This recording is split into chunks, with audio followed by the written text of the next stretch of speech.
Раз, два, три, как меня слышно?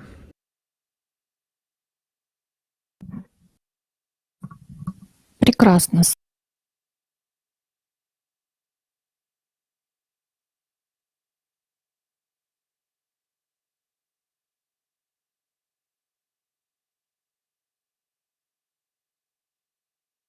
Отлично, только я сейчас немножко настрою свой звук, у меня тиховато.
Раз.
Hello, dear friends. We welcome you to the 13th episode of Kaleidoscope of Facts, Pyramids, Extraterrestrial Civilizations. Exactly 1 year ago, we launched this project. The aim of this project is to reveal to people the truth and fact based on the books by Anastasia Novych and the videos with the participation of Igor Mikhailovich. Kaleidoscope of Facts is broadcasted on the 13th day of every month throughout a year, and it covers subjects from purely scientific ones to the prospects of civilization development. This international project involves participants of ALLATRA international public movement as well as researchers from various fields from different countries of the world. Friends, we will have special invited speakers: Maria Whitley, archaeologist, writer from Great Britain; Raoul de Ulma, teacher of the National Institute of the Anthropology and History, master in museum affairs in Mexico; Natalie Mano, Sinceros, system engineer, ufologist from Atavala, Ecuador. Please write your comments and questions right in the chat of our live broadcast. Lately, one of the most frequently asked questions, which is interesting to many people, is whether there was any contact with extraterrestrial civilizations between us and Earthlings. And now I suggest that we watch an extract from the video "The Shield" with the participation of Igor Mikhailovich Danilov. Whether there was a paleocontact or not, meaning whether people met with aliens or not, of course they met. This is one of the confirmations, although there are plenty of such confirmations. Well, a lot of such questions are raised, and people say if there were at least one trustworthy contact with aliens in the history of humanity. Guys, how many of these contacts were there? A great many. When the design was depicted, even in remote antiquity, the design of these spaceships, people in spacesuits and so on, there are plenty of artifacts. It's just that if a person doesn't want to see that, he will not see. This is again like spiritual knowledge. If a person is under the control of his own consciousness, he doesn't see this. He doesn't see that there is the spiritual or something else. This is normal.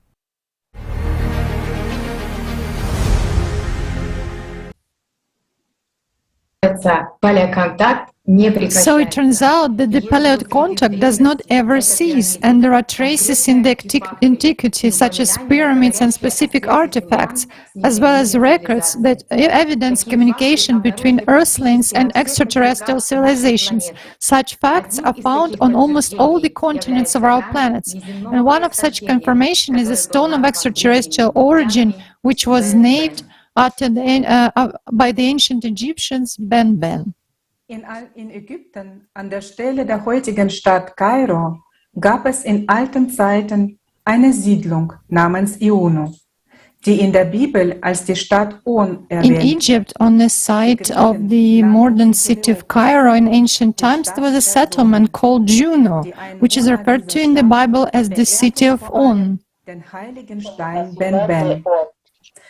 The Greeks called it Heliopolis, the city of the sun. People of that city especially worshipped the sacred stone Ben.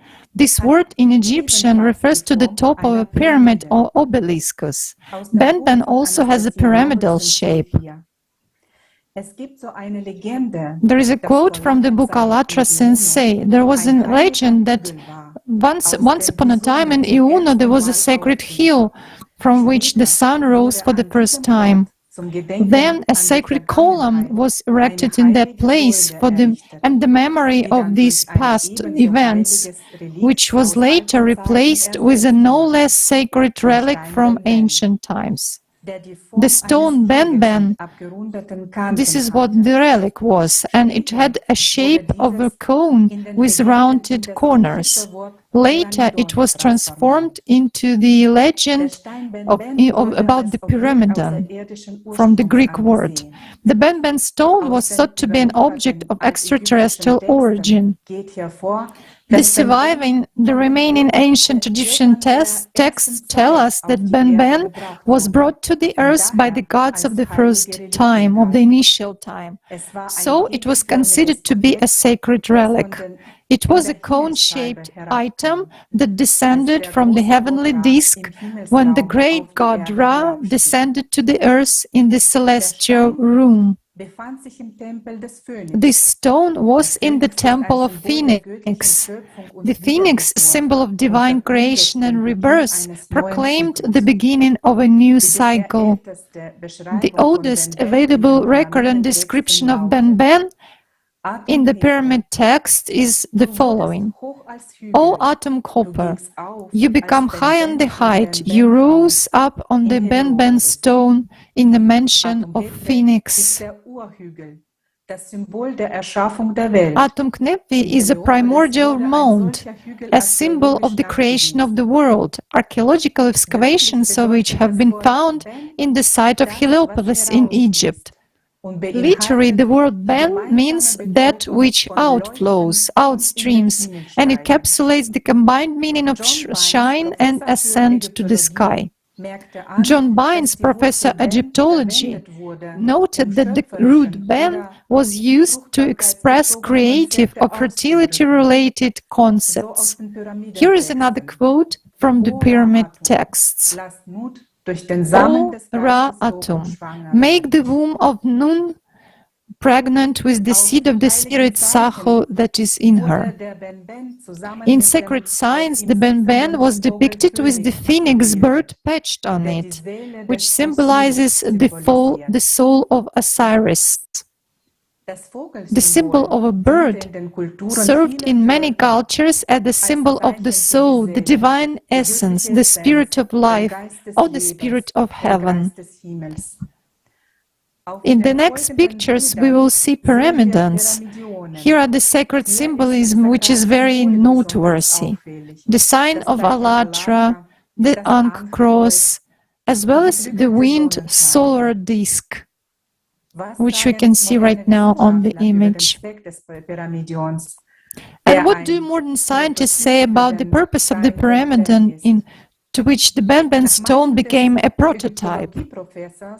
According to Egyptology professor Randall Clark, the Ben stone activates and brings into the silence of the primeval world the energy which stimulates life and the beginning of the course of events. And thanks to this stone, the division of time is determined, or the flow of cycles. Egyptologist and researcher Robert Buell states, a stylized image of the Ben stone was placed on the top of the Great Pyramid in Giza. Could the pyramids of Giza be an expression of the internal return, of which the phoenix was a symbol, a return to the starting point of the precession? The mines in the Great Pyramid are a significant argument in favor of such an assumption. This is one of Robert Buell's quotes. Egyptologist Wallace Budge and lawyer have suggested that the Ben stone is a relic similar to the black stone of the Kaaba in Mecca. According to the opinion of Valery Uvarov, scientist and expert in the field of paleotechnologies, amplification of the Earth's energy flow by means of pyramids and Ben stones in a specific range of frequencies revealed an opportunity to manifest a special kind of energies, which can influence evolutionary processes on the Earth and reveal the potential of inner energy and mental abilities of a human being. As we know, according to the Encyclopedia of Primordial Knowledge in the book ALLATRA, one has an energy structure shaped as a pyramid with a truncated top. At the top of the pyramid, there is personality, the one who a human being really is, whom he perceives himself, the one who makes a choice between the animal and the spiritual natures.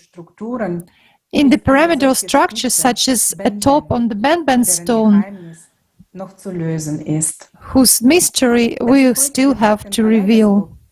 Today's Kaleidoscope of Facts is a continuation of a topic that was presented and discussed last December last year. There was a lot of information about the pyramids and it was collected. It was so important, but it was just impossible to include everything in one episode of Kaleidoscope of Facts. So before we continue, let's recall what was discussed at the Kaleidoscope of Facts, Pyramids, Part 1.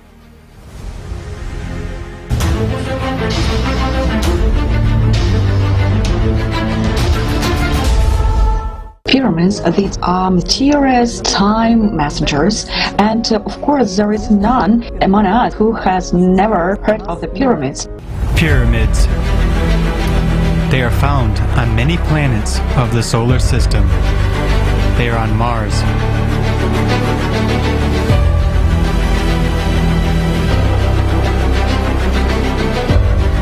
on Sirius, Phaethon,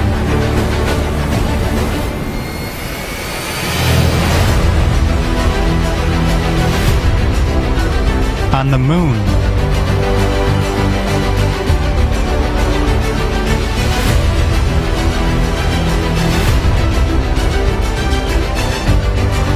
and there are numerous pyramid structures on Earth. Who built them, and for which purpose? Galleries and rooms in ancient pyramids are the high-tech technology of that time that was built for a certain purpose. The Giza pyramids were built during the 4th dynasty. They were built by people, and they were built not by slaves. The Khufu pyramid, her extraction was done from dolomite, and dolomite contains magnesium, and magnesium conducts electricity. The pyramids of Giza were an infrasonic vibrant acoustic broadcasting interface powered by the wind stream. There are receiver pyramids and there are emitter pyramids. In ancient times, levitation was used just for practical purposes. With the help of it, the blocks, stones, and sculptures were moved. Scientist Joseph Davidovich, he proved that the blocks of the pyramids were made not of natural stone but of G-polymer. How about Bosnian pyramids?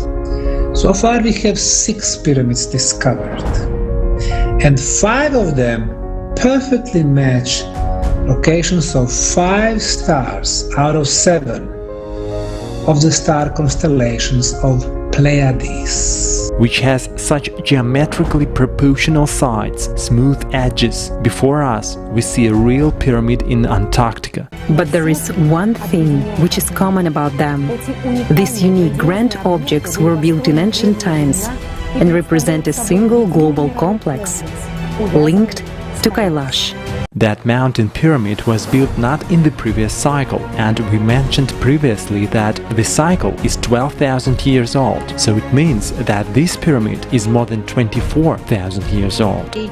Structure of the pyramid, I've just heard a lot of talk about these star alignments, but there isn't an ancient site across the world that isn't linked into the Earth through ley lines, Earth energies. Many pyramidal and temple complexes are a projection of the starscape on Earth. For instance, the pyramidal complex in Giza and Teotihuacan are a projection of the Orion constellation. The Pyramid of the Magician in the Mayan city of Uzmal is a projection of Scorpius constellation. The Angkor Wat temple complex is a projection of the Draco constellation. It turns out that the location for the construction of the sacred buildings were chosen not by chance. They provided for an essential condition for meeting a certain engineering task.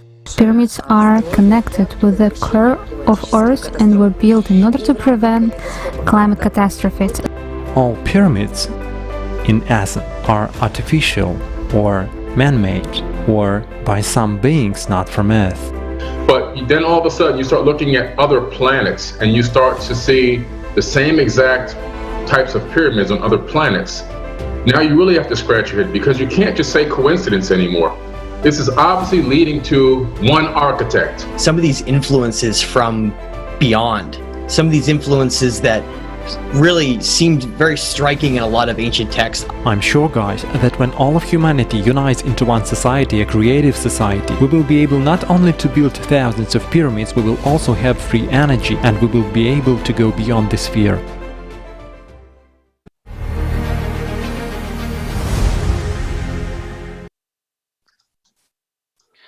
Здравствуйте, друзья! Hello, dear На friends. самом деле, кроме пирамид существуют также и другие строения, например, сфинкс. In addition to the pyramids, there are also other buildings, for example, such as Sphinx. And here is the date of the construction, and the construction date, correlation with the pyramids, alignment with the stars. Those are just some of the questions about the things that are still haunting scientists. According to the official version, the Sphinx was constructed 4,500 years ago by the pharaoh Khafre. The inventory still, at the period of the Sphinx state, the pharaoh Khufu, who discovered the Sphinx, inspected it, witnessed damage from the lightning, repaired the damage, and had been cleaning the statue from sand drifts later on. In the 1930s, Egyptologist Salim Hassan found evidence of lightning strike on the Sphinx, described it in the text of the stele, and evidence of repairs of the statues by the pharaohs. Thus, the pharaohs maintained the ancient monuments in proper condition. The text of the stele does not state that the Sphinx was built by a pharaoh, but there is the first syllable of Khafre's name, Khaf. Therefore, the construction of the Sphinx is associated with the name of the pharaoh. Even if the syllable Khaf refers to the pharaoh Khafre, it doesn't mean that was him who built the Sphinx. Fact number 2. Wherever the text of the inventory stele was analyzed by the philological point of view, it was discovered that spelling of the hieroglyph doesn't correspond to the time of Cheops, but to an earlier era. Fact number 3. In 1993, Frank Domingo, well-known forensic artist of the New York Police Department, conducted a comparative analysis of the face of the Sphinx and the statue of Khafre and concluded that these works depict two different people. Fact number 4. Tokyo archaeologists led by Professor Yoshimura proved that the Sphinx stone had been processed long before the blocks of the Cheops pyramid. Fact number 5. Disproportionality, small head of the Sphinx. Robert Shaw, professor of geology at Boston University, believed that the original head had been seriously affected by weathering and erosion, and the pharaohs might have made a new head by recarving the original head, so it became smaller. Fact number 6. In 1992, geologist John Anthony West, the geology professor Robert Shaw, studying the destruction of the base of the Sphinx, discovered evidence of water erosion. The basis is concluded that the Sphinx was built earlier than 10,000 BC, and at that time of Nile Valley areas were experiencing heavy rainfalls. That is, the Sphinx was built before the period of human climate in Egypt. Thus, taking into account the arguments of the above-mentioned experts, we can state that the Sphinx was built during a much earlier period, more than 12,000 years ago. The Sphinx is highly advanced construction.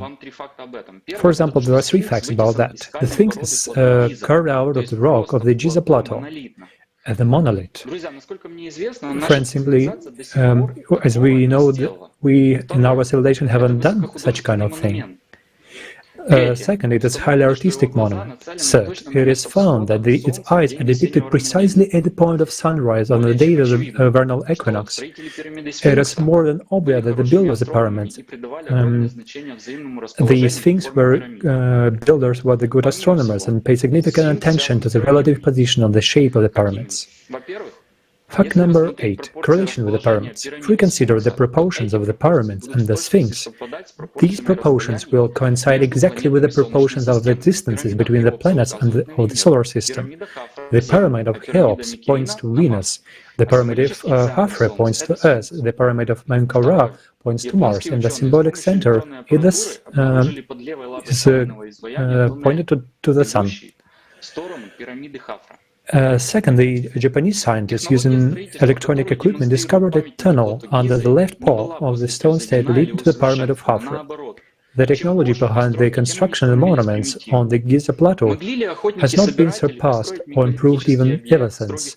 On the contrary, the later the constructions were built, the more primitive they became. Could hunter-gainers have a megalithic science with strict proportions in alignment with the stars?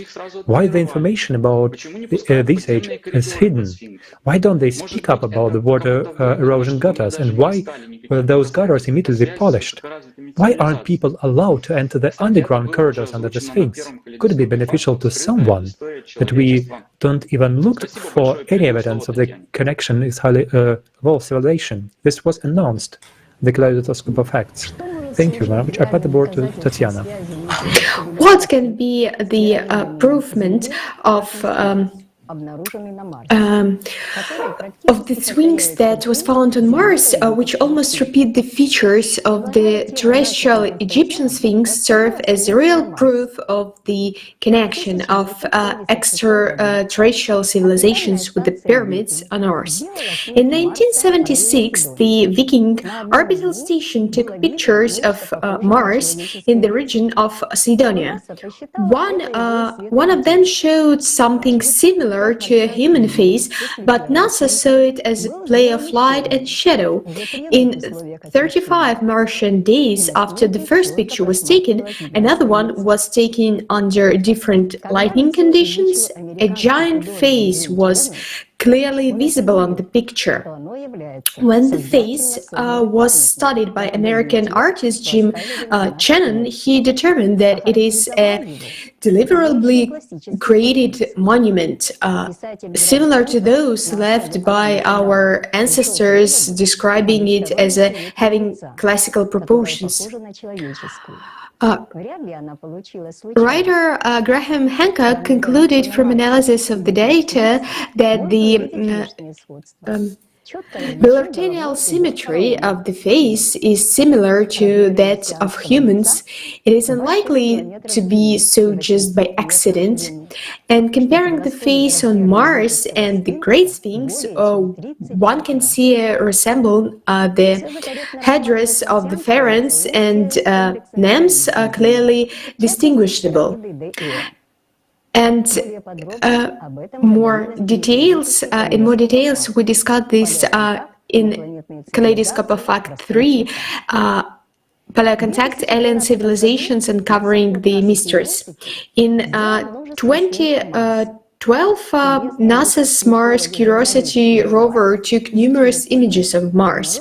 Joe White, a renowned American ufologist and journalist, studied these images and discovered a Sphinx statue more than 60 meters long. According to him, the Martian find looks exactly like the famous Great Sphinx in Giza, from all sides and from every angle. And so it seems that there was an alien civilization once existed on the red planet. The simultaneous between the sphinxes of Mars and the Egyptian Sphinx at the very last indicate the possibility of cultural links between Earth and Mars civilizations. Sphinx similar to Egyptian one exists elsewhere on our planet, in Mongolia, Altai, Romania, Pakistan and Tibet. And so we can see that there was one idea, one architect.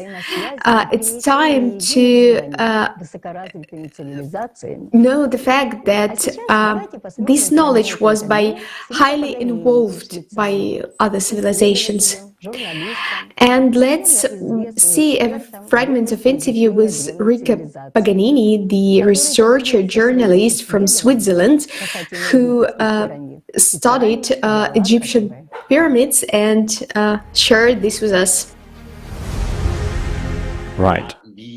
As you know, there are many different theories.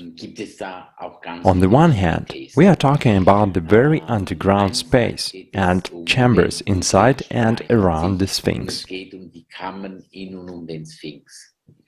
And I can also show you a very interesting graph, because many people claim that there are no chambers at all, although 7 or 8 have already been found, which is scientifically proven.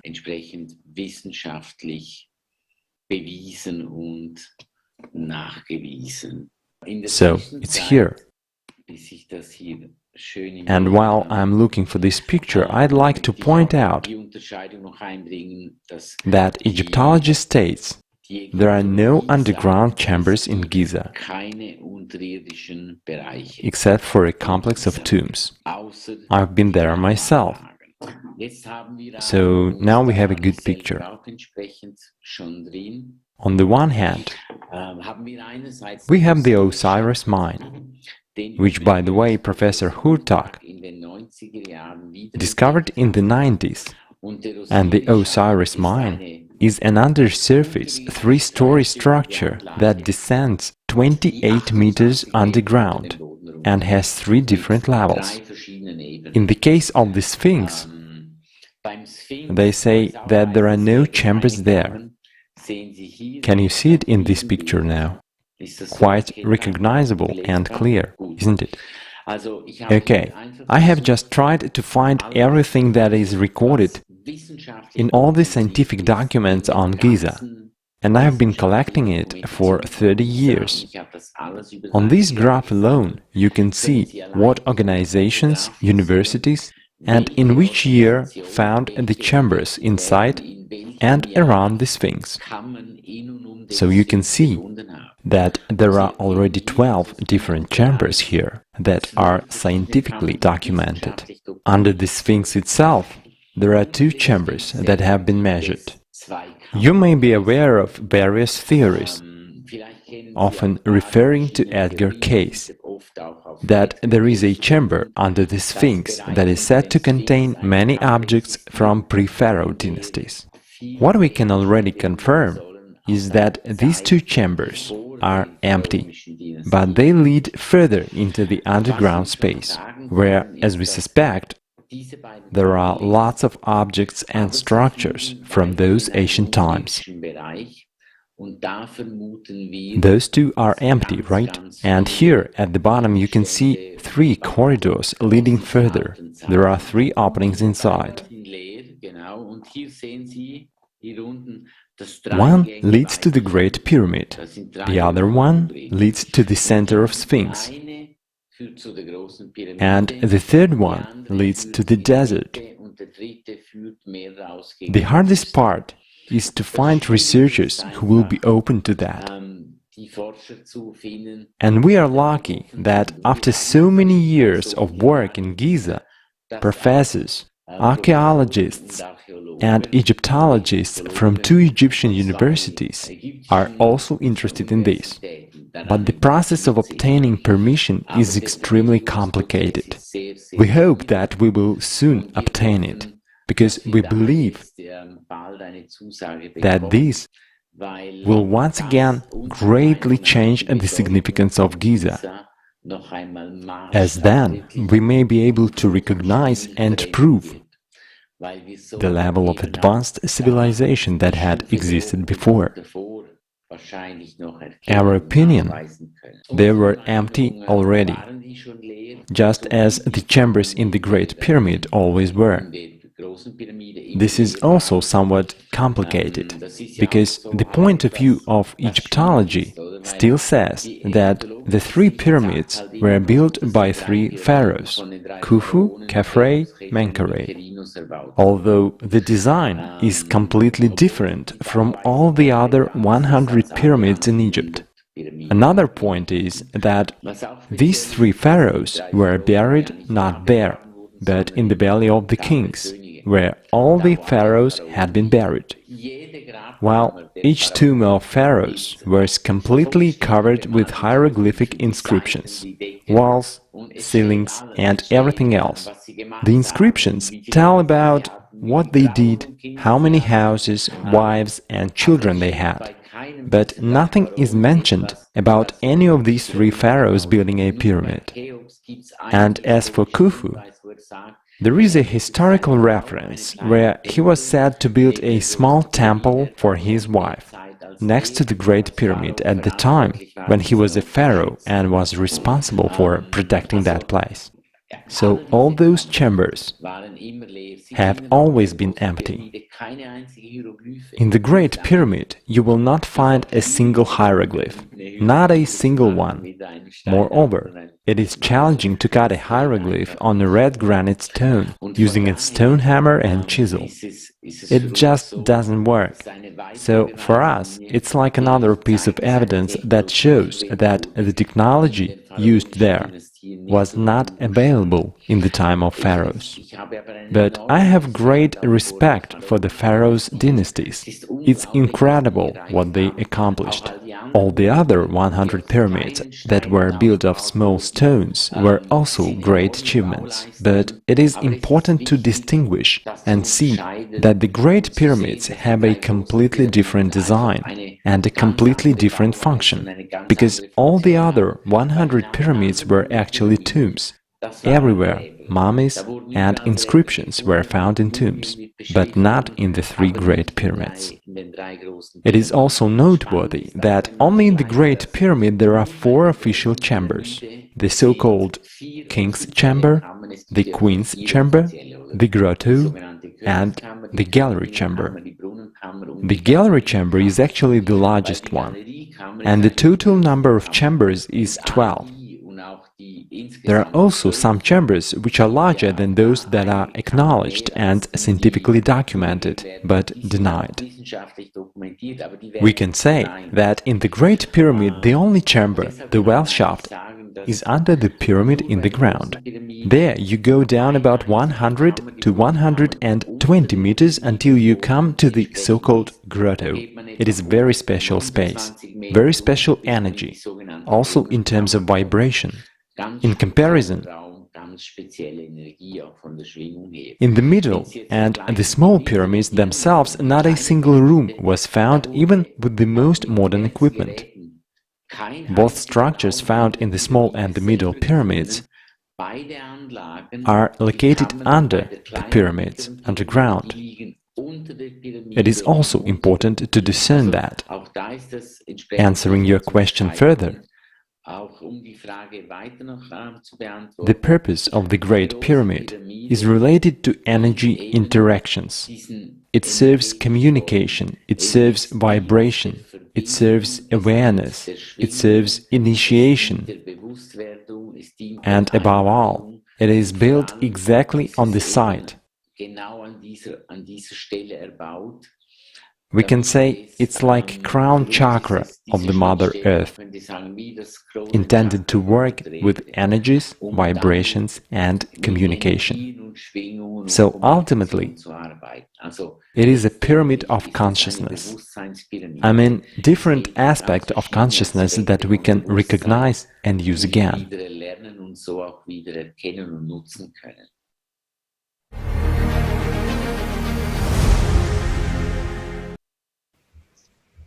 Да, удивительное открытие.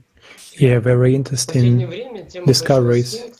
During the last time, lately, this topic of great things was very popular, and of course, it was like given a new circle of research and given to the publishing of the books of Anastasia Novych.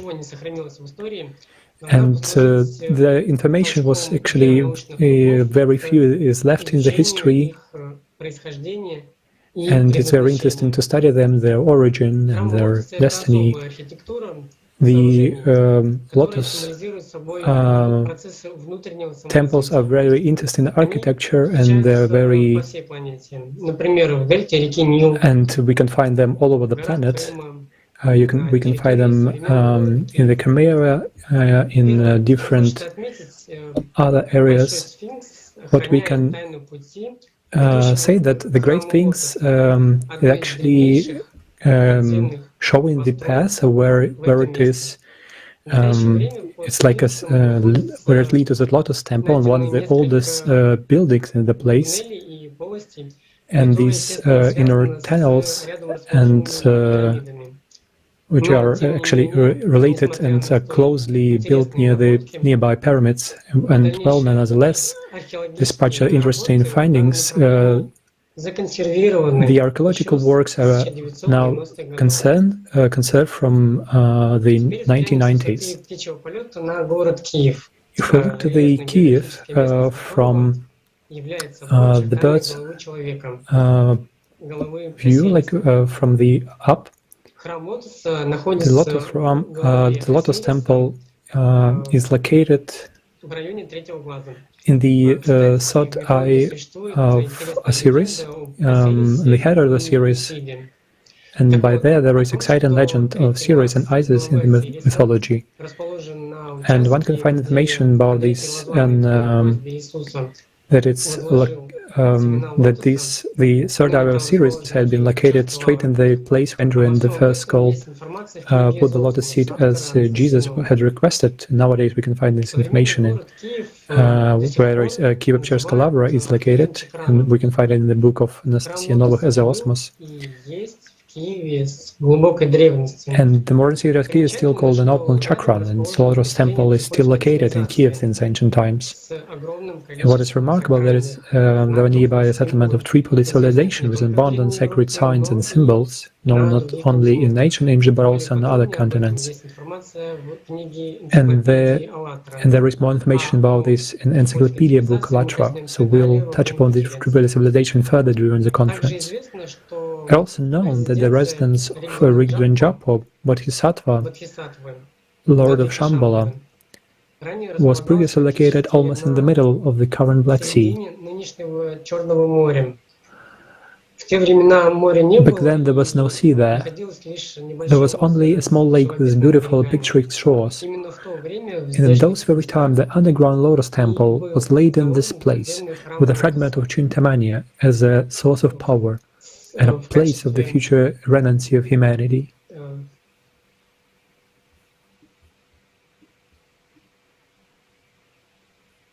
В качестве источника силы и места будущего духовного возрождения человечества. Другой храм Лотоса, не менее Another Lotus temple, no less ancient, is located in Mount Crimea and is described in detail in the book as Osmos. Храм Лотоса представляет собой сооружение в виде распускающегося. The Lotus Temple is a structure in the form of a blossoming out lotus flower inside a vast hall, which resembles half a sphere. The temple is made of a stone looking like white marble. It has a diameter of 12 meters and a height of 7 meters, and is placed in the middle of a huge monad, which decorates the floor. В центре огромной монады, украшающей пол. It's certainly no coincidence that the White Lotus Temple are closely related to the pyramid structures. More detailed information on the pyramidal energy structure of a human being will be present a little bit further in the Kaleidoscope of Facts. And in general, all these grandiose structures play a key role in the development of human civilization. The only question is how responsibly people will regard this information. The Lotus Temple are located in quintessential places of the planet, such as ancient Egypt, the Crimean Peninsula,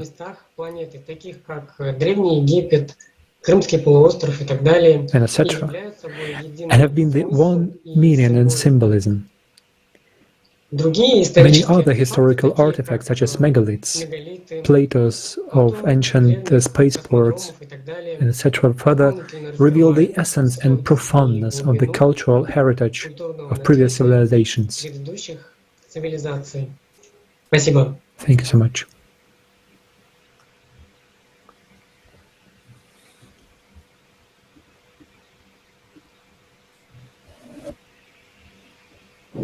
In 2014, I was able to visit the very interesting Lasokafar megalithic complex in Karachay-Cherkessia, where a variety of megalithic forms were represented. I wondered why these sites are little known, and there is no information about who built them, when, and why. Having studied the question later, it became clear that megalithic complexes exist on all continents and countries. And it's only on the parts of on the planet accessible to mankind. Megalithic structures, which is a Greek name for big stones, can be in the form of pyramids, dolmens, menhirs, cromlechs, and temple complexes. All these constructions are made of very large stone slabs or blocks, weighing up several thousand tons, and according to the archaeologists, they will often work with a high degree of accuracy. How could ancient people have built such complex and knowledge-intensive structures? Judging by the size, technological and knowledge-intensive nature of these objects, they could not have been made without the involvement of high civilization. The question is, for what purposes? Today there are clear bases to declare about the connection of ancient civilizations with more advanced civilizations not of terrestrial origin. There is evidence not only by the level of knowledge required of the construction of these structures, and now scientists already come to a conclusion that groups of menhirs, cromlechs and seides are absolutely clearly located in places gravitational and EM anomalies. These facts indicate the ancient possessed of technologies of geolocation. Alexander Matantsev, a candidate of technical science, author of more than 100 patented inventions in physics and electrical engineering, writes about the megalithic complexes, that they were all linked to power lines and tunnels, and the largest of them form global nodes, centers of radiation, which show their unified geoactive network in places of power. You can see more about this in the program Climate, the Future Now, which talks about a single world pyramidal complex linked to Kailash. So who taught Earthlings how to cultivate the land and make crafts? Who gave them knowledge of medicine and the structure of solar system? It is logical to assume that more advanced beings must live in space. And there is plenty of evidence for this, that in ancient times our planet was actively visited by aliens from outer space. Aliens have left behind not only a long memory, which became a basis of a number of ancient myths and legends, but also quite tangible traces. This includes ancient structures of a mass of archaeological artifacts. Those origins cannot be explained by science. Alien visitors came to Earth in spaceships. We must assume that some platforms or runaways for landing alien ships must have remained on our planet. Such objects have already been discovered by archaeologists. The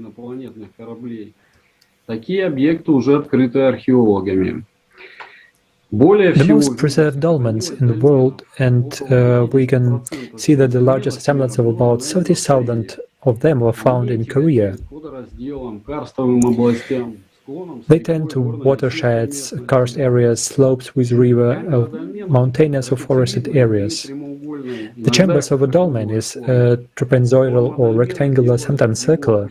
The shape of a dolmen makes it an acoustic device, reflecting off the stone wall, sound vibration overlap, resonate and intensify. There are dolmens which cover plate alone weigh 20 tons. It means so from the book of Anastasia Novokazosmet, it means that extremely antiquity characterized by genetics, thoroughly considering design and construction, moreover having astronomical and geometrical knowledge embodied in them.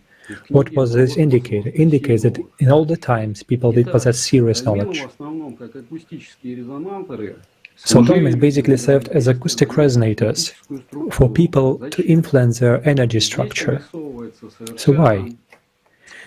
And here a completely logical picture emerges. Cosmodromes for constant visits to our planet by more highly developed civilizations that shared knowledge and help in the construction of such a huge number of objects. And dolmens were constructed for preparing people for some important energy exchange processes.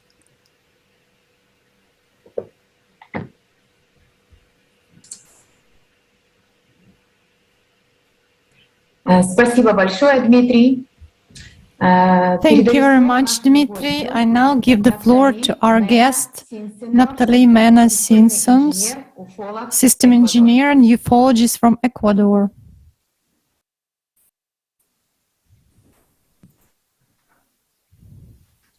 Saludos amigos, me es grato acompañarlos en esta transmisión Hello, dear friends. Caleidoscopio de Hechos. Quiero detallarles I'm happy to join you in this live broadcast from the Kaleidoscope of Facts. Los paleocontactos no son un recuento o cuentos de caminos. Regarding the topic of paleocontacts, which paleocontacts have never been, they are not retellings or travel tales. On the contrary, they are the result of a thorough and attentive research process based on deciphering closed information, signs and symbols, sacred texts, tablets, codices, papyri, hieroglyphs, and other archaeological data, historical remains, myths, understood not as metamorphosed information, but as the discovery and perpetuation of people's historical memory, among many other forms of disclosing millennial wisdom. Let's consider more or less probable traces that some disappeared civilizations could have left on the Earth.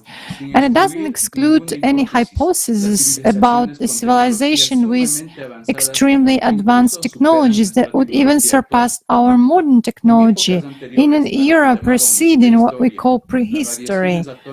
Atomic radiation thousands of years ago, teaching coming from beings from beyond the Earth, high intelligence in our development, and aliens as source of our species. We offer to your attention the analysis and our own research, a number of great riddles that official science had not yet been able to explain enough in a sufficient scope, and ambiguous remnants that indicate that before the civilization, which people are nowadays studying and consider it to be the first in the world, but basically there are older civilizations which are completely unknown to mainstream historians. The planet Earth is marked here and there with irrefutable traces. Probably you have already heard that there are very interesting clues in Nazca, and there are rock paintings depicting astronauts in spacesuits in the prehistoric caves of Tassili. And also there are colossal statues on the Easter Island in the Pacific, which cannot be explained. The glazed stones of Baalbek, the scars of Malta, the famous astronaut Palenque, and many other monuments. Perhaps the last messages left by the stellar predecessors whose civilization preceded our civilization. Science has already given quite accurate and specific archaeological data on the visits or the presence of extraterrestrial civilizations on our planet, such as, for example, the famous ancient 12,000-year-old stone discs, 716 stone discs, each of which has a metal hole in the center made of an alloy of cobalt and another unknown magnetic metal that emits strange vibrations, with special carved letters and inscriptions, as well as high images in permanent colors, thin gray or yellow creatures depicted on them.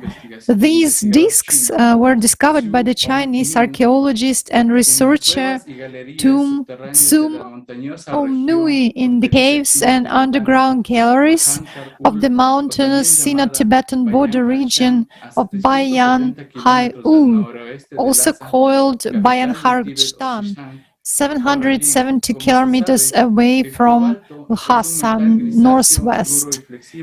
Lhasa is the capital of Tibet. However, as it is known, cobalt is a grayish, hard and flexible metal which was discovered by the Swedish scientist Georg Brandt in the mid-18th century, in particular in 1735. This stone does not have a natural origin, but it is artificially created through burning and electrolysis with the reduction of aluminum and alloy of various minerals, arsenide, sulfides, oxides, silicates, nickel and iron. Cobalt melts at a melting temperature of 1495 degrees Celsius above zero, so contemporary technology is really needed to melt it. only contemporary technologies, and this material is used as a catalyst, as an oxidizer for electrical resistors, for electroplastin, for metallurgical alloys of 40% cobalt with steel, for the manufacture of super-permanent magnets, and for the manufacture of steel tools connecting cobalt and chromium, for metals with high speed, such as those used in the aviation and meteorological industry, of UFOs also that fly at dazzling at high speeds, and probably with electromagnetic energy. As far as we know right now, neither China nor Tibet are exactly the producers of cobalt in our world, but other countries like America and Europe, they do produce it. On the grave of the Chinese Captain Tong Chu in the 4th century, when his chest metal ornament was analyzed and examined spectrographically, it turned out that it contained at least 85% of aluminum. And we know that aluminum was first isolated and discovered in the 19th century by the Danish scientist Ørsted in 1825, and then it was obtained by electrolysis in 1886 in the North American by the North American researcher Ho. Also in the ruins of the once prosperous Persian city of Cilicia, founded in the year 321 BC on the banks of the Tigris River, 69 kilometers northwest of Babylon, the former general of Alexander of Macedon and the Syria, was buried by the order of the Roman Emperor Trajan in the year 116 BC. Archaeologists found this city, and the village which was nearby, Kniu Trabuka, east of the capital of Iraq, of contemporary Iraq. Currently, this artifact is exhibited in the Museum of Iraq in Baghdad, and they found small vessels made of glazed clay, within which there were rods and cylinders made of copper soldiers, and according to they date back to 227 and 126 BC. We also have to recall that electric welding was invented only in the 19th century by the American chemist and electrician Eric Thomson in 1877. And after restoration and after natural corrosion and experiments in the laboratory, it was proved that these discoveries were galvanic transmission slacks. So they existed long before the 18th century AD, and starting from the 9th century, when actually this electrical welding was discovered. Also, the Italian physicist Galvani began to do his electrical experiments and galvanics in 1976. In the Bolivian city of Samaipata, Florida province, about 180 kilometers southwest of the capital of the department of Santa Cruz de la Sierra, in the middle of the jungle, there is the famous and ancient highest mountains called Fort, which is symmetrical and probably innate. On one of its slopes, there are two deep inclined channels which are symmetrical, parallel, and artificially made. They run from the base of this hill to the top of the hill, and at the top of the massif there is an esplanade where there are pools of various sizes dug into the living rock, and also there are relief geometric lithographs in the form of ovals, triangles, circles, drainage bowls connected by a complex system of channels, at the foot of which there are relief zoomorphic petroglyphs in the form of snakes, panthers, jaguars, and so on, other animals.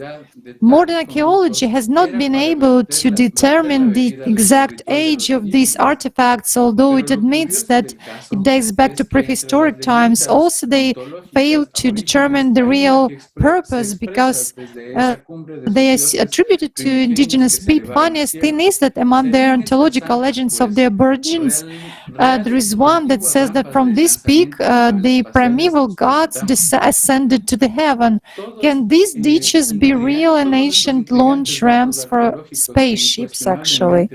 All these intriguing archaeological data undoubtedly prove, according to the logic of historical and technological conclusions, that at the dawn of our human civilization, we probably were already visited by extraterrestrial civilization at least 100 times. And they were intergalactic visitors who actually introduced, offered, and gave us access to some modern meteorological technology, the use of which did not correspond to the technology existing at that time on the Earth.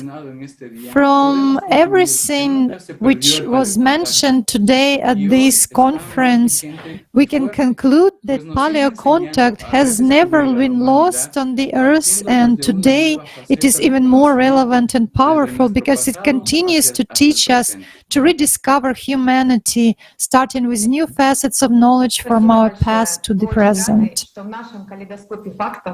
Thank you very much. We are so happy that in our Scope of Facts we have scientists and we can hear information from first-hand information about paleocontact. Let's watch a fragment of the program 30's material with the participation of Igor Mikhailovich. The next question: will there be contact with aliens? What does it mean, will be? Well, they write this way: will there be contact with aliens? But it has never interrupted. It's like, you know, may I talk to you sometime? And what are we doing with you now? Or haven't we been talking or what? Or were there times when there was no such contact with aliens?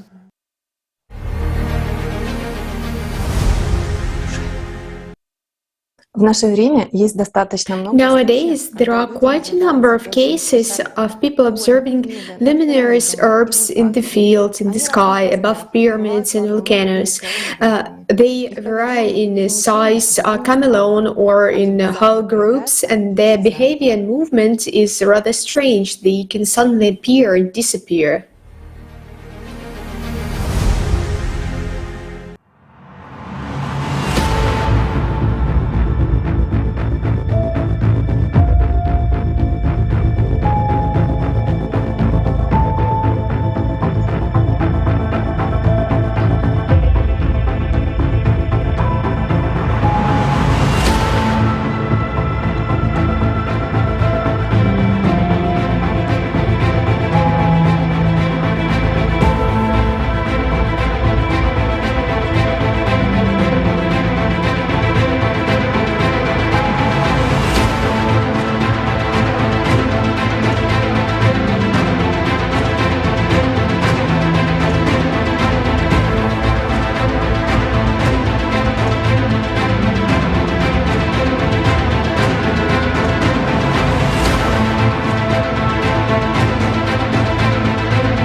Often these objects are noticed above pyramids and mountainous areas where there are pyramidal formations.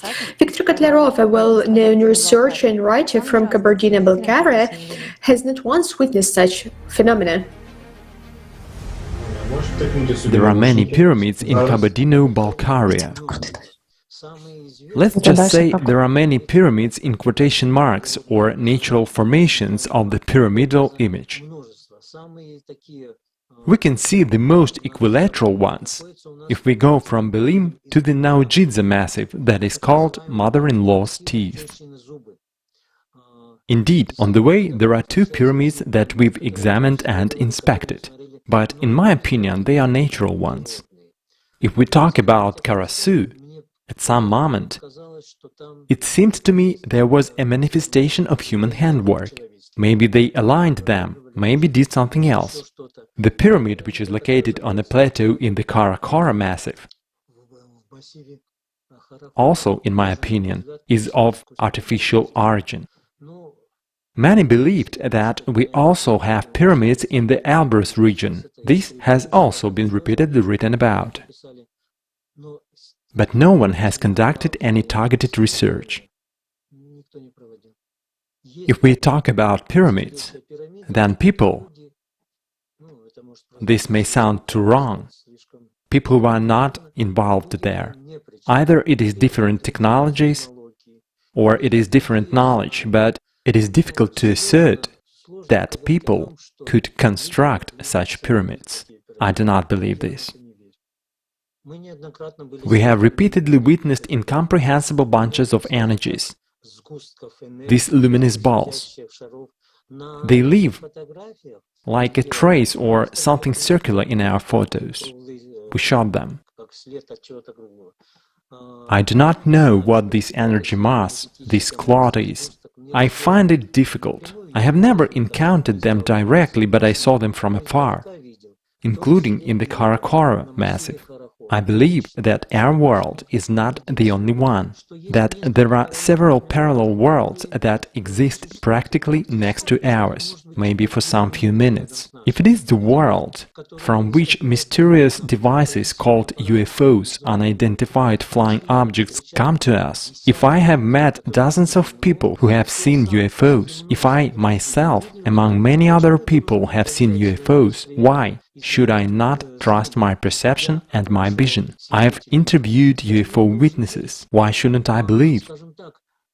When a UFO appeared in the Baksan Gorge and then went to the Chagim one, dozens of people saw it. There was evidence in the front of reports from police officers claiming to observe a certain object in a certain place.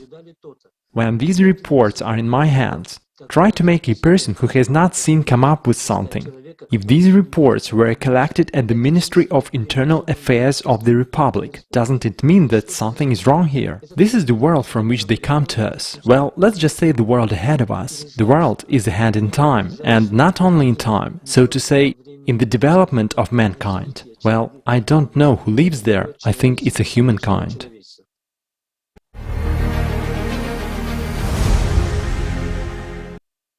There are videos in the internet of luminous orbs appearing, including those videos where it is clearly seen how they fly into an unknown object. Such an object could be an alien craft.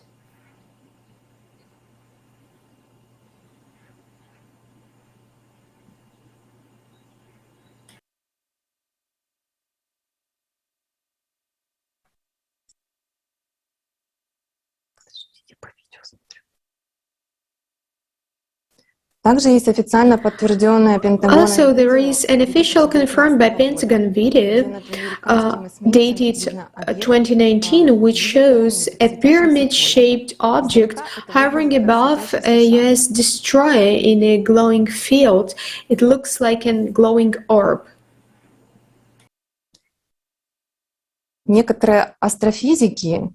Some astrophysics and ufologists believe that these glowing orbs can be probes of alien civilizations or alien crafts themselves in the plasma field.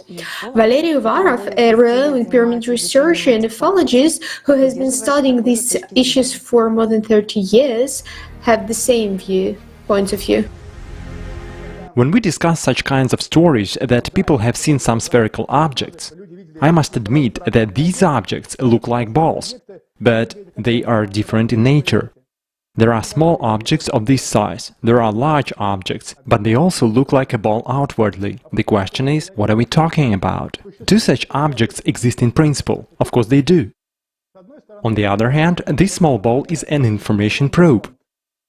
Indeed, someone is watching people, space and some kind of process through it. A probe. On the other hand, it is a large ball, up to 40 meters in diameter. This is a plasma ball. A UFO, a flying object, is inside it. It's a source. The source generates this plasma ball. It uses plasma in order to push through space and move to another dimension. There can be lots of such plasma objects.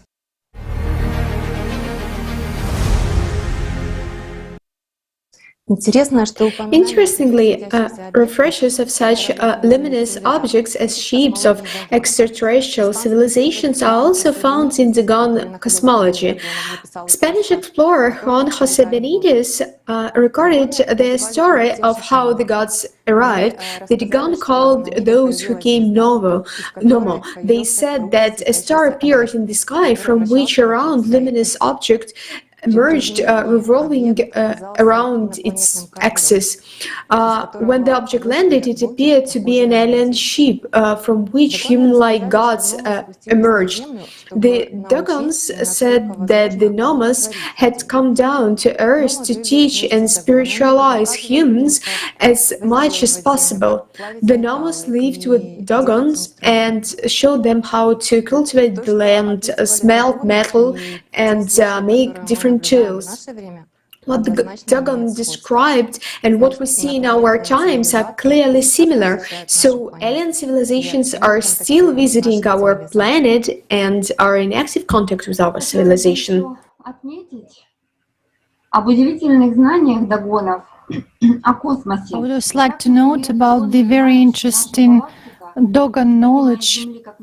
For example, Dogon know about our galaxy Milky Way, which is a spiral star world, and they believe that there is an infinite multitude of such worlds in the universe, and many of them are inhabited by living beings.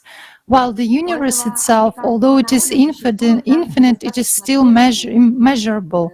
These African people also have quite accurate astronomical data on the stellar system of Sirius in the constellation of the Great Dog or Great Hound. Actually, the Dogons believe that there are 3 Siriuses. They know that around the Sirius A there is also the Sirius C star, which is greater than Sirius B and lighter than it at 4th time, and it rotates along a higher trajectory and is surrounded by 2 satellites. The Dogons never saw Sirius B, the so-called white dwarf, but they claim that it was there, and centuries ago they already knew that it consists of what we now know as super dense matter. They said that this star is made of dense metal called gold. The word is derived from the root meaning powerful. The Sirius system in the Dogon mythology is called the navel of the world and plays a major role in the group of stars, including the constellation of Orion and a number of nearby stars. The aggregate of these luminaries constitutes, according to the Dogon, the inner pillar of the foundation of the world, which is directly involved in the life and development of people on Earth. More details were discussed in the paleocontact Kaleidoscope of Facts, episode 3. The triple system of Sirius is also referred to in the ancient Iranian mythology, where Sirius is called after Tishtria god, which literally means 3 stars. The ancients knew about the triple system of Sirius, which our sciences are only arguing about. Perhaps the legends ancient peoples are actually the evidence of visits to the Earth of intelligent beings from other planets. And it is remarkable that the pyramids of Giza are located as an earthly reflection of the stars of the Orion's belt, and many ancient megaliths and other structures found on the planet were also designed according to the stellar map or built as observatories for watching and examining stellar systems, mostly of Orion and Sirius. This and many more will be discussed later today, so stay tuned, do not switch off. And as I mentioned before, the Dogons also told that no more visited them. Such creatures from Sirius sea. Scranton, an American researcher and writer, noted that no more were not like humans, and originally they were not material. They were a group of wise people who assumed a material shape and passed on knowledge, and it was a real physical contact. Also, he said that the word Noma in ancient Egyptian culture corresponds to Numa, which is a whole phrase, in fact. Nu is a concept that refers to waves of water, while Ma is a word for the act of perception. So, Numa literally means perceived waves. In other words, the Egyptian word also means that the Dogons, what the Dogons say as well, that beings which had a wave nature and existed in immaterial form, they suddenly assumed a shape which humans were capable to perceive. Also, in his book, Scranton wrote that Dogons asked Noma if they were gods, to which Noma replied that they were not gods. They were just his helpers, but if it is convenient for them to call them so, they can call them so. The constellation from which Noma came was called as the Great Hound, the Great Dog. Where this name came from? Let's watch together a fragment of the video, The Shield, with the participation of Igor Mikhailovich Danilov.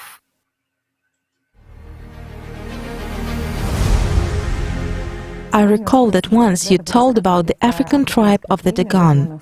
They are known today because even with all their primitive lifestyle, by the standards of modern civilization, they still preserve knowledge of astronomy and cosmology, in particular about the star Sirius, the brightest star of the constellation of Canis Major, the Great Dog. Indeed, we have found a lot of evidence in their legends that in time immemorial, aliens from the Sirius star system came to Earth on a spaceship. And not only about that, but they also revere God's representative who came to them from this constellation, Noma, whom they also worship. They dress in costumes and have similar celebrations. Right, the Sigi festival, which is celebrated once in 60 years and is associated with a certain 50-year period of the star Sirius. It's also interesting that Sirius is located in the constellation of the Great Dog. What's interesting is how they explain why this name of the Great Dog originated. Ancient Sumerians called the Sirius constellation the Dog of the Sun, and already much later Greeks and Romans started calling it simply Dog. They started calling it the Dog constellation. Right, it was already a distorted name. Exactly because God had come. An alien from Sirius, right? Who was teaching and instructing them, giving them knowledge, including cosmological, spiritual, and practical knowledge in this world. And according to their legends, he was called Ker. By one legend it was dog, by another one it was Ker. Well, that's how it got distorted. While another thing is interesting here, the play on words. Yet what was that man called in actual fact? Sabah. Meaning this relates to something completely different, and a dog has nothing to do with this. So they confuse Sabah with a dog, Sabaka in Slavic languages, and later on it was also called a cur. And if we look into ancient texts, well, of the times of Sanskrit, then exactly Sabah, Sabaka, dog, it got twisted. So, precisely Ba is the same as the soul. Of course. Ah are external shells. Right. Sah means spirit, will, highest enlightenment, meaning an enlightened soul came into this world. This referred to spiritual notions. Well, this is described in the books. Yes, in the books by Anastasia Novych. Who they were and why. It just turns out to be such a seemingly little, insignificant by the system's standards, well, surely. Such a little substitution, but it totally distorts the spiritual meaning of what was initially inherent. Well, there is not actually spiritual, but rather practical meaning there. The spiritual is secondary there. It was specific knowledge which was conveyed, including knowledge of the world structure, well, such a purely materialistic understanding. Yet that knowledge was accurate. At least this eliminates the question whether there was a paleocontact or not, meaning whether people met with aliens or not. Of course they met. This is one of the confirmations, although there are plenty of such confirmations.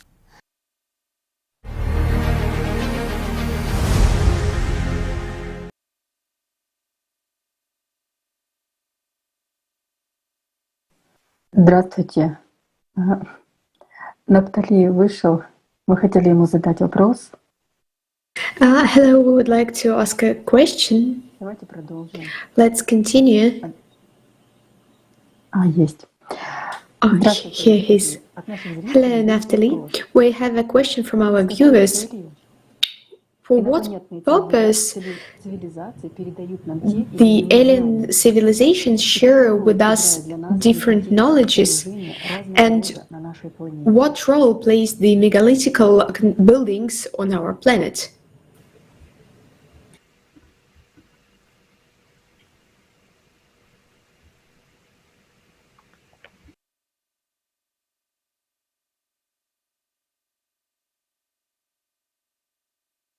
Claro que sí. Bueno, según lo que nosotros las personas Yes, of course, I will answer. la ufología, According to what we are studying, like in mythology, we have a large number of hypotheses and theories about what the purpose for which aliens come to Earth, to us on Earth, and give knowledge to our civilization. And these messages that people received in direct contact, who are contacted with UFOs, we can say that basically their goal is to accompany us and to care about us as a race, as a species. And there is also present an information like that in our history. We can say that they came in order to orient us in this world, give us an orientation. They teach us, they show us how are we as a human species. And I think that they, in sort of sense, they give us impetus.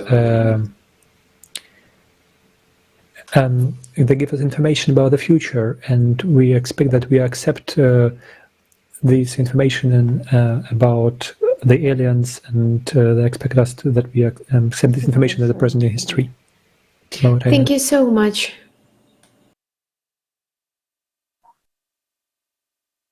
And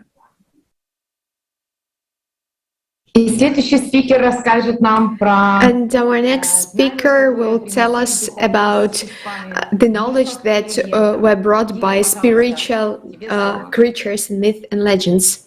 Dila, please, the floor is yours.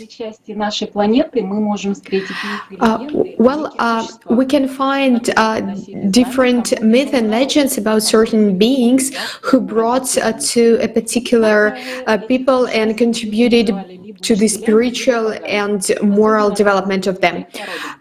People called these creatures either teachers or gods. We'll especially know the myth of those people where historians and archaeologists find megalithical structures and pyramids. In the mythology of Ainu, Japan, there is a god Iona, and he engaged people in cannibalism, and during his repetitive visits, Iona taught people how to handle fire and various crafts, and most important, he weaned them from cannibalism, and he destroyed all the weapons. Yes, Lily, when we turn to the mythology and legends, we see that some creatures built pyramidal and megalithic structures. The so-called gods had great knowledge in astronomy, astrophysics, mathematics, physics, geodesy, and other sciences. For example, in Chinese mythology, the patron saint of construction is mentioned, Wu Ban. One's skill was so great that the gods commissioned him to repair the pillars supporting the sky itself.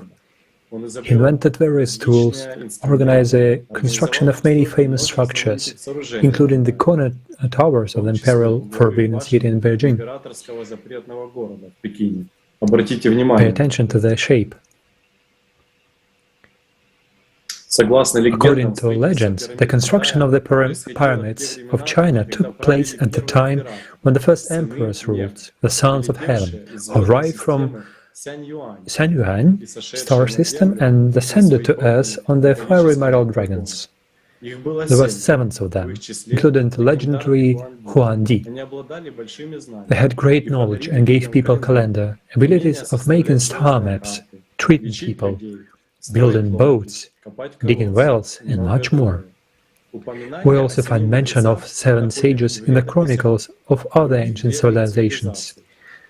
For example, representatives of ancient Egypt believed that their gods descended from heaven, arrived from Orion and Sirius in human form. The texts of the builders, carved on the walls of the temple of Edfu in Upper Egypt, tell us about some 7 wise men, including Thoth, who was later transformed into the god of science and wisdom. The temple of Edfu was erected by these 7 sages and was called the Palace of God, or quickly erected. Legends about the gods in Serbia tell about the life of the god Ra and the mysterious pyramidal mountain Rutan. 7 rich sages also appear in the legends. Myth and legend of Mesopotamia tell about how their ancestors were visited by creatures, half people, half fish. They were called the 7 sages, and the name of the main one was Oans. And now we see, in the architecture of Mesopotamia, characteristic giant step pyramid ziggurats suddenly appear. Many researchers know an amazing, high level of astronomical knowledge about the agrarian civilizations of Mesopotamia. In 1944, Benno Landsberger, one of the most prominent sumerologists of the 20th century, wrote that the legend of the 7 sages may well have a historical basis. It is curious that another name of the mysterious Oans, Ea, was the name of the fishman Feta, who brought knowledge to the inhabitants of Oceania. By the way, drawings of the man-fish belong to the oldest rock paintings in Australia. Yes, Australian Acania keep a lot of secrets. According to the linguist, biologist and journalist Alexander Mikhailovich Konratov, the legends of the islands of Malekula, the New Hebrides of Archipelago, claim that the first dolmen of the island had been erected in honor of the mystical hero Kabat, who came from across the distant seas and brought various knowledge to the island. We also found stories about those who carried a civilization mission in the midst of American continents. The Kayapo tribe of Indians lives in the Upper Amazon. The rituals of this tribe prove that mysterious creatures from outer space once visited their places. When the tribe celebrate the most important holiday dedicated to their heavenly teacher, Kokoroti, the Indians make a space alien costume. The most revered person among the peoples of South America was educator Viracocha. They claim that he made the beginning of the golden age and led people to the spiritual life by personal example, and with a great kindness he introduced medicine, metallurgy, agriculture, animal husbandry, and etc. The description of one of the most important gods of the peoples of ancient Mesoamerica sounds very similar. For example, pre-Columbian myth recorded by Spanish chronicler of 16th century Juan de Turcumada said that Quetzalcoatl was a ruddy, light-skinned man with a long beard. Like a Viracota, Quetzalcoatl brought to Mexico all the crafts and sciences necessary for the transition to civilized life. He categorically forbade the dirty practice of human sacrifice during during his reign, and of course, many of us have heard about an ancient city of Teotihuacan and the secretary Quetzalcoatl, and we can find such objects in the hands of ancient gods, and we can see them in plenty of Sumer bas-reliefs. You can read more about this subject in the Kaleidoscope of Facts, Paleocontact, Ancient Civilization, Disclosure of Secrets. Friends, as we can see, in the mythology of different peoples, there is information confirming the introduction of knowledge to humanity by highly spiritual beings, and this knowledge gave rise to the sudden appearance of the most ancient civilizations, that is confirmed by the result of archaeological excavation on our planet. It turned out that the most ancient cultural layers of civilizations suddenly begin and suddenly end. No traces of the gradual preliminary development of civilizations have been found. This fact forced archaeologists to introduce a special term for the oldest civilizations of the Earth, civilizations that have no roots. Or there are still roots, but they are from other star systems. And there are plenty of artifacts that led us, like threads from ancient civilizations and their legends about mysterious sages, to the stars. Yes, friends, on our planet there are many artifacts that attest to the use of sophisticated technological process that the humans practiced. However, why have not these technologies survived to this day? If we consider the application of technologies in terms of timeline, we'll see that they occur in a fragmented way, or in a particular place. Then technology is abruptly discontinued and does not spread to the entire continent or even to nearby areas. Who can provide such a large-scale construction as the construction of pyramids, sphinxes, megaliths, with the machinery and engineering knowledge at one time? Where did the experts who brought their mechanisms to implement these constructions come from? After all, these mechanisms had not been created before in these territories. This fact is confirmed by the majority of modern scientists and researchers. There is only one option left: the emergence of experts and machinery from the outside. And as nobody and nothing to build that construction on the whole planet means that it came from outside the Earth. Someone came into our planet and for some purpose built these objects, and then flew away with equipment. If based on this theory, then it becomes clear why they found ancient artifacts and drawings abound with strange features. The explanation is simple. The witnesses to the arrival of aliens describe process facilities through the concept familiar to the local population. And those who heard the stories drew the images the way they could imagine those facilities. An example in the bronze figure on display in the Louvre. It was discovered in India. This composition dates back to the 20th century AD. It is hard to deny the similarity of the figurine to an airplane. In the 19th century, aircraft began to appear in the most remote corners of our planet. Note that the artist depicted the fuselage as a fish or lizard with wings. He employed a familiar image to represent the unknown object. And here you can see a fragment of a papyrus from the Book of the Dead, 6th century BC. Now it is on display in the Louvre, Paris. Alongside traditional scenes of people's lives, the lower tile drawing depicts paddle boats, familiar to the people of the time, sailing through the air, and below them there is a pillar of energy lifting those boats. Further on, petroglyphs of cane Bezov nose, lemon's nose, the eastern shore of Lake Onega in Karelia, Russia. I will not make any statement about these images, I will just ask a question. Where could an ancient man, living in nature, find such images? Why did he focus on them, and why did he carve them in the stone? This is a labor-intensive process, so the events associated with these drawings were really significant for this person. It's a small part of the unusual artifacts found around the world, which greatly expand the conclusions of scientists.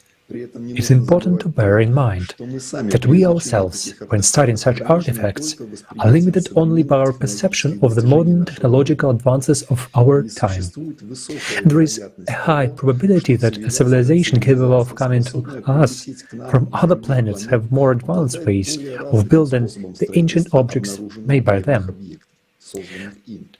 To illustrate this, let's have the historical example of Christopher Columbus, fleet arriving on American shores. The Caribbean Indians did not see Columbus ships arrived on the shores. They simply did not perceive what was not familiar to them. Most knowledge cannot be understood or accepted until it has been explained to the human being by someone from the outside. It is highly probable that the knowledge of more highly evolved civilizations exists to this day. We simply did not see it.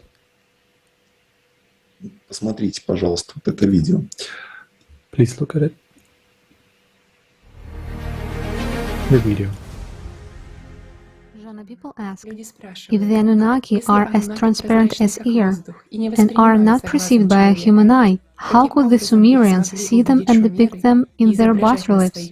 Or they were portraying people who were in symbiosis with the Anunnaki? So, you have answered that yourself.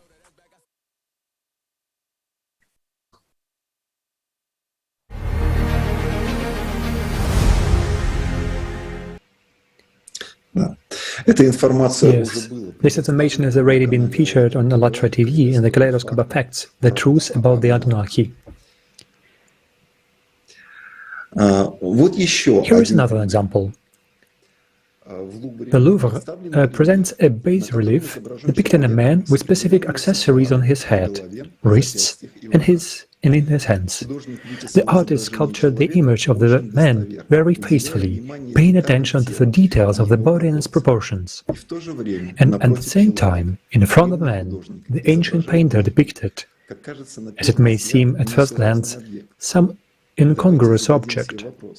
Let us ask ourselves the question, what kind of object is this and what accessories is this person wearing? The ancient Sumerians in Mesopotamia had quite a number of these unusual images. The Metropolitan Museum of Art in New York there is a panel depicting King Nimrud, Mesopotamia. Note the many obscure accessories and objects on this panel. What are these devices and how they came to the Earth? Here's another image, one of many. There is a lot of indirect evidences of aliens visits all over the planet. And the more such artifacts we find, the harder it is to deny that the knowledge and technology have been brought from outside the Earth. And it would be very interesting to know who did it. The next video will answer that question.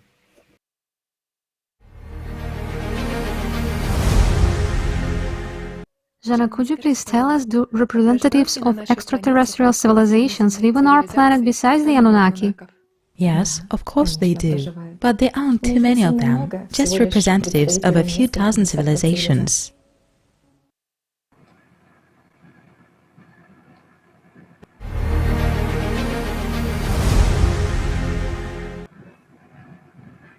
Yes, it's true. Representatives of extraterrestrial civilizations have always been among us, and they were depicted in drawings on ancient peoples, on bas-reliefs, and in their honor there are temples built. One of the such temples is the Hathor temple in Dendera in Egypt.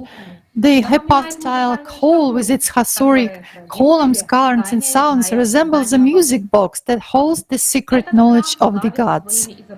This temple is famous for its depictions of numerous technical inventions, and there are sharp disputes about the purpose of these elements. Hathor is often associated with heaven, a fact which is underlined by the abundance of astronomical images of her temple. There is also a parallel between pillars and the ancient Egyptian musical instrument sitar, which can often be found in images in this temple. The ceiling of the hall in this temple is one of the main legends of this sanctuary, and it is striking by its perfect color range, a combination of blue and sandy. It is decorated and with images of planets and the most important constellations, zodiac signs, and illustrations of the passage of the rock of solar guard through the 12 hours of the day and 12 hours of night. Huge figures of goddess Nut, personifying the celestial space itself, frame the rooks of Osiris, Orion, Isis, Sirius, and other celestial deities floating in eternity. Another unique fragment is the roof of this temple in Dendera. Scientist Sklarov noticed that the roof reinforced the 3 layers of limestone blocks that weigh tens of tons and resemble a landing pad for aircraft of spacecraft, where gods or higher civilizations could have landed. Hathor is the wife of Horus. She was worshipped as the goddess of womanhood, motherhood, love, and music. The name Hathor means the house of Horus. She was depicted as a woman with cow's ears and with horns and a sun disk between them, the sign of ALLATRA, and also as a heavenly cow. The sanctuary in this temple, according to the lecture of Viktor Solkin, in the beginning of the 20th century, they found the remains of shards. Also, there is a temple of Echo in Edfu. It is a huge stone box terminated by a pyramid, a ben stone. Inside it, there was a wooden chest with golden shards in which a statue of the goddess was standing. The back wall was decorated with an image of a papyrus reed, symbolizing the transition to another stew in the world. The temple area covers 14,000 square meters in the center of the temple itself. On its walls, they found drains decorated with lion figures on the outside and above-ground drains like this great sphinx. But we also know that heavy rains ended in Egypt several thousand years ago, before the pharaonic times. So the question arises, when was the temple actually built? It is known that records have been found in one of the scripts that report how the original temple design was drawn. Shempul Gore translates as followers of Horus. Robert Buell claims that they were the creators of scientific astronomy and implemented some great cosmic project. A papyrus, which is preserved in the Turin Museum, mentions that the Shemsu Gore demigods ruled Egypt between the era of gods and human kings. They were known as Ahu, which means the blessed, enlightened, shining ones. As William Henry researches, Ahu is an atypical cosmic luminous man. The text of Efu states that all human knowledge is derived from the Ahu. But there is another unique artifact in the temple of Hathor, the Dendera zodiac. That's what we will hear about right now. Yes, indeed. The most famous relic of the Temple of Hathor is considered to be the Dendera zodiac, a ceiling relief measuring 2.5 to 2.5 meters, also called Zodiac of Osiris, the original of which is kept in the Louvre. It is the oldest surviving complete map of the starry sky of antiquity, which conceals records of the most important astronomical and historical events for all mankind during the last few cycles of Earth's presentation. Graham Hancock, in his book Heaven's Mirror, mentioned the following feature. Also, the Temple of Hathor was built in the 1st century BC, and the beginning of the Pisces age, the location of the 4 key zodiac constellations on the Dendera zodiac, acting as coordinates for each astrological epoch, does not reflect the Pisces age sky. According to the research of Svetlana Pavlova, the inner circle with 12 figures on the arms clearly depicts the following, among other things: the time scale constellation of 36 plus 1 Egyptian decans, Egyptian mythology history, zodiac signs, ecliptic circle of Presentian constellations within the Presentian zone, and the northern sky. As became clear thanks to Svetlana Pavlova research, the zodiac clearly depicts the heliocentric structure of the solar system, including the planet Phaeton, as well as the so-called unknown planet Nibiru, depicted as a sitting figure who puts his finger to his mouth as a symbol of something secret hidden. But what is incredibly interesting, the location of the planets indicates the moment of the destruction of the planet Phaeton and the impact of this event on other planets, that is the destruction of the atmosphere of Mars, which led to the termination of life on this planet, the change in the direction of the rotation of Venus around its axis, and deviation of the Earth's axis by 23 degrees. Thus, the Dendera zodiac answers the questions of skeptics as to whether the planet Phaeton actually existed.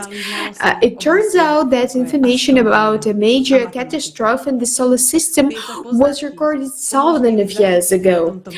Based on the findings of expert scientists, as well as our own research, we can say that the builders of the Dendera zodiac had knowledge in areas such as astronomy and mathematics. This knowledge made it possible to capture in this bas-relief multi-layered information for future generations, for you and me. And this is not the only phenomena artifact that we have discovered in the Temple of Hathor. Archaeologists discovered. Hello, dear friends.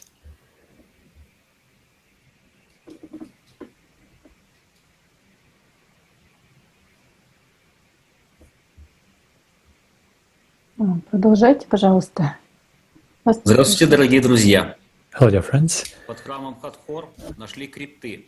Under the Temple of Hathor, they were found crypts, and in one of them there were found bas-reliefs depicting people holding large transparent flask-like objects. Inside them you could see snakes writhing in the shape of twisted filaments. The tails of the snakes are inserted into something like lotus blossoms, similar to electric cartridges.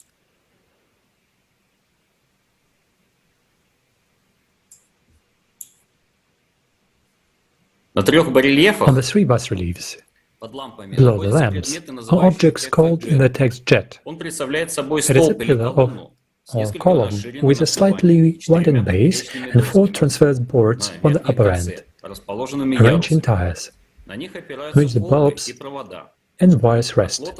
From the lotus patron cables led off to a box which is called the bark of the sun god Ra. The solar deity depicted seated on the box is an eternal source of all energy, indicating that this box is something energetic. The scientist Erich von Däniken, in The Eyes of the Sphinx, offered a hypothesis where he stated that the snake is an incandescent filament. Jet is an insulator, and the tube is a light bulb, and then invented by the ancient Egyptians. As for the lamps, they are very similar to Crookes tube, named after the scientist William Crookes, who 100 years ago studied the spread of electric discharge in glass tubes filled with rarefied gases. The lightning electric version of the consecration of temples is confirmed by the absence of traces or soot on the walls of the premises from oil lamps or torches. Modern electric engineer Walton Hahn of Austria compared photographs of jet piles with modern high-voltage package insulators. In the box of the solar god, he thought there could be a ribbon electrostatic generator in which charges are introduced inside the ball on an insulated ribbon and is energized to hundreds of thousands of volts. Engineer Walter Hahn speculated that the Egyptian priests used generators similar to one their calf devices, in which electric discharge were introduced along a certain insulated band, accumulating in an area that was charged and constantly energized. Devices on this plan could receive voltage of several hundred thousand volts.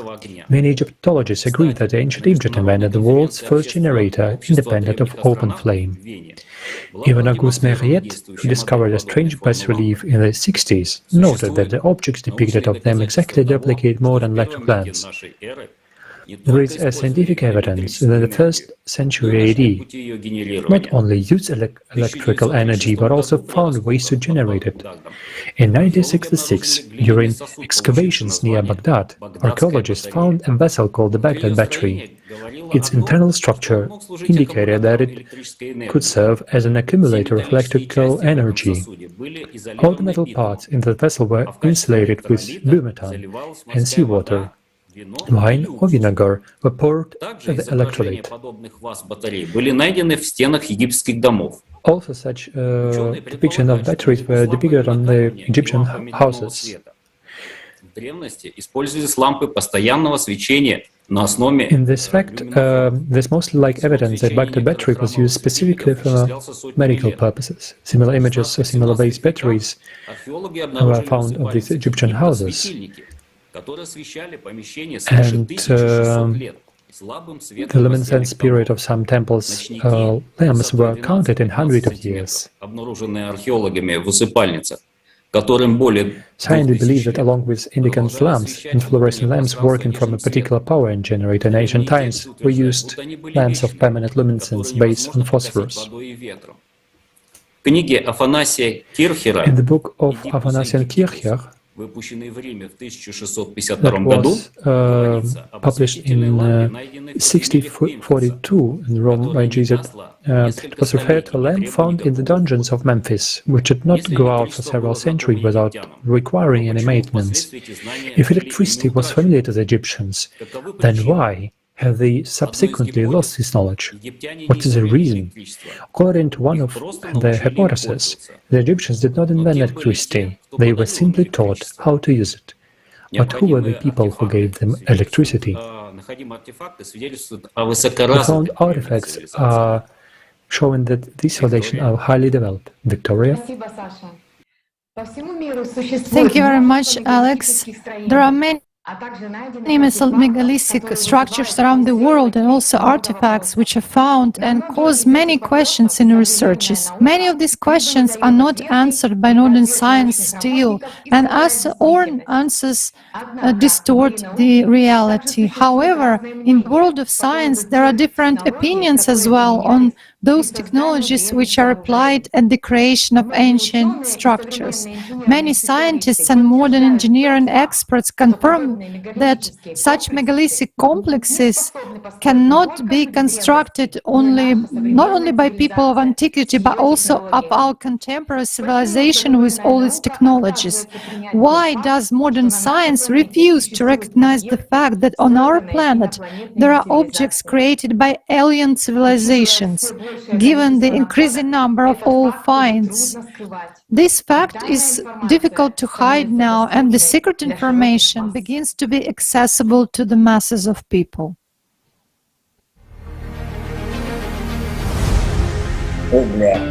Envie une affaire d'État, UFO a state affair.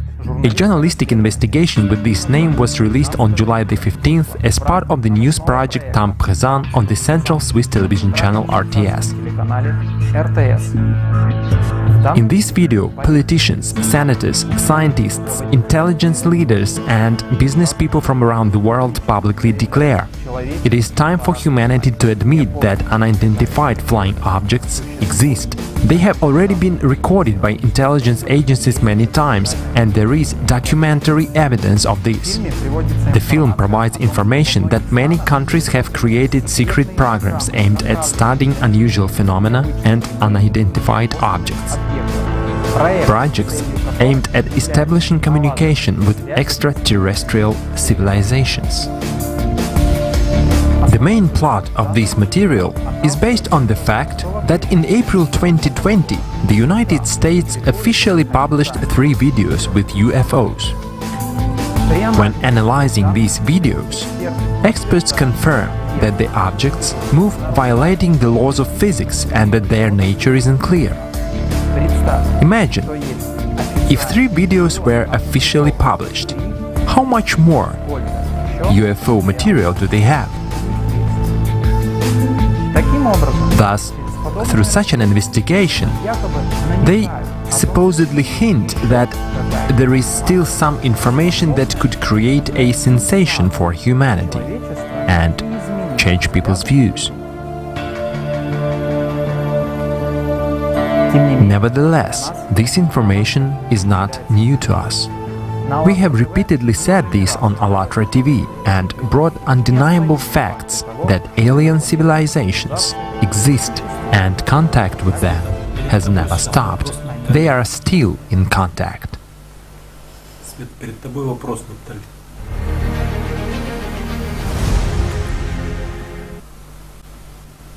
Друзья, у нас еще один вопрос для Нептали ufology. Friends, we have another question for our ufologist. Нептали, у нас еще один вопрос к вам. Neptali, we have another question for you. Why are different artifacts which confirm the presence of paleocontacts are being hidden and or destroyed?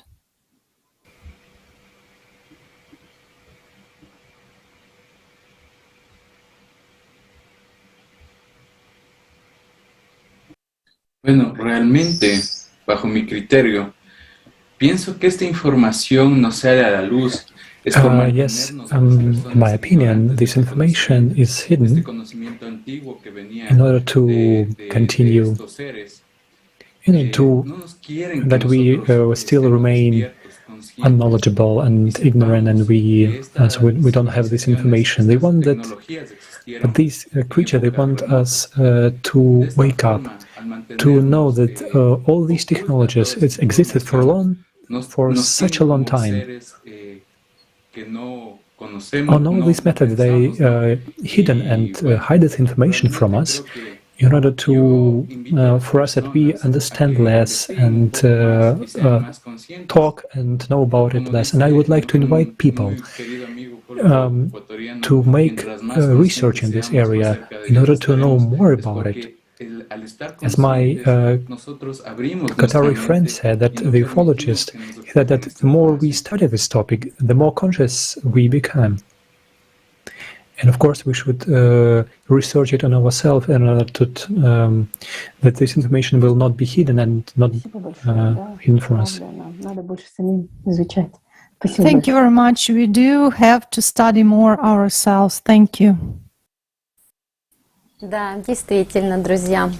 Yes, indeed, friends. The paleocontact has never ceased, and there are a lot of evidence of this in our history. We see them on artifacts and structures of the most ancient megalithic complexes, such as pyramids, which are found in different parts of the planet. We still don't know completely well who, why, and how, in which method they built these huge complexes of unique structures around the globe. We are now on our way to explore these secret makers of the past, and today's Kaleidoscope of Facts is one of the steps towards on this way. We invite scientists, researchers, experts to join us and study our history all together, because knowing the past, we know about the future.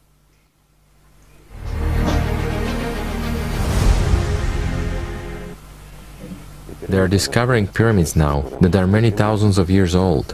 What were they needed for? Pyramids are among the most mysterious structures on the planet.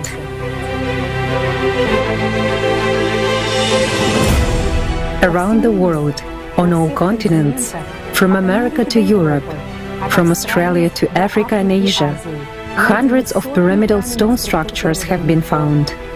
Regular pyramids, truncated pyramids, stepped pyramids, and pyramidal mountain complexes. Multi-tone structures, unique megalithic masonry, precise orientation to the cardinal points. Pyramids, the construction of which required tremendous amount of force, time and resources, as well as knowledge of exact sciences. The pyramids continue to be found to this day. Some are hidden under the sands, others under the ground. The third ones became overgrown with forests. The fourth are hidden underwater. But there is one thing which is common about them. These unique grand objects were built in ancient times and represent a single global complex linked to Kailash. And this raises many questions, the main of which is, for what purpose? Why were people willing to go to such enormous expense? It's clear that it was done for something global and super important that concerns all humankind. But this raises another question. How does it work? However, humanity has yet to answer these questions.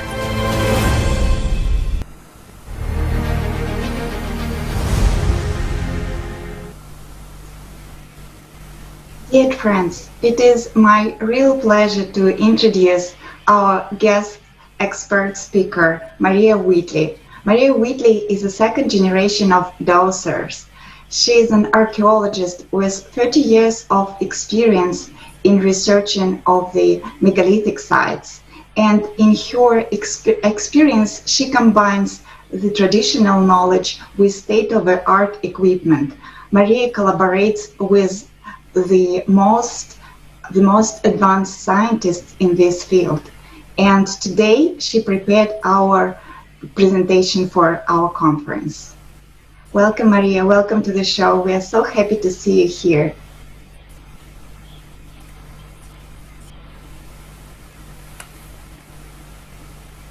Maria, I think your microphone is off.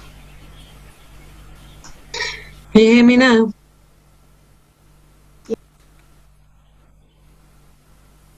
Yeah, can you hear me now? We can hear you. Yes, go ahead. Great. Okay, well, I'm going to give a 10-minute presentation on working stone and megaliths, because there are vast, as we know, megalithic constructs across the world. And I live very close to Stonehenge and Avebury, which is the largest stone circle in the world. And as a fact that is little known, one of the first stones to be placed in such complexes like Stonehenge or Avebury, and indeed the pyramids, will be underground. So stone number one at Stonehenge was placed underground, which we believe was rooting it into the telluric earth energy currents as well as ley lines. One of the first master dowsers in Great Britain to discover how to encode stone was a very famous archaeologist called Lethbridge, Tom Lethbridge. He realized that to work stone and to encode it, if you tapped it like with a hammer, or as sculptures do, then you could put your polarity into that stone. A polarity meaning a male working stone would become a masculine energy, and a female working stone would be female energy. He went on to discover that if you put a lot of energy behind the hammering, the encodement could be placed within the stone itself. So by that, he discovered that sound and images, very faint images like corner of the eye image, could be placed into stone. And when they're all linked together in a stone circle, or all the bricks placed, stone masonry placed together in such a pyramid shape, that it encodes something. And Dr. Don Robbins, he went on to work at Lethbridge's ideas and realized that it was the defect lattice within the stone itself that could actually be the encodement mechanism. And this is why at sites such as Stonehenge, all of the mythologies say it was occupied by a god at the winter solstice. And very recently in Windsor Castle, the army had, for example, an incident where one of the guardsmen saw a statue move. And the army went quite quiet on it, but that was probably an encoded stone at Windsor Castle. The stones of Stonehenge have been hit a multitude of times to get them into the lozenge shape. So that's a lot of encodement that has happened in the so-called dressing phase, which we can see in one of the slides.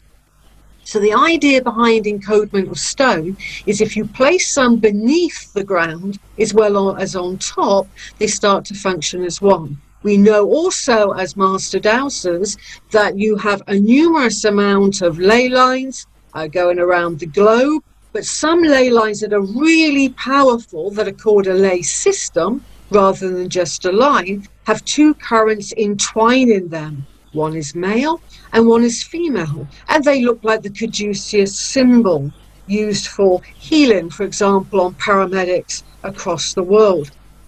So to really get an ancient site functioning and to be releasing energy, then you really do need these earth currents. We've measured these earth currents. They tend to have a DC hertz frequency, some of them. And when we come to measuring some of the mounds, which were, for example, like Silbury Hill, not far from Avebury Henge, which I mentioned earlier, was the world's largest hill in this area. It's also a step pyramid beneath that, so it's a 7-layered step pyramid. And the electrostatic field on top of that pyramid shape, which is now grassed over, so it looks just like a mound, but it's very large, can emit an electrostatic field 1,000 times rather greater than at the bottom. That's what we've recorded after 4,500 years of erosion and of it losing its pyramid shape. So if we go back to antiquity times, in the Neolithic and the Bronze Ages, for example, as well as the Chalcolithic transitional phase of the Copper phase, then we can realize that these monuments could have emitted a lot of light. The electrostatic field tends to emit a kind of blue tinge of light, and that has been photographed recently, which I put on my other presentation, by people in the area who have seen this. The encodement of stone is probably one of the most fundamental things that is needed in the design canon of an ancient site. If you just do not put in intent, you do not put anything into the stone, then they will be lifeless. And in fact, the ancient Egyptians said in their Book of Hermes that statues so worked and placed at certain seasons, they would become animated. They would have this kind of life force. And even in ancient Babylon and the Sumerians, they said as well that their statues were so finely worked that they contained an essence of the god itself. So, by working stone, by putting into an intent into it, that's when it becomes a purpose and it retains its programmed information. For example, at Stonehenge, there's one particular stone that has a spine ridge at the average person's height going down the stone. It is very ridged. You could put your own spine against it because that's how it works. And a lot of people that have done that in the past have felt a huge healing emphasis on their whole spinal and chakra system. So the encodement into these so-called ridge stones, which archaeologists call broad tooling, actually have healing virtue about them in the way that they were sculptured. Spheres as well. That's another way of really getting an encodement into an object. When we look at some that were found in Aberdeenshire called the Towie sphere, it contains harmonics, which are mathematical ratios, which relate to musical intervals. And on quite a lot of these spheres from Scotland, for example, they really do retain that harmonic. And one of the strongest harmonics is the perfect fifth, because the perfect fifth allows the ease of music to roll, the ease of energy to flow. And when we look at the King's Chamber inside of the Great Pyramid, for instance, or other spheres alike, they tend to incorporate these particular harmonics of the perfect fifth or the perfect fourth. So when we look at how energy flows, it does need mathematical ratio as well. And all ancient sites across the British Isles and Europe contain these mathematical ratios. When we return to somewhere, for example, like Stonehenge, we know that if you root a stone into an earth current, which are far, far more powerful than a ley line, a ley will transmit the energy. When you place something on an earth current, the standing stone absorbs it. So it's not transmitting it, it's absorbing it. And it absorbs it in a particular manner, of which, if you imagine a standing stone has energetic points on it, the energy rises up through the crystal lattice structure. And we have recorded these frequencies at those points. Interestingly so, they're around 18 hertz. We hear at 20 hertz. I propose and hypothesize that in ancient stone circles, ancient man and woman alike could hear the stone's transmission rather than just have a visual look at the monument. I discovered at Stonehenge in 2015 that Stonehenge was associated with long-skulled, elongated-skulled people, and I went to Cambridge University to photograph these people. When you look at their long skulls, which we have typical round skulls, these long-skulled people had offset ear placements. Their ears were further along than what ours would be in relationship to our skull. So I think with these elongated skulls, a bigger brain capacity in the past, a different possibility of hearing 18 hertz rather than the standard 20 hertz would give a real different perception to ancient sites. Also at ancient sites, when it comes to sound, Dr. Don Robbins, he was a member of what was called the British Dragon Project, working with engineers such as Rodney Hale, who I have worked with, recorded particular sounds being released by standing stone circles in Oxfordshire called the Rollright Ring. Stonehenge is world famous. The Rollright Ring doesn't necessarily have that fame, but it is still a circle. Now, when you have a circle that retains its circular shape, it behaves like a stone circle proper. Stonehenge is ruinous. Avebury is ruinous. It no longer retains that circular shape. Rollright, Swinside and Castle Rigg in the British Isles retain that. And what Dr. Don Robbins discovered was at particular moments of the solar year, for example, around the time of the spring equinox, especially so, all of the standing stones would start to release ultrasound in big waves of energy going out of the stone circle, not inside of the stone circle. So we realized that sound, harmonics, earth energies, and lays play a paramount role in the transmission of energy. And as well, some of these telluric currents, as Tesla and others attest, could literally carry those currents within these Earth energy currents. And some of those, I feel, with my dowsing experience, and I'm considered one of the UK's master dowsers, can carry these signals throughout the landscape.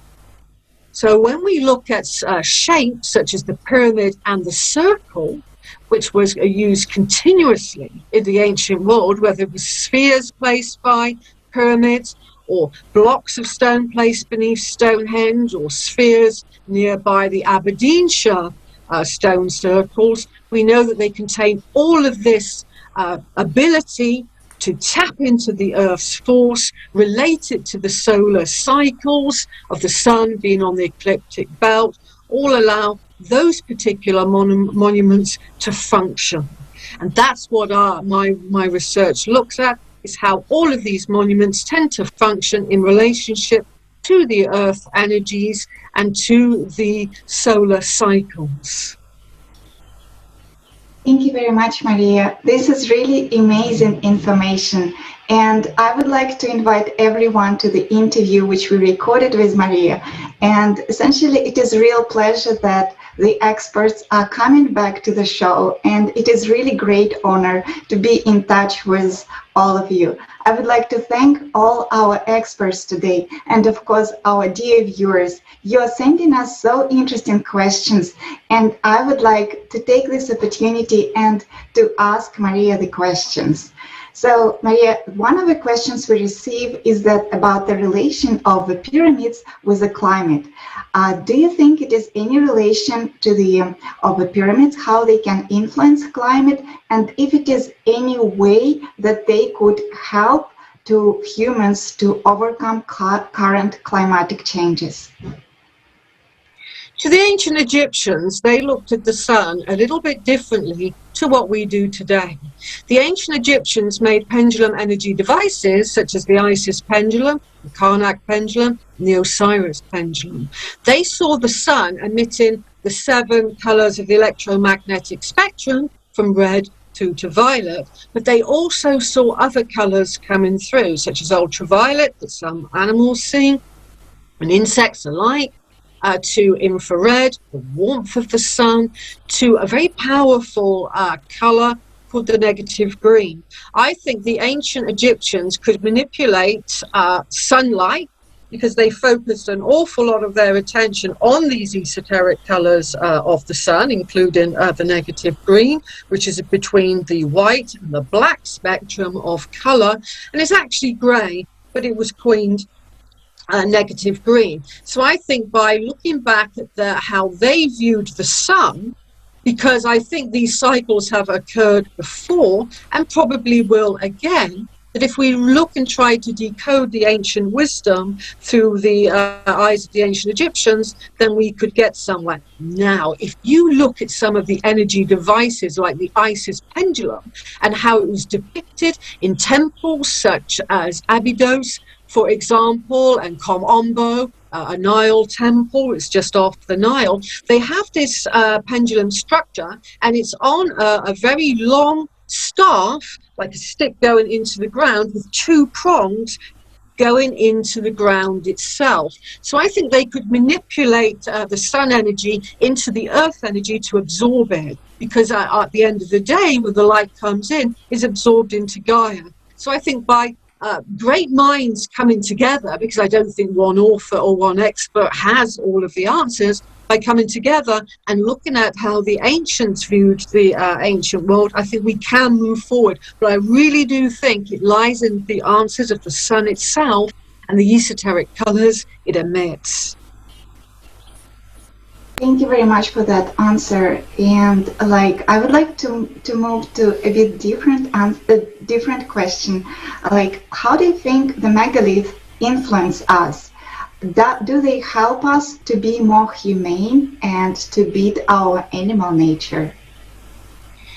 That's a really good question, and yes, they do. From the moment you walk into Stonehenge, from the moment you go into the Great Pyramid itself, you're in an altered state of consciousness. And that altered state of consciousness can rise us up to our kind of higher self, as it's often called in the British Isles.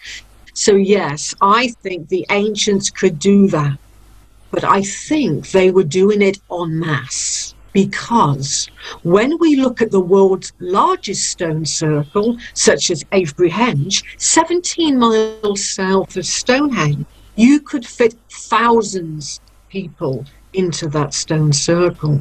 When we go to the world's second largest stone circle at Stanton Drew in Somerset, again, thousands of people were attending these places. So if you think of humanity and not just going into a stone circle by yourself, but going in with thousands of people en masse and sharing a conscious experience, that's what I think our ancestors were doing at the very large Henge monuments in the British Isles. Today, we tend to think in small groups, we tend to think of our personal experience at sacred sites, but our ancestors, I think, were doing it as a collective. Yeah, that's also amazing information, and I think it is something related to the type of a society, and then we have this creative format, and we have really opportunity and understanding how they work. I think it works well with that intention which you put to the stones. And we had discussion about that during Maria's interview, and like I would also ask another question. One of our viewers essentially asking, I think it's more related to your professional experience and the professional questions. So how do you distinguish between female ley lines and male ley lines? Like, do you make certain measurements? Could you please share this information? Yes, how it's viewed in the UK is all earth currents and all lays will either have a masculine or a feminine signature, but we liken that more to solar or lunar. And it was first discovered, really, these gender equivalents, if you will, by some dowsers in the 1980s, of whom I've worked with. And they realized that the currents all flowed through not just ancient sites like Stonehenge and Avebury I've mentioned, but churches were aligned upon them. I mean, hundreds of churches on a 300 mile ley line. Then every, if you imagine that ley line's entwined by two earth currents, one's male and one's female, every 8 kilometers on the female earth current entwining the ley, you had a church dedicated to Mary Magdalene or the Virgin Mary. So that was the feminine line. The other way that you can dowse, if you use a dowsing instrument, for example, such as a copper L-rod, if it's a masculine ley, it will go towards your body like this, and if it's a female one, it will go away. Or if you're using a pendulum dowsing device, it will go clockwise for a male ley line or male earth current, and it will go counterclockwise for the feminine. And the moon will influence the female currents and lays, and the sun will influence the masculine. May you please continue? There is some technical. That's okay. And also what we need to remember as well, that's one type of ley system, but there are other earth energies associated with particular monuments in the British Isles and Europe and Egypt, where I have dowsed as well, that combined both. They are male and female, and these are called hermaphrodite lines or Genesis lines. So we can have them independent of one another, or we can have them co-joined. Now, when they're co-joined as a hermaphrodite line, that is instantaneous balance that one can experience at these sites. A Genesis line, for instance, is born of two vortexes that are in close proximity. They don't have to be parallel, but they're in close proximity, and one of the vortexes will be male and the other female, and the energy will be joined together and will flow as one. That's a hermaphrodite line, of which again we've measured, and the frequency, the Hertz frequency rather, coming out is about 7 Hertz, which again influences our brains to go into the alpha mode rather than the beta mode. So from the moment you just walk towards a standing stone, some of the tests have revealed, your brainwaves instantly change. So they are very healing and very soothing, conscious raising sites, and some people just look at them as a lump of stone. That's how most archaeologists see them. Oh, it's just a rock. But when we delve deeper, we realize that they are encoded and that they have gender, and the lines associated with them can influence the stone. So there's a feminine earth current or ley associated with a part of an ancient site. That's its feminine side. And if it's a masculine, likewise, that will be deemed, that stone, if it goes through that, to be masculine. And this is why churches across Europe and in England, if they have a male ley line flowing down the axis line of the church, or a male earth current, the church will have a male saint's name, such as, for example, St. Michael, St. George. Whereas if the church, or it could be an ancient site, if the church, my example is within a Christian church, who put their churches on leys and earth currents, if a female one flows through that site, likewise it will be dedicated to a female saint. So just by the name of a church alone will start to indicate the dominant energy in and associated to that construct. Thank you very much. That's really comprehensive answer. And like you mentioned about this alpha brain waves, and later we will have presentation on that. So stay tuned. And I would really like to thank Maria for your presentation and for joining our conference. And we are really welcoming you to all our projects as well. We are inviting all our scientists. Thank you very much, Maria. Thank you. Thank you.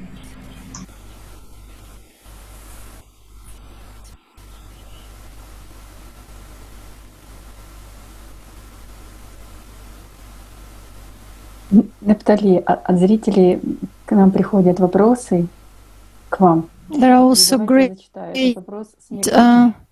many questions for Naphtali, and we have a question from Mexico. There are pyramids all around the world. How are they related to the aircraft which were seen in Russia, China, and around the volcanoes in Mexico? That's the question for Naphtali.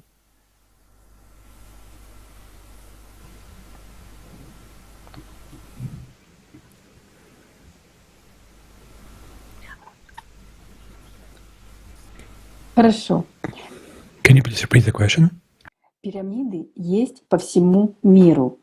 Как они связаны с летательными аппаратами, которые видели в России, США, Китае и в последнее время в районе вулкана Колима в Мексике? I'm again repeating the question about how these aircraft are related to the volcanoes which were in Mexico and the aircraft which were visible in China and in Russia. This is the question which came from Mexico.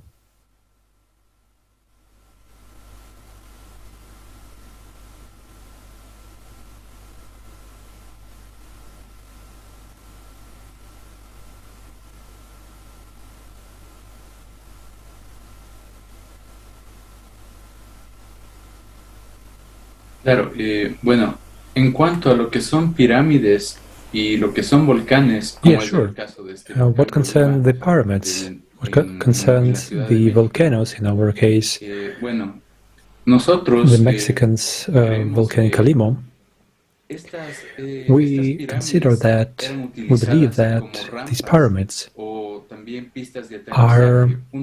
used as a pandus, a runaway for UFOs.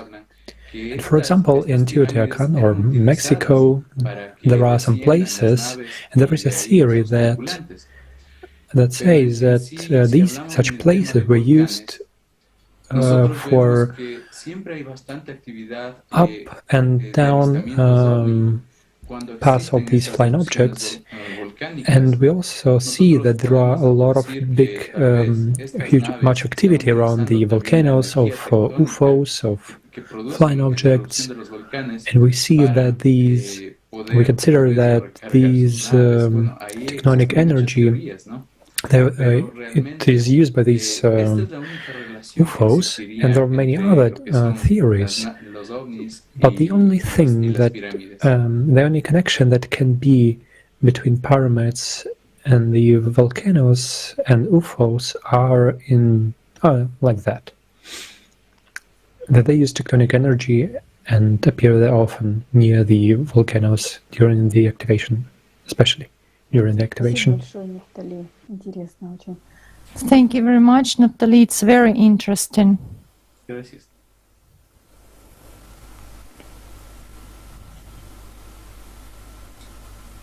Действительно, какой живой у нас разговор. Yes, such a vivid conversation we have today. We are now in live broadcast and we can ask questions to researchers and ask and receive responses right away. It's such a wonderful time. And you know, for many centuries, pyramids located in different parts of the world provoked interest in many people. Can we use our modern science to reproduce the technology of these ancient structures? Do we actually know their purpose and their real purpose? Tatiana, the floor is yours now. Здравствуйте, друзья.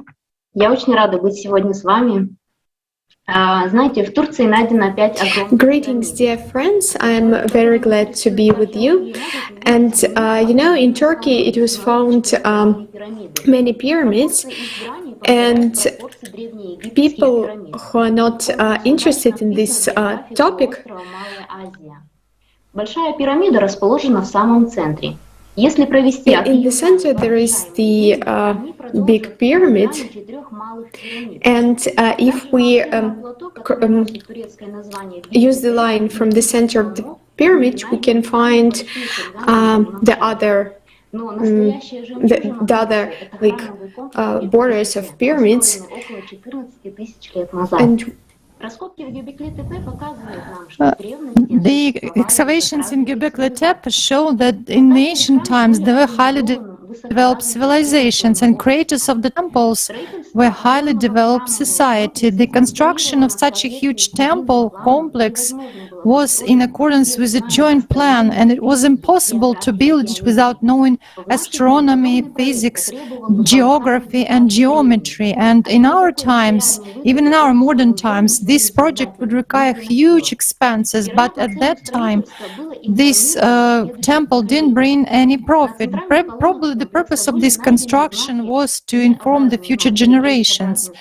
And also there are H or N-shaped signs in the middle of the temple, and also the ALLATRA sign, the crescent with horns pointing upwards. These symbols indicate that the structure reminds people of the main goal of human life, spiritual development. On various artifacts, there were human hands and belts. This means that these columns were not just a structural element of the buildings, but also the purpose of this building. And the building was just like a frame for this overall structure. And this structure consists of several circles, big circle and 2 small circles, which form an ideal equilateral triangle. Where did ancient people get this knowledge? The territory of this temple equals to 5 football fields. Probably this was an observatory, and this hypothesis of Giulia Milano from Milano Technical University supports this idea that the main temple of Göbekli Tepe is strictly oriented to the Sirius star.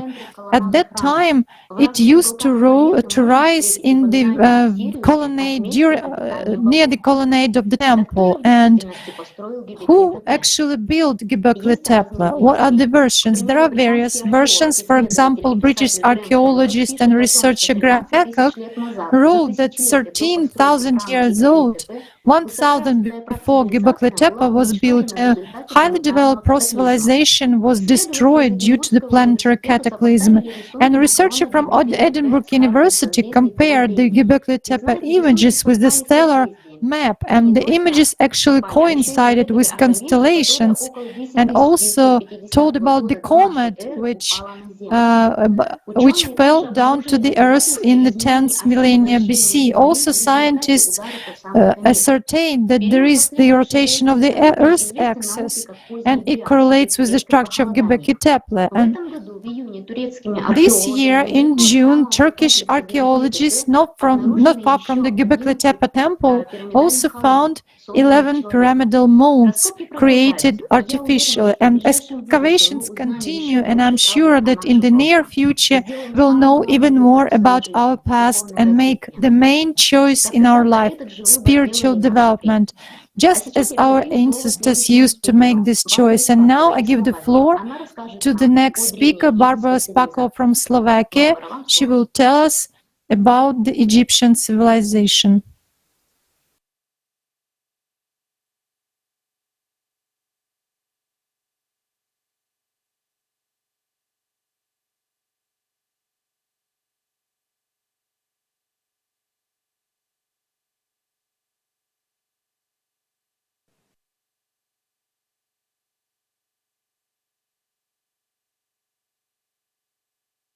Светочка, тебя не слышно.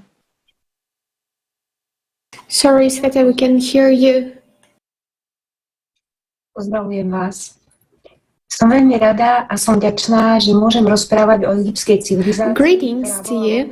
I'm very glad and grateful that you can tell about the Egyptian civilization, which was very developed in the time of Imhotep. The people of ancient Egypt created masterpieces, the perfection of which cannot be compared with the creations of the latest dynasties. Perfect underground and ground structures were built, especially temples and palaces. Unknown technologies were used to process and transport the huge multi-ton stone blocks. This ancient culture was extensive knowledge in mathematics, geometry, medicine, civil engineering, and other disciplines. Egypt used a perfect calendar system. They had a developed infrastructure and irrigation system. Laws were adopted to the civil service where was organized. Order was restored in the country. The Egyptian civilization used different hieroglyphs and symbolic writing. Education was available to everyone. People became interested in improving their professional level. They respected professional discipline and valued law and order. There was equality between people in society. Works of art of extraordinary quality were created. The Egyptian civilization was brought to such an advanced level by Imhotep. His name means the wise man who comes in peace. He played a significant role in the history of mankind. He was something like the prime minister, vizier, and the chancellor of the Pharaoh Djoser, who ruled the third dynasty around 2800 BC. This position allowed Imhotep to understand what was important not only for the society society of the time, but also for us contemporaries. We are talking about about an architectural project of world significant, namely of pyramid complex in Giza. He achieved all these together with the best men and women in whom he saw the essence of spirituality and humanity. He called this community symbolically Freemasons. This is obvious that the Egyptian civilization has built it, had extensive specific knowledge. According to the references on the walls of the pyramid about the paleocontacts, we can, they can help us in understanding.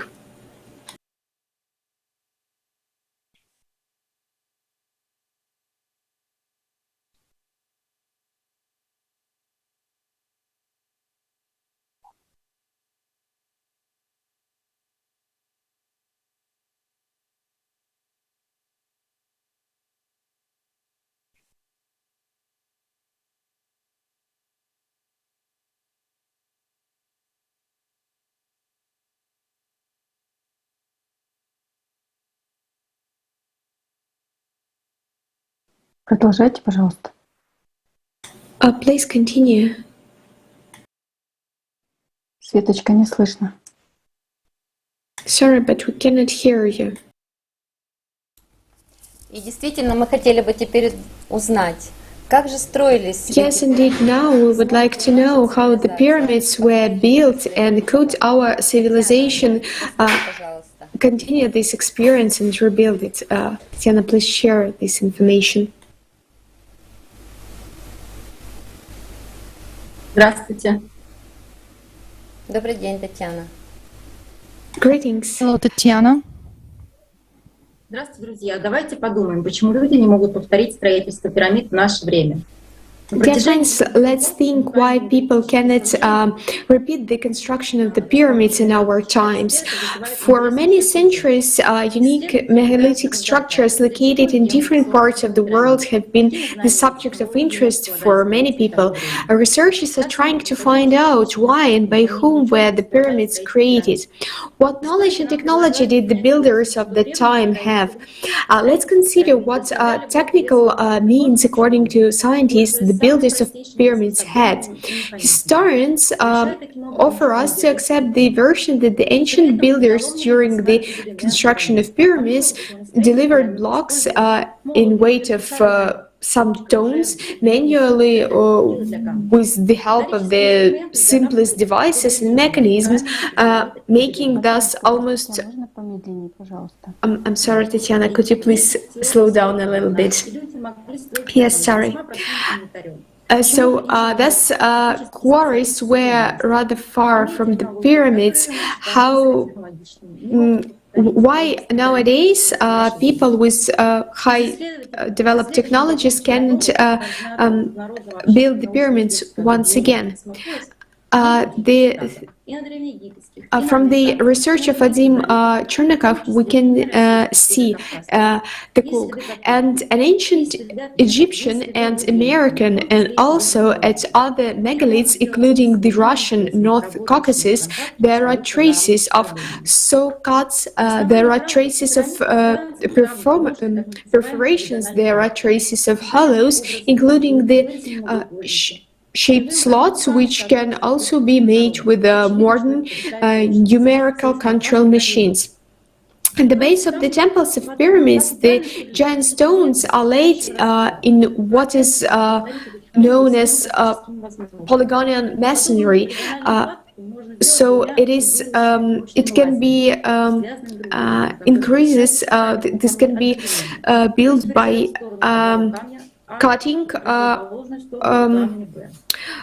opposite sides from the stone R and opposite at the same time of the stone B, and B, and maybe it's was done by lasers. It's well-known fact such attempts were made, and in Kaleidoscope of Fact 5, we know that in 1978, a Japanese archaeologist and Egyptologist, Sajuki Yokoshima, recruited a team of Japanese engineers and Egyptian workers and tried to build a pyramid 15 times smaller than Cheops, but this venture failed. By examining the approaches that were used in the construction and site selection of the pyramids, researchers have noted many similarities that have led to the understanding that all of these unique archaeological finds have some common purpose and are inherently connected. So, what do we know about the pyramids of the world and what do they have in common? The monumentary and grandeur of the pyramids, durability. They were built at the intersection of the ley lines. They were located in the immediate proximity to water sources. Clear orientation of the pyramids to the cardinal points. Their construction was based on complicated mathematical calculations. Their orientation according to the stars with an accuracy with the only space technology can achieve. They hold many of the mathematical mysteries of the universe. So if we turn to research of Raymond of the University of Manchester on the text of the Egyptian city of Edfu, from this Egyptian text, there are references about the 7 wise men have survived in this day, as well as the Edfu building text. And 7 sages, they were believed to be the only driving beings who knew how the temples and sacred places were to be created. So also from the mythology, we know about 7 sages and 7 builders of the city Uruk in Mesopotamia. And there was only one fact concept of 7 sages and 7 deities. This says about the one common original source of information. And we need to find out many interesting things more. And now we this knowledge that was brought by teachers to the earth, but the time flows and this knowledge were forgotten, and now we're faced with an important choice. If we choose the consumer format and we disappeared as a civilization, which has happened more than once in human history, or we'll accept the knowledge and open which is open to us and develop a creative format. And let's watch videos. Thank you.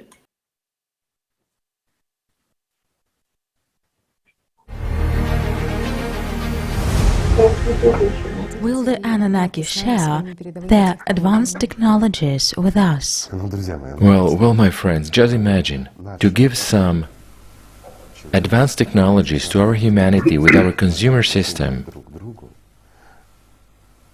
with our attitude to each other.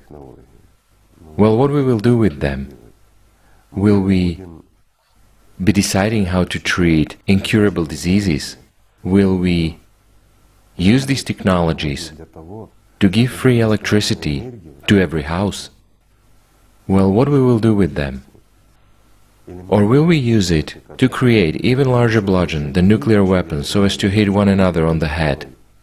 You yourselves give an honest answer, and you will also understand my answer, which I will not voice. You yourself will figure it out.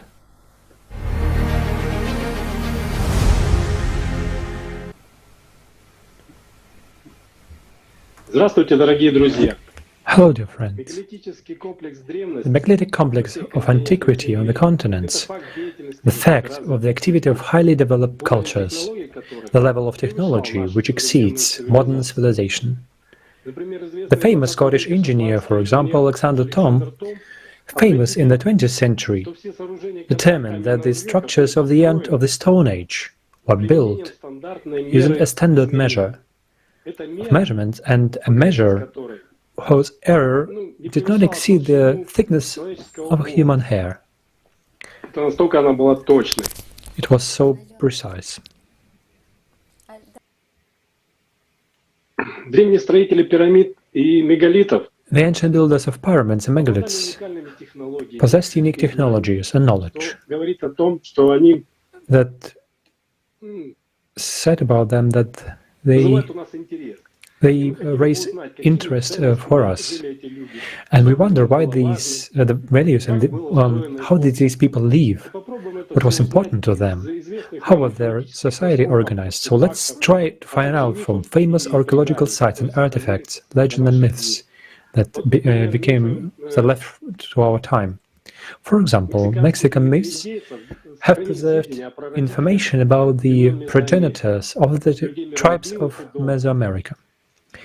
People who are peace-loving and kind, who do not know strife and wars that inhabit the cities. And they call them the community of perfect people, the Toltecs. The Toltecs was translated as the sage person who observes the knowledge. And through them, such peoples as Aztec and other inhabitants of Central America received magnificent buildings and knowledge that then they make progress in art, architecture, astronomy, mathematics, philosophy, and as I said, buildings, megaliths, pyramids, dolmens. But where the Toltecs disappear, the myths do not say anything about that. It's like a mystery.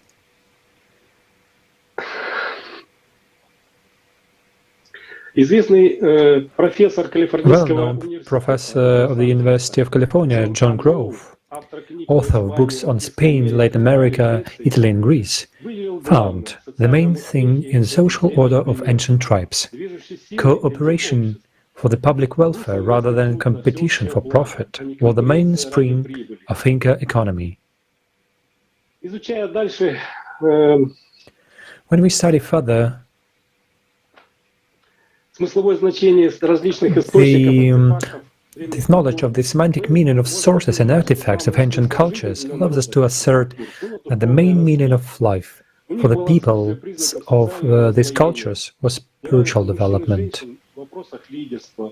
The absence of signs of social stratification, inequality between men and women, and leadership issues in the public, everyday spheres of society we observe in the burials and cultures.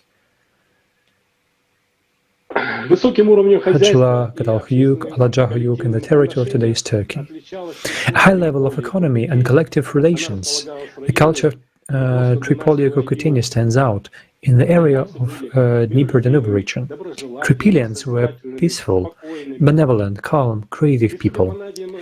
Judging by the artifacts found, by the signs and symbols depicted on the vessel, the inhabitants of Tripilia knew about the pyramidal structures and spiritual practices. They erected pyramids in certain places according to a certain star orientation.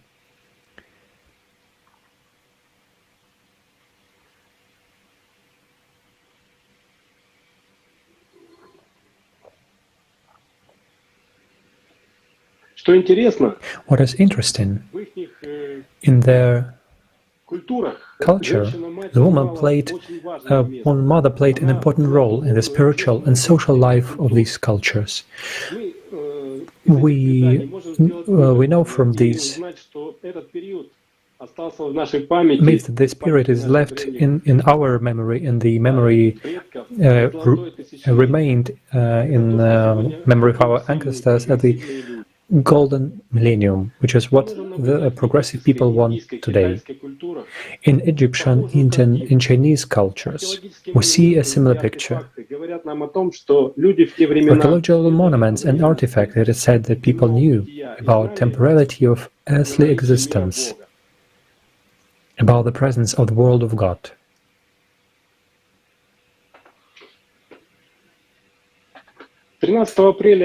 2021 года On the 7th of April 2021, we already told about, in the Kaleidoscope of Facts, we already told what was hidden from the people. So in order to lose this valuable knowledge in spirituality, they were left on the internal stones. The papyrus that was found during these during the Egyptian archaeological found it was the priest Maniphora wrote, Tosoros in his reign lived Immutus, who because of his medical skill has the reputation of Asclepius among the Egyptians, and who was the inventor of the art of building with hewn stone. And according to the single universal project of Imhotep, the famous complex of Orion was built in Saqqara. The construction of a complex of pyramids in Giza was completed. During the direction of Imhotep, in our understanding, he is like a prime minister of Egypt. The economy, the Egypt was a strong and prosperous state, and the people lived well and have everybody has a right for education. They were, doesn't matter of their past, and all people had equal opportunities for professional spiritual development. And thanks to a spiritual outlook, they stimulated in a person to desire to improve high moral qualities, create goods for others in this world, not to be afraid of death. Lofty moral principles began to prevail in society. It has become popular to be highly moral, educated, polite, intelligent, literate, to set noble goals for oneself. In this society, there was peace, friendship, harmony, and mutual assistance prevailed. This is a real example for us that such a constructive form of society is not new. People already lived like that. I would like to emphasize that they lived peacefully and happily. They created unique buildings and left behind a rich spiritual and cultural heritage. Creative society. Creative society, so is what we can build. It is a creative society that can lead us out of the swamp of consumerist existence and provide a decent future for us and our children.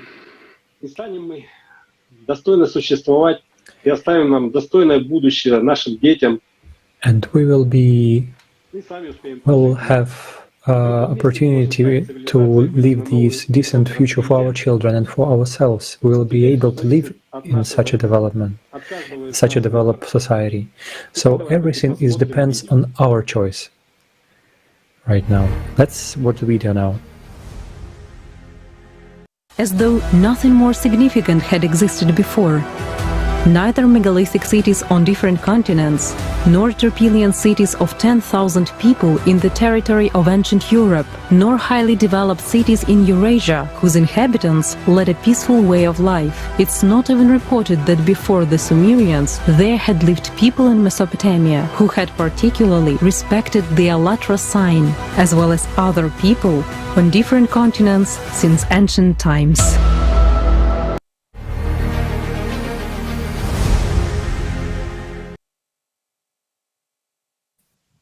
Рассказать на примере древних культур. Yes, on the example of ancient cultures, it's very important to show that the knowledge was given to people at various times, and archaeological excavations prove the existence of highly developed civilizations and cultures. Civilizations were peaceful and spiritual, and this is the society which the Jazira will tell us about right now. Greetings, everyone.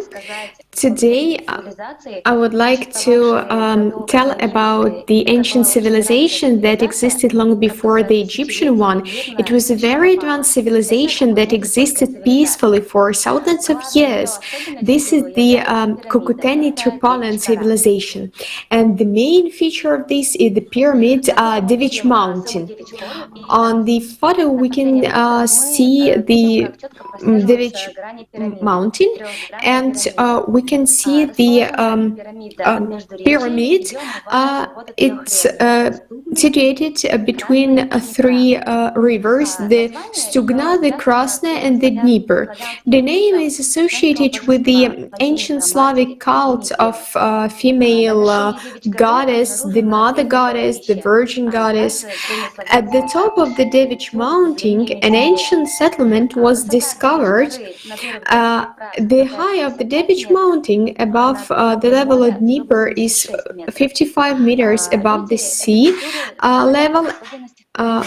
The people of this culture knew about the pericultures of the pyramids, and thanks to they reached the spiritual experience. You can read more about certain star orientation in a book by Anastasia Novych, ALLATRA. I want to know that 7 millennia ago, numerous tribes of the Tripolitan culture lived in the cities with an area of more than 100 hectares. Much attention of scientists is attracted by clay female figures which with testes of veneration of the creative feminine principles, and this topic was discussed with more details in the Kaleidoscope of Facts, the Mother of God, the creative power of love.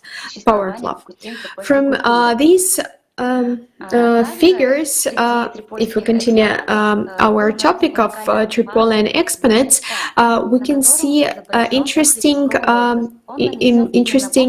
artifacts that looks like a cross symbolized person, and we can see that there is also a mark on the place where it should be a soul.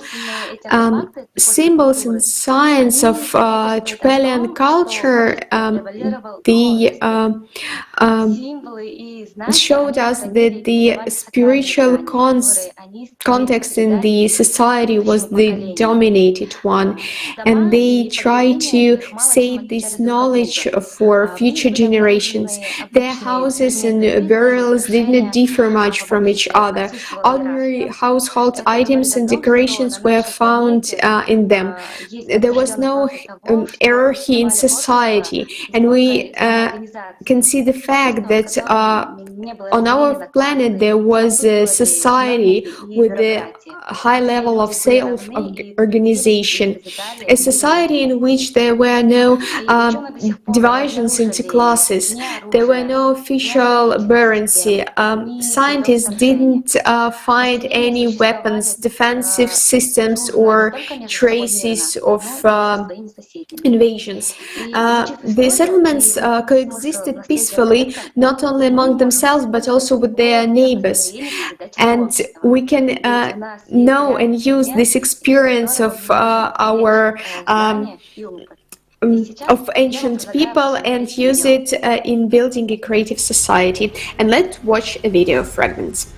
In all parts of the world, without exception, the same signs are found. Well, even our ALLATRA. It is everywhere.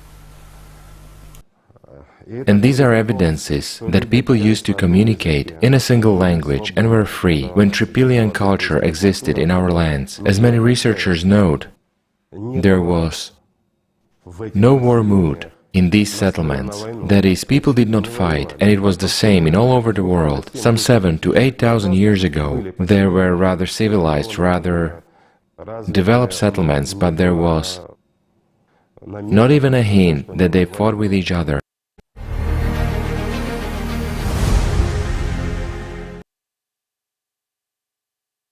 American traders Fred Meyer Schroeder and Oscar Mammon discovered the ancient Chinese pyramids in the city of Xi'an in 1912. When they were traveling through the China, the Taoist priest told them about 7 pyramids in the city of Xi'an, which is one of the cradles of the Chinese civilization.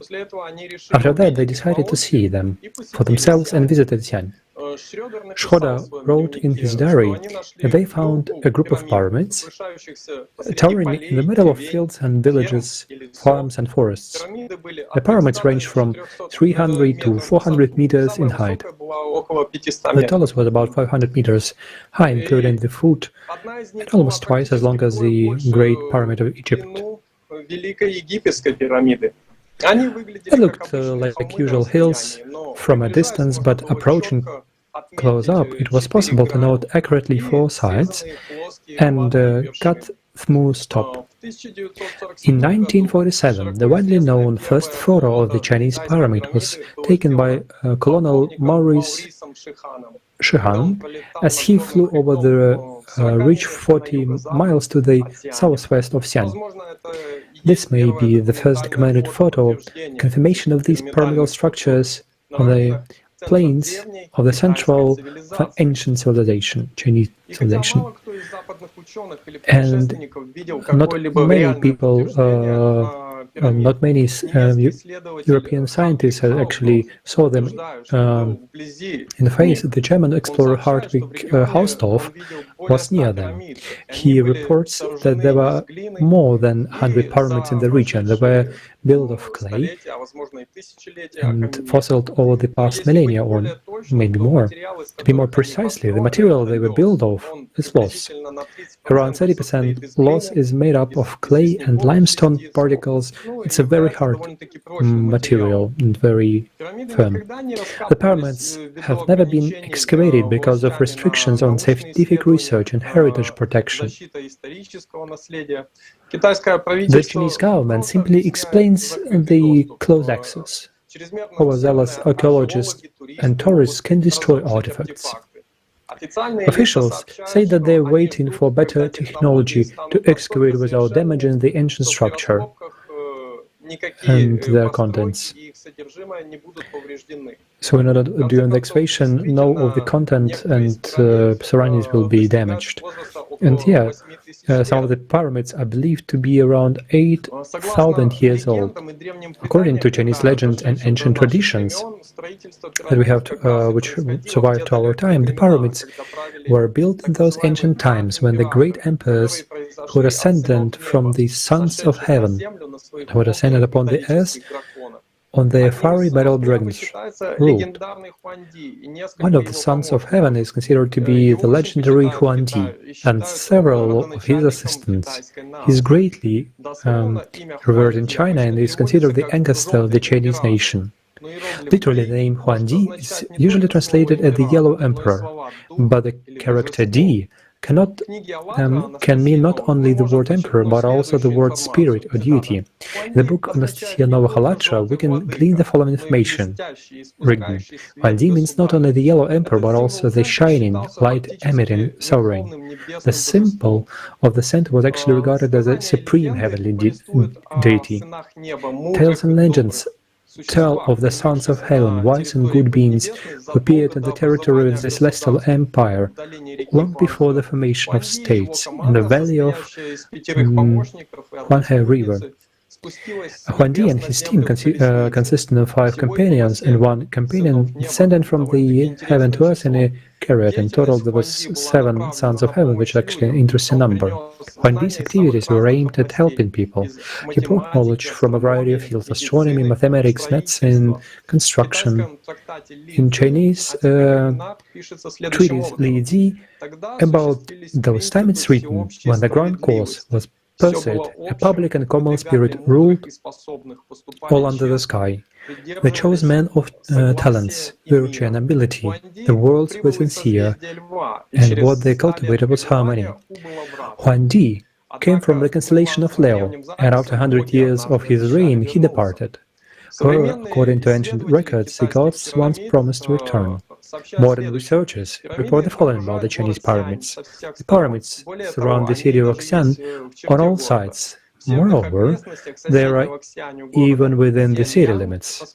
In the northern outskirts of the city of Suanyan, neighboring Xing, there is a huge valley of pyramids.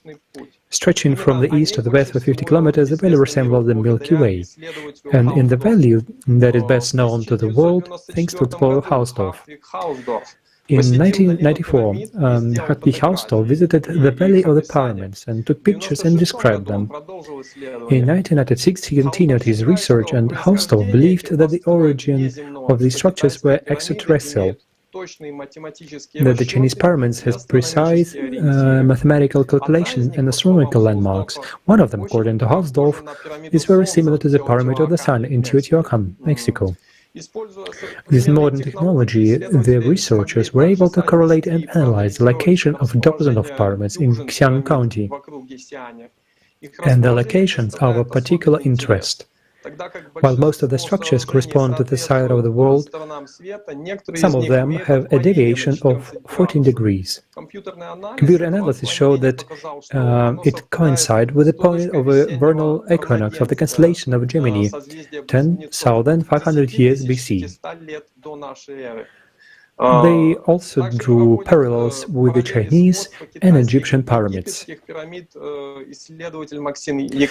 The researcher Maxim Yakovenko writes, "In both cases, the pyramids are placed in the same schematical way, aligned to the cardinal points. The distance ratios between the pyramids of Egypt and the Yangtze Park are also striking in their similarity.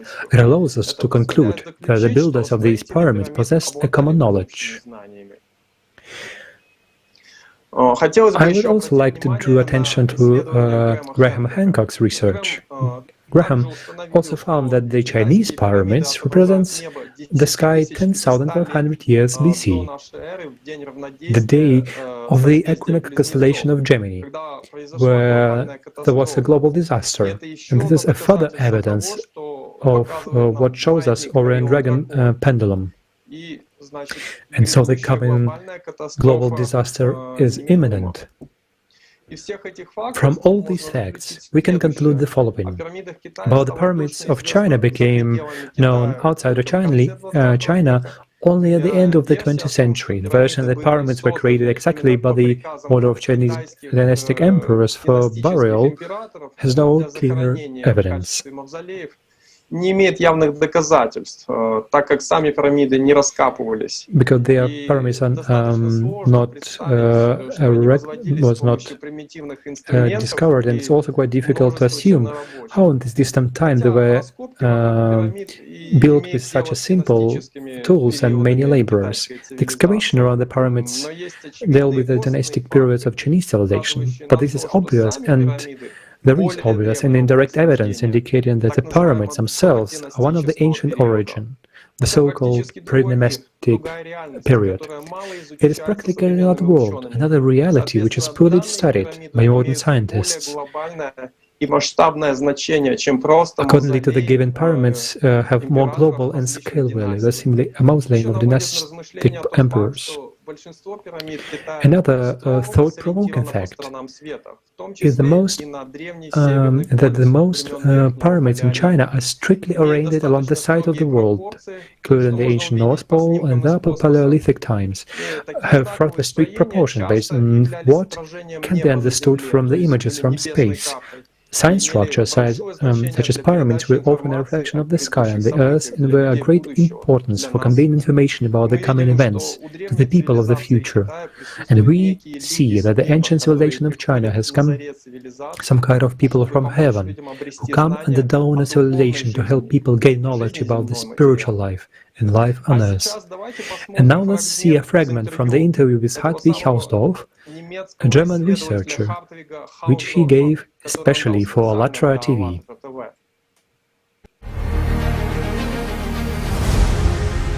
Yes, who built them in China? Of course, the majority of them are built by people. But there are also a pyramid 300 meters high, the White Pyramid. I'm not sure, maybe someone else built it a long time ago. And when might they have been built? By now, we know that most of these more than 100 pyramids located in Shaanxi province belong to the chronological period of the so-called Dan dynasty. This is 206 BC, 220 AD. But there are also pyramids that were built earlier, for example the burial pyramid of the Emperor Qin Shi Huang. who died in 259 to 110 years, exactly in 210 BC. And of course there are much more ancient ones, because the history of China goes back farther than the Han Dynasty. The Qin Dynasty, before that there was Shang Dynasty, and then something very interesting happened at that time. And for me, it is connected with these pyramids in China. There was a time when the legendary great emperors ruled. There were 6 emperors. This was back in the pre-dynastic period. It is very strange.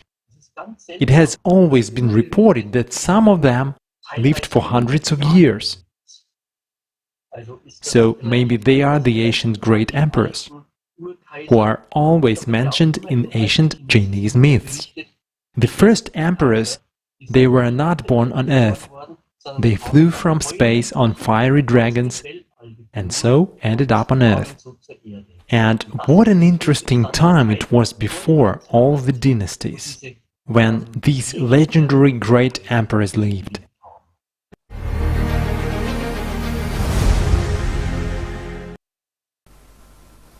Друзья, а теперь я хочу Now I would like to introduce our guest, Raul Del Olmo, Professor at the National Institute of Archaeology and History and Master in Museum Studies.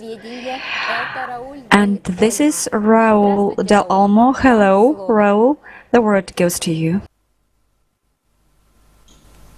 Hola, buen día a todos. Gracias por la invitación. Hello everyone, thank you very much for the invitation, and I would like to talk about the construction of the Mexico territory. The territory that the Mexican Republic occupies today is the result of historical process that has lasted for more than 5 centuries. Mexico is a relatively young country, containing within its borders archaeological remains belong to more than one culture, with geographical and time differences that have determined much of its behavior, beliefs, and what interests us here. Architectural styles that today allow us to identify them more easily. Despite the differences between these ancient cultures, there is a coincidence in the construction of buildings. And this coincidence in the necessity of lifting the pyramids. Some are more decorated than others, but they always remain a very accurate connection with the environment, and above all, the location and movement of celestial objects, such as the sun, the moon, and the most prominent planets and stars of the firmament. We must admit that in some cases we don't know who built or how the monumental buildings, such as the Pyramid of the Sun at Teotihuacan, were constructed. However, we can get a very clear idea of the construction process of the vast majority of pyramids. In contrast to distant cultures such as the Egyptian, which have great variation in form, size, and building materials, while the pyramids of Giza consist of a very precise overlapping of large stone blocks, in Mexico we can find various building materials that are not as questionable and mysterious as the pyramids in Egypt. Tantas dudas y misterio como si lo hacen las pirámides en Egipto.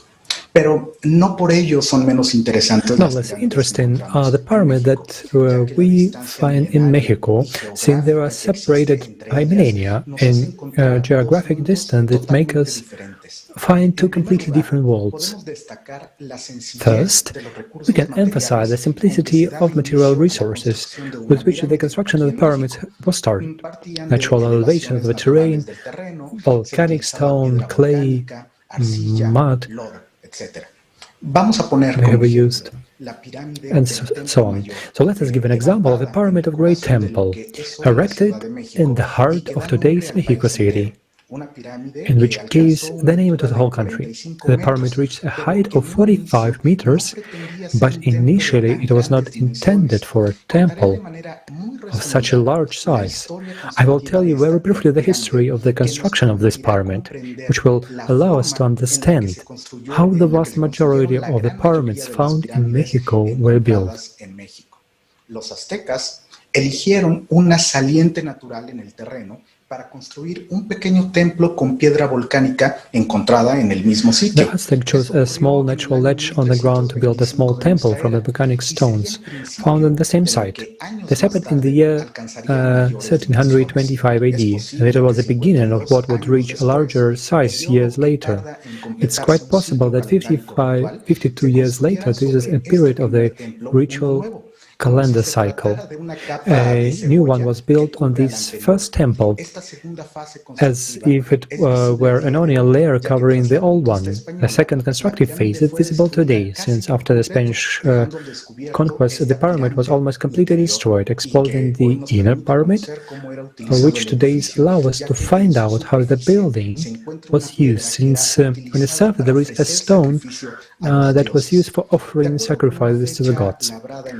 According to the date carved at the base of the temple, it is believed that the pyramid was enlarged for the third time in 1431 AD. Not so much have been preserved from this constructive stage, but among those that I call the onion layers were 8 sculptures made of volcanic stone, located perhaps ritually during the reconstruction of the temple. The first reconstruction of the pyramid carried out no more than 4 decades after the previous one. It's considered one of the most impressive due to the amount of material and evidence found by archaeologists in this new layer of the pyramid, such as oversized braziers depicting the face of the gods of water and war, the so-called Colocosani stone, which depicts the dismembered body of the moon goddess. I just mentioned a couple of examples. This fourth layer of the pyramid bow is the face that we can look at today when we visit the remains of the pre-Hispanic city that centuries later will become the capital of Mexico. Around 1880s, the pyramid will again increase in size for the 5th time, but very little has been preserved at this stage. Around 1500s, as usual in this constructive system, the 6th layer was added to the pyramid, but only part of this platform remains in view, where 3 temples can still be seen raised on one side of the pyramid. Finally, esta fue la fase de construcción que vieron los conquistadores españoles en el siglo XVI cuando llegaron al Valle de México. De ella solo nos queda el piso de piedra del recinto ceremonial. Si la conquista no se hubiera dado, seguramente que esta pirámide hubiera continuado su crecimiento. Finally, the 7th layer was erected, with which this pyramid was reached its maximum height. This was a stage of construction that the Spanish conquistadors saw in the 16th century. Only the stone floor of the ceremonial building remained of it. If there had been no conquest, undoubtedly this pyramid would have continued its growth until it reached who knows what size. But with this example, we can very clearly understand how the pyramids were raised in this part of the planet of the past 2 millennia. Each design stage that increased the size of the pyramid was more grandiose due to the need to improve and surpass the previous construction, as well as the project as a prestige and sense of power of a responsible ruler. We have seen how the modest temple developed until it became the center of the universe of the Aztec culture. For them, the pyramid symbolized the mountain, where the myths about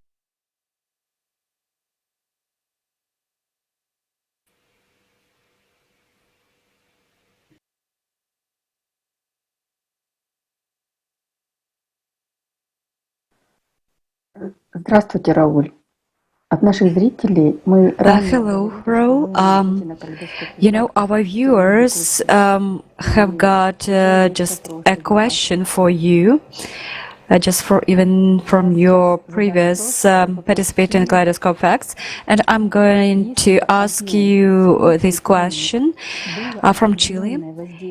If one of the functions of constructing pyramids were just influencing the climate change, so could we be using this technology in our times? What do you think? In order to influence the climate change.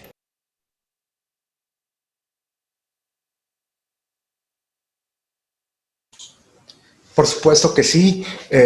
Gracias por la pregunta y saludos a la hermana República de Chile.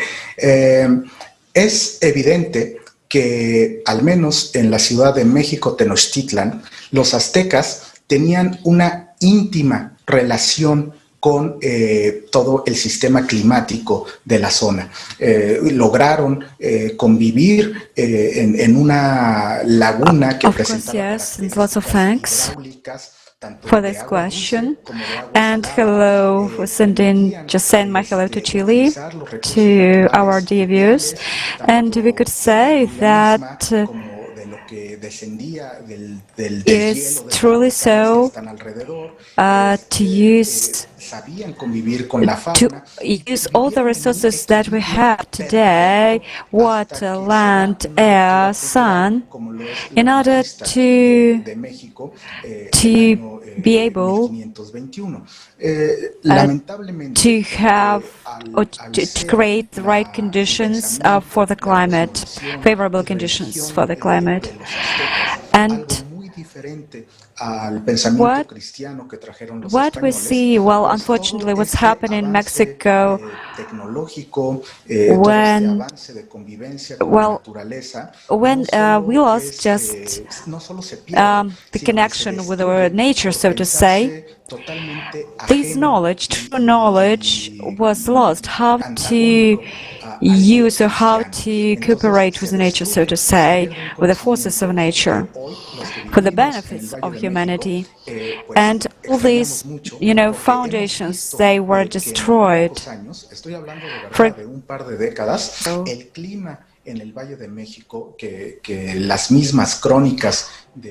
I'm saying about, this, well, literally this latest decade, that many experts have described, and they describe these lands as kind of unfavorable for just climate and conditions. And today we see that changes are taking place every day, and people are suffering from these changes, and people are really very influenced by these changes. And I believe that these points that were described and in the structure or with the new of building the pyramids, right? They could be used alongside with the technologies for the benefit of humanity, and they must be used. Thank you, Raul, for your just great answer. Lots of thanks, Raul, to you. And right now, I would like to introduce you our next speaker. This is Luca de Santa. The floor is yours. Per avermi invitato a questa conferenza. La civiltà Harappa è una civiltà dell'età del bronzo. Thank you very much. Thank you for inviting for the conference. Harappan civilization is a Bronze Era civilization that flourished between 3000 and 1800 BC. At the same time, as other civilizations were also flourishing in other parts of the world. Akkadian, Sumerian in Iraq, Egypt, China, and so on. The civilization is considered by modern scientists very mysterious, because on the contrary of almost all other civilizations, in its ruins there were no signs of kings, palaces, ziggurats, or monuments of kings. Also, most of the so-called weapons found seem to be instruments used in daily activities. Hence, there is no sign or clear evidence of war. Un'altra cosa molto interessante di questa civiltà, ricordiamo The che Indus or Harappan civilization was discovered in early 1920s when the excavation started in Harappa and Mohenjo-daro. The civilization, as many of that era, flourished on the banks of great rivers as Nile for Egypt, Tigre and Euphrates for Iraq, and this case of the Indus. It was composed in several hundred cities of different sizes, up to 50 and to 75,000 inhabitants, and its estimated population up to 5 million people. Harappans were busy making fine jewelry, craft work, dressing with cotton, one of the first populations known to have grown cotton, with fine dresses. They were busy with agriculture, trade, and also navigation as far as reaching Oman. Complessivamente questa civiltà si pensa che sia stata The city has a very impressive water delivery system to almost each house, and also one of the first sewage systems found in history. It seems evident from the remains that in this society all people had houses with water supply, food, and lived in an egalitarian type of society. A filare il cotone. Una cosa molto interessante è appunto che gli Arappani, come si dice in italiano, erano una delle prime popolazioni che coltivavano il We cotone. also found many examples of artistic objects such as vase, pottery with decoration, jewelry, seal tablets made of bakelite with many symbols on them representing animals. Among other, the unicorn has been found in 600 small tablets.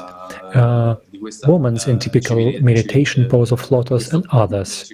What is astonishing that war actions are never represented in any art object found. That is the opposite of what we can see in the contemporary remains of other bronze civilizations. All these elements brings with them many questions on the origin of the civilization, and why its society was organized in such a different manner, without kings, dominant elite, without gods, and monuments for them, without evidence of war, need of it, and its representation in art. In cui sono rappresentati moltissimi animali. Per esempio, uno degli animali più rappresentati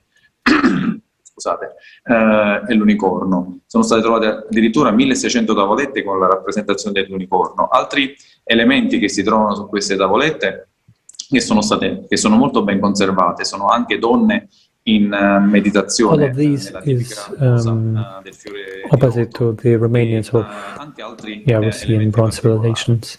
Other bronze civilizations. Una cosa che si può sottolineare dell'arte del popolo arabico è che non ci sta nessuna rappresentazione, proprio nessuna, di scene di guerra all'interno dei loro oggetti, né sui vasi né su queste tavolette di cui vi ho parlato. Sembra proprio che la guerra non esistesse per questa civiltà.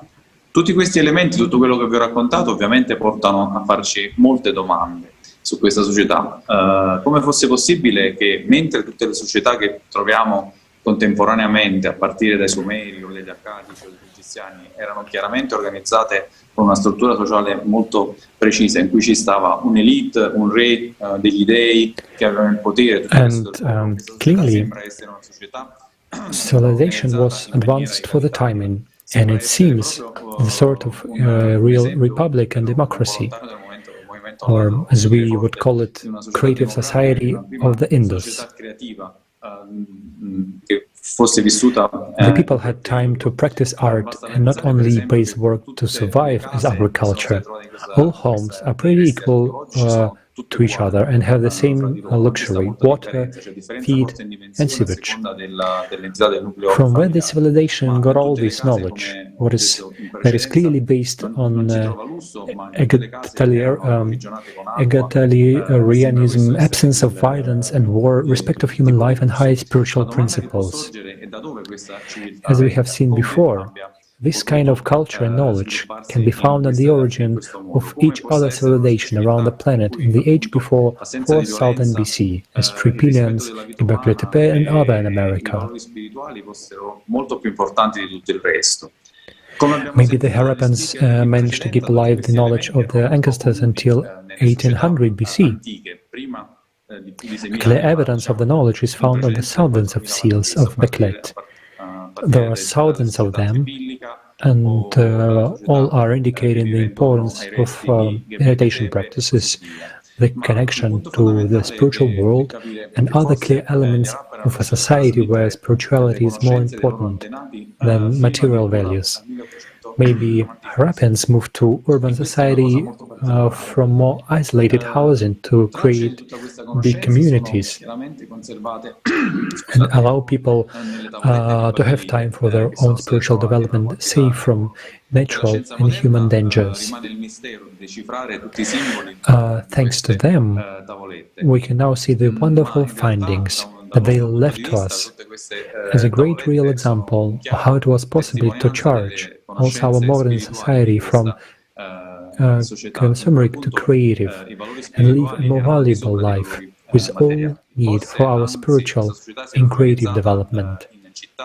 In struttura collettiva proprio per consentire ad ogni individuo di poter avere più tempo libero per poter sviluppare la propria anima, per le proprie attività creative e non soltanto per pensare all'attività di base di sopravvivenza, che ovviamente sono molto più impegnative quando non si vive in una comunità.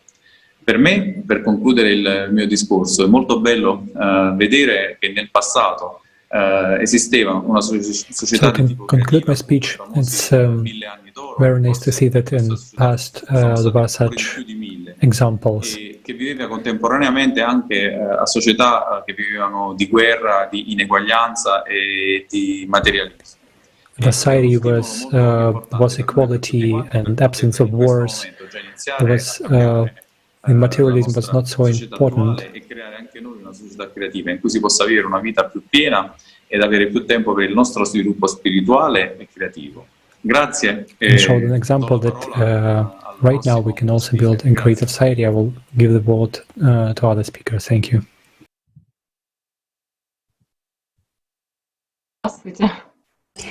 Greetings. South America is best known for the Inca civilization, however many cultures preceded it.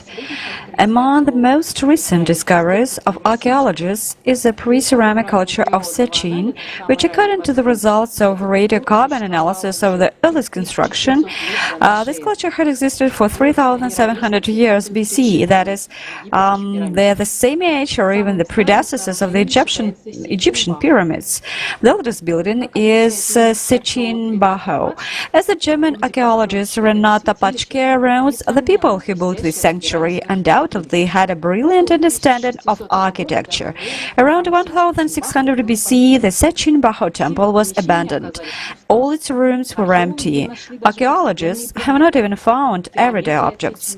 1 kilometer away from Sechin Baho is the Sechin sanctuary. The building rests on a stepped platform erected at the beginning of the 3rd millennium BC. The central part of the temple is decorated with the images of creatures resembling predatory cats. The temple is surrounded by a high stone wall with bas-reliefs. Perhaps earlier they were turned inward of the temple and not outward, and here are the bas-reliefs themselves. At first glance, it seems that there are scenes of people sacrificing before us. However, Dr. Victor Paradis, who is one of the researchers of Sirius Sechin, believes that this site testifies to the level of knowledge of the ancient Sechian people in the field of medicine.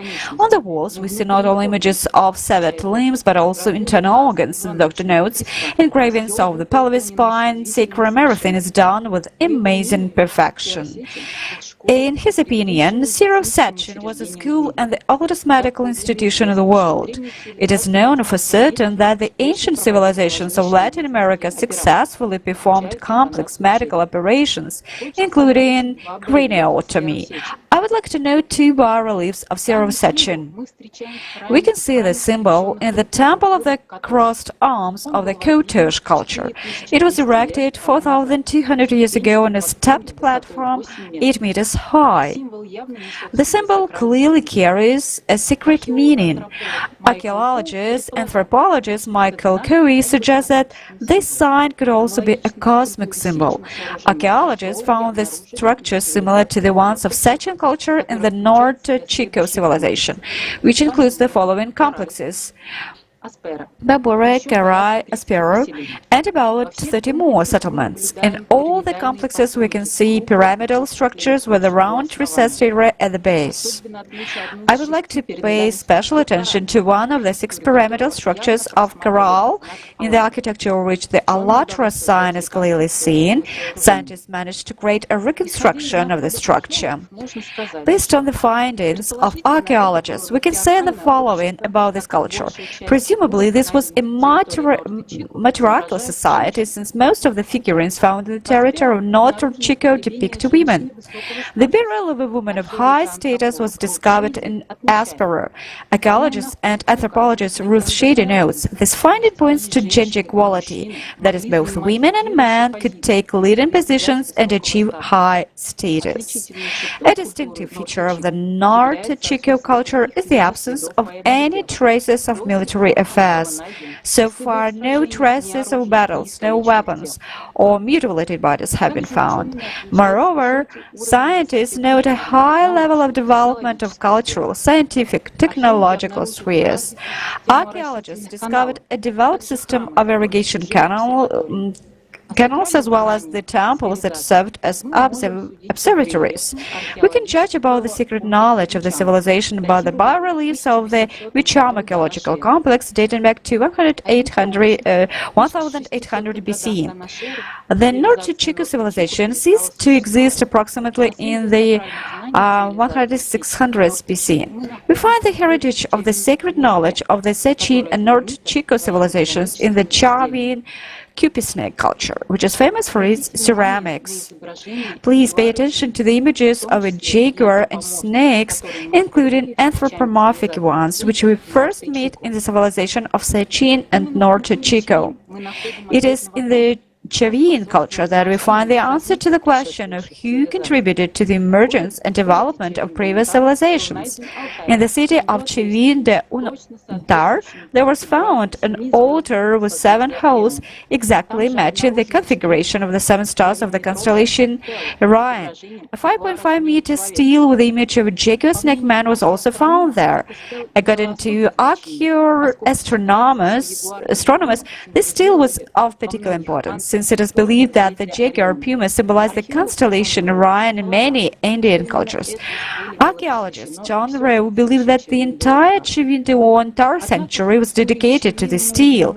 However, unfortunately, in the Chavin culture, we can notice a gradual loss of sacred knowledge and a transition to the consumer format of society. The temples were being rebuilt to please the priests, and society began to be divided into lower and upper classes, and the rulers were already considered demigods. However, the discovery of such cultures as Sechin and North Chico prove that the creative format of society is possible. Just imagine, they lived without war for at least 1,500 to 2,000 years, and all cultural achievements, such as maths, agriculture, and construction technologies, were for the benefit of people and their development. And now, let me pass the floor to Roberto from Italy.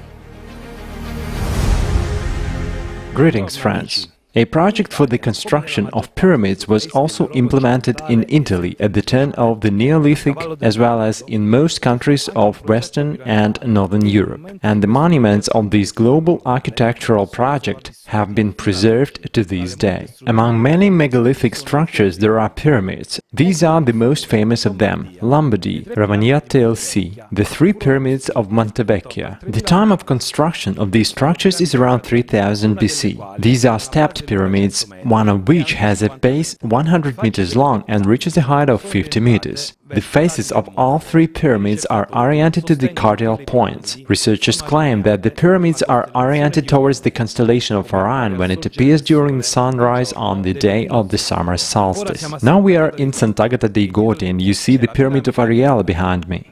Archaeologists believe that its age coincides with the age of the pyramid in the Saka Bosnia, which is 12,000 years. Like all other pyramids in Italy, it is completely covered with vegetation. If you look at the pyramid using Google Earth, you can be amazed at its perfect geometry.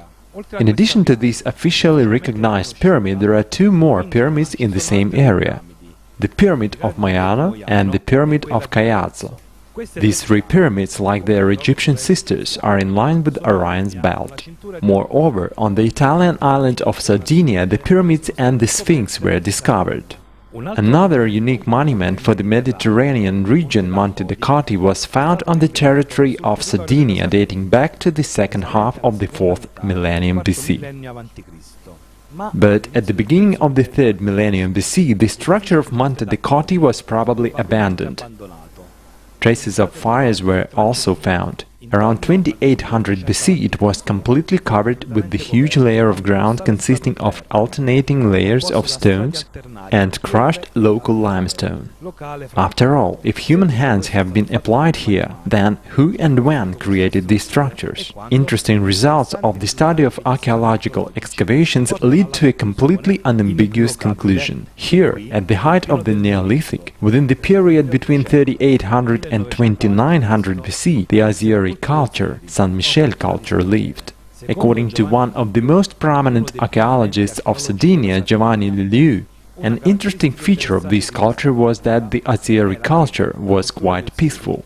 First, the complete absence of defensive fortifications to protect villages and the paucity of weapons found in burials indicate that these peoples coexisted peacefully in the territory. Second, no evidence of the existence of a militant class of warriors. Third, the social structure was fairly homogeneous. A special feature of the burials is the color of the deceased with ochre, the color of the sun, which was supposed to symbolize their revival. The graves were grouped into necropolises. Funeral gifts and consumer goods are perfectly preserved in Sardinia. They allow us to discern the classless structure of this society, but architecture is still a key to understanding the social form. In the settlement, the houses are built in the same way. We do not find constructions of places indicating class division. All aspects of the life of ancient European cultures were subordinated to spirituality, which was based on birth, death, rebirth. The Great Mother Goddess, imprinted in archaeological sites in various guises and images, had the role of the supreme deity. In the Azeri culture, there was also a veneration of the Mother Goddess, which indicates their spiritual development. We see that in Sardinia during these 1100 years there was no city-state, which confirms the peaceful and equal existence of this culture, especially for Kaleidoscope of Facts.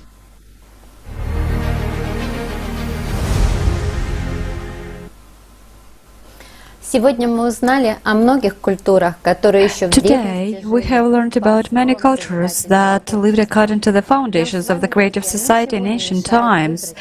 There is nothing stopping you and me, my friends, from choosing creative format to come to the unification of all people, to be responsible to society and to live in love and peace.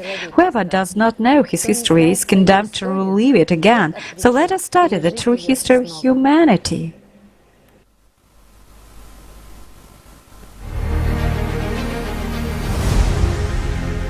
Jana, there is an opinion that the ancestors of Earthlings live on Sirius. Is this true? Well, the ancestors of Earthlings live in almost every galaxy, throughout the universe.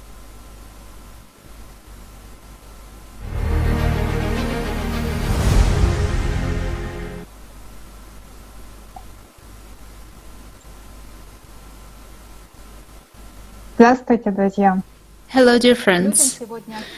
Today, the opinion is being actively imposed to that the modern humanity is the only highly developed civilization in the whole history of our planet. But comparing what was and what is today, involuntarily you start thinking, do we understand correctly what a highly developed society is? Is it really just technology? Can a society with advanced technologies but call itself civilized if they do not value if the representatives of such society do not value the life of each person? Isn't it time for us to review and define the criterion and indicators of a highly developed society and civilization? Civilization is a single entity. This is not a separate part of the world's population as it is presented to people today. And it is not when all people are the same. Civilization is when all people of the planet have the same goal, the goal to live a life worthy of a human being. This is a society that lives without wars, in peace and in perfect union, in harmony with the surrounding world. It's the society where all people have equal rights, have access to information about the world order and the role of a human in this world. The resources of such society belong to everyone. In such society, spirituality does not imply dogma or worship of any deity.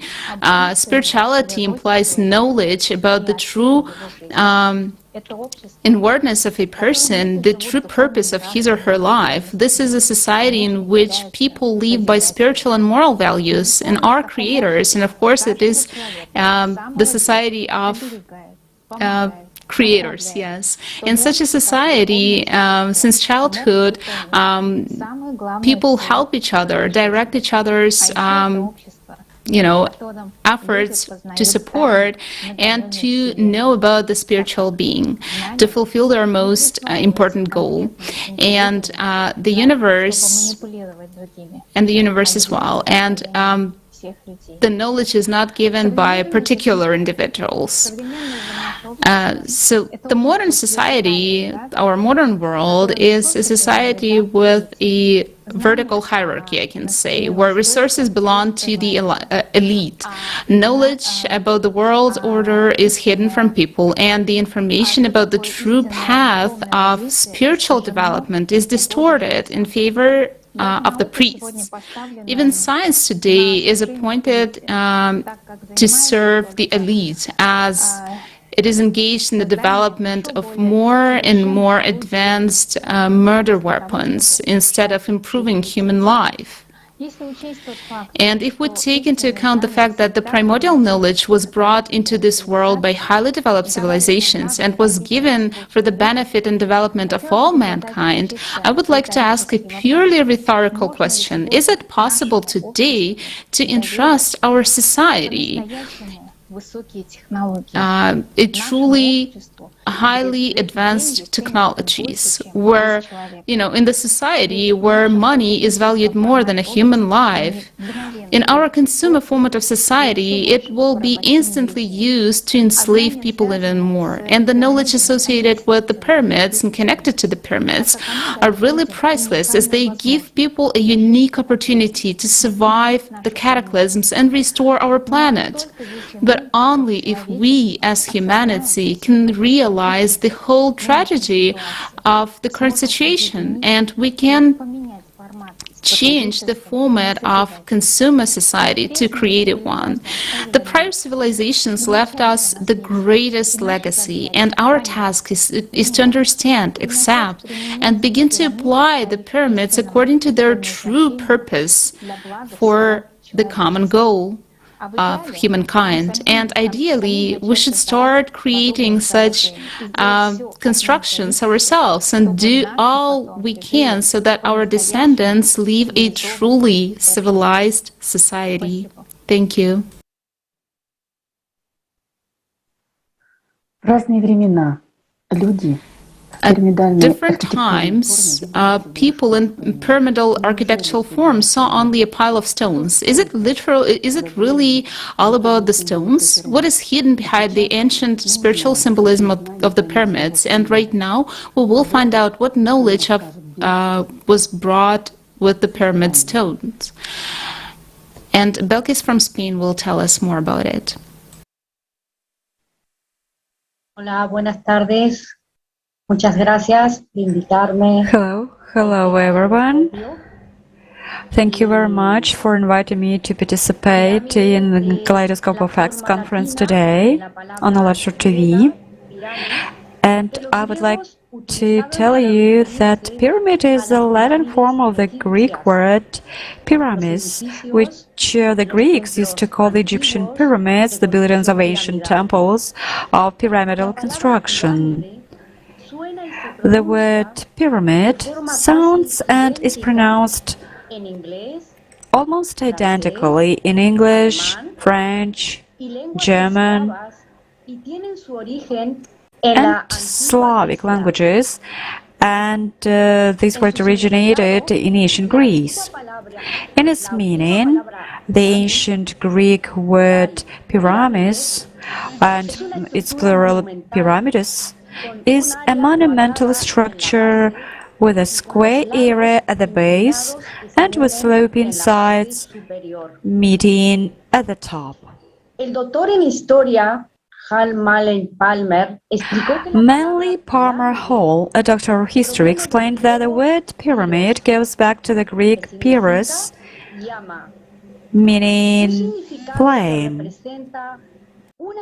This meaning being a symbolic expression of the one divine fire, the symbol of life of every living thing.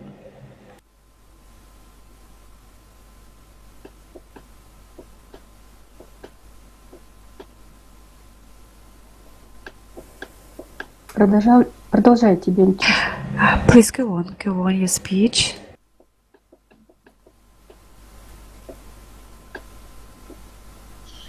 Como estructura, la pirámide se designaba en el antiguo Egipto con la palabra Meg. El doctor Edwards, conservador the construction, researcher David Lewis has identified the origin of the Greek word pyramidos from a composite of the Phrygian and Phoenician forms of pyramid in Chaldean. So a pyramid was defined as the place of kind of enlightenment. So as a structure, pyramid was referred to in ancient Egyptian language by the word Meg. And here in this picture, we can see the graphic representation of the symbols of Per Neter, that is pyramid, and Per Ba, temple. These images were recreated by Robert Wouter in 1998. Another meaning of the word pyramid in ancient Egypt is voiced as per Neter, that is, house of Neter. And Egyptologists translate the word Neter as gods. However, in the pre-dynastic period, Neter was represented as divine forces arranging matter.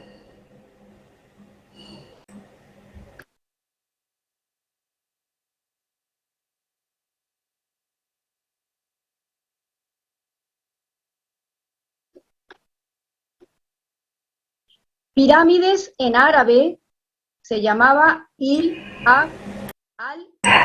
Pyramids in Arabic were called Il al-Hram, meaning ancient age or ancient structure.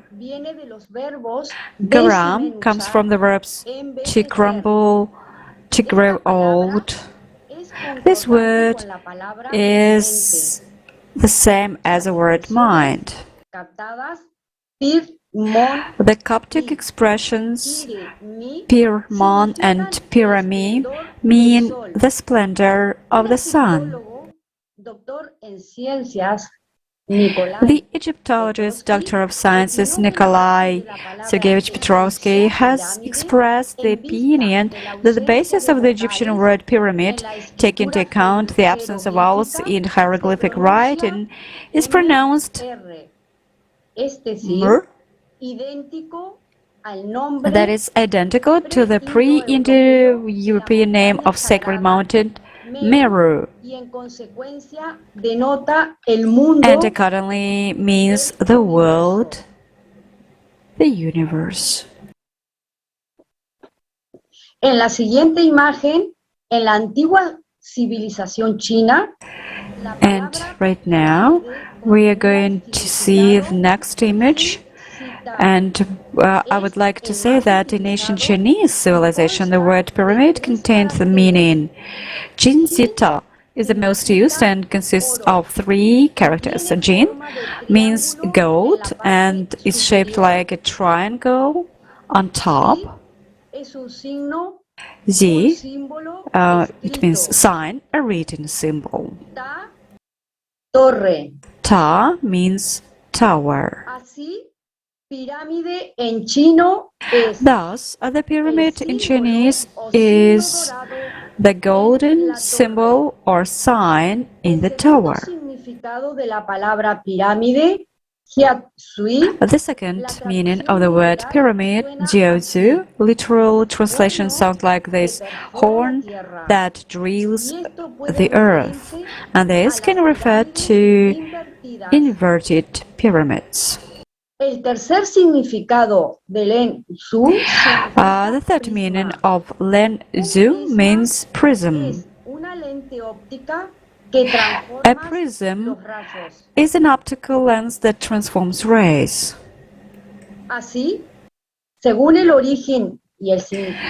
So,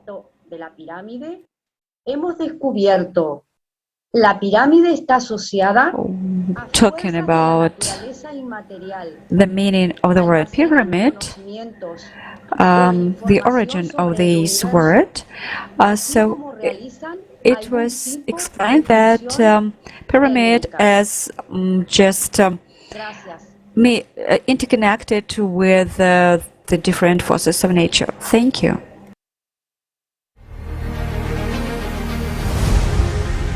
The word for pyramid works that way. The Egyptian word for pyramid is a very simple word. It's written with 2 bent arm glyphs. A bent arm is a symbol for the concept of measure or the concept of a cubit. The final glyph that's not pronounced is a picture of a pyramid. There are 2 ways to read those leading glyphs. One is to say measure of measures. The other way is to say comparative measures. When we go to the Dogon myths of creation about the formation of the material universe, we come to myths that relate to Amma, the creator deity who creates the non-material domain, and a character named Ogo who plays the role of light or the role of energy.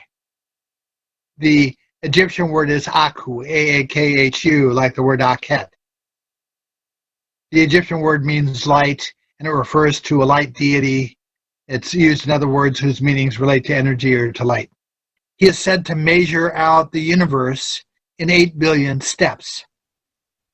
Now I know that the word step is one of the definitions of a cubit. A cubit can be measured in terms of the distance from a person's elbow to the tip of their middle finger, or it can also be measured by the average pace or step of a person.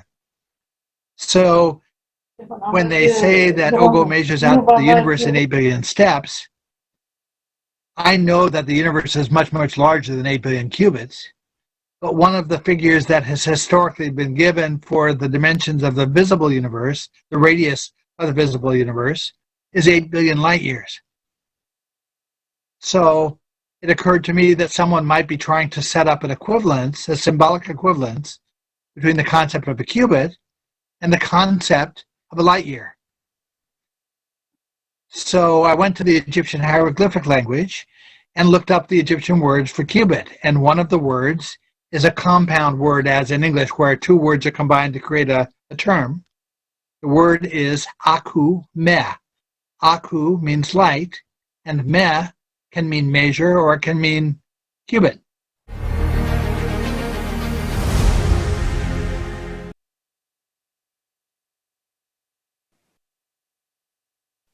Согласитесь, что числа... Agree that numbers are an integral part of our life, but not everyone thinks about the fact that the numbers can have not just a quantitative value, but carry something more important in it. What is the sacred meaning of numbers, including in relation to the pyramids?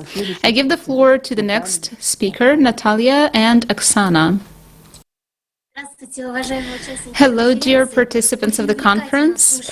It is really interesting to listen to our today's speakers because you really, with such a pleasure, listen to them when a person did such a research. And right now, I will take you by the hand and I'll let you follow to the pyramids of the ancient Egypt, where, thanks to the research, we understood that the numbers are sacred, 2, 3, 4, 5, and 7. My colleagues, historians Bauer, Demods, Golovin, determined the correlation of numbers as symbols with the physical movements of astronomical bodies and with the creative universal principles on Earth from the content of myth. Yes, you got it right. The historians are talking about the creative universal principles of the numbers. And the ones that we can find on the surface of different ancient monuments. The sacred triangle is a ratio of 3 to 4 to 5. And why, you would ask? Because 3 is Isis, 4 is Osiris, and 5 is their son Horus. And let's take a look in more detail. The long-term research of candidate of sciences Alexandra Valegova, the architectural historian, shown that the understanding of numerical symbols contributes to the knowledge of hidden meanings encrypted in space. So it turns out 4, during the movement of a celestial body with a trajectory, is identified as 4 cardinal points of space and 4 nodes of the time cycle, which coincide with each other. People of ancient times expressed this idea as the connection between the multitude and unity, time and eternity. And can you feel that the ancient people has given us the message? And moreover, we can see on a unique monument of archaeology is the Djoser pyramid. Horus is identified as number 5, a symbol of harmony, symbol of universe. 5 basically unites the principles of polarity, number 2, and reconciliation of number 3. So it turns out that 3 plus 2, and we have the reconciliation and harmony. This is what the ancient Egyptians believed in. This is just a number, but it fulfilled the life of each person so deeply because people didn't use spare words to pass the knowledge. And let's continue. So the number 5 is called as the first universal number. In ancient Egypt, stars were drawn with 5 points, and this is not a coincidence. The star was the Egyptian designation of destiny, and I think that a lot of people thought about that. And when person realized themselves, he had to become a star and become an equal to Ra. And let's have a look at the seal of the step pyramid of Djoser. This is the 3rd millennia BC, and we can see the number 7 right here, because this is the union of spirit 3, and substance 4, substance from material world. And the form that expresses the meaning of 7 is a pyramid that combines a square base, symbolizing the 4 elements, and triangular sides, symbolizing the spirit. And historians found that out thanks to the thanks to reading the myths. And we also know that 7 is the number of the process of development, growth, and the cyclic aspects of the universe, underlying the universe. And the number 7 in the step pyramid of Djoser also shows that the knowledge of ancient Egyptians actually correlates with the knowledge from different ancient inhabitants of other civilizations. And if we take a closer look to this number, the number 7 is like the phase of moon, and the full moon is the 14th day, 7 plus 7, and the 28th day, 14 plus 14, the lunar cycle ends. Moreover, due to the division into phases of the moon for 7 days, important holidays also last for 7 days. Pesach, Sukkot, that is a quarter of the moon. So we show you these artifacts from the pyramid of Djoser just to show you everything that I'm telling you right now. The fact that we have so many unique archaeological monuments, we just have to take a closer look into it, and all this knowledge will start to uncover. And let's now follow to China, where in Chinese Taoism, 7 is golden star, blue heavenly sky. The representations of the Chaldean Semitic group, there are 7 planets in the sky arranged in the ascending apparent velocity relative to the stars: Saturn, Jupiter, Mars, Sun, Venus, Mercury, and Moon. These planets affect the Earth and people, yes, each one of us. So the number 7 was understood as a celestial number. That is why in Babylon, if we take a look at the clay tablets, we read that they built the 7-step pyramid, ziggurat, as a sign of ascent to heaven or to God. Astronomers of the New Babylonian Kingdom of the 7th century BC divided the week into 7 days and the year into 12 months with one additional. You understand, right? Talking about the years when we have the 29th of February. And in Babylon, life on Earth was closely associated with the movement of the stars. And in China, the ideas of harmony were transferred to the entire universe. And due to the knowledge of harmony, people designed harmonious architecture on different continents and at different times in our world. And what also I would like to add and emphasize that the artifacts that we saw was the seal of Pyramid of Djoser that was found in 2017 with the numbers 3 and 5. And such archaeological monuments show that there are so many of them on the planet Earth and how much knowledge we can uncover to ourselves. And continuing the topic of symbolism of numbers, our researcher Lad Scranton will continue. In Dogon numerology, 3 is the number of the male, and 4 is the number of the female. 7 is the number of the individual. When the Dogon talk about universes, the non-material and material domains, they tell us that 4 is the number of the material domain. And they stop there. They don't say any more. They say 4 is the number of the material domain. Well, we know that the material domain is considered to be masculine. We know that the non-material domain is considered to be feminine. So the implication that is not spoken is that 3 is the number of the non-material domain, and that together the 3 and the 4 constitute an individual. It turns out that the energetic dynamics that exist between non-materiality and materiality are very, very similar to the energetic dynamics of consciousness. In other words, it looks as if those universal domains constitute a primordial consciousness that none of these original traditions deify.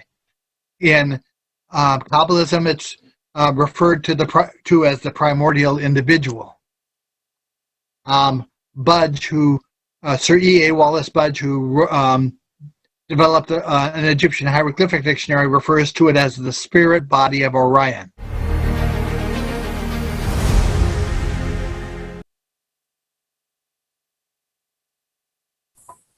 Здравствуйте. Hello, everyone.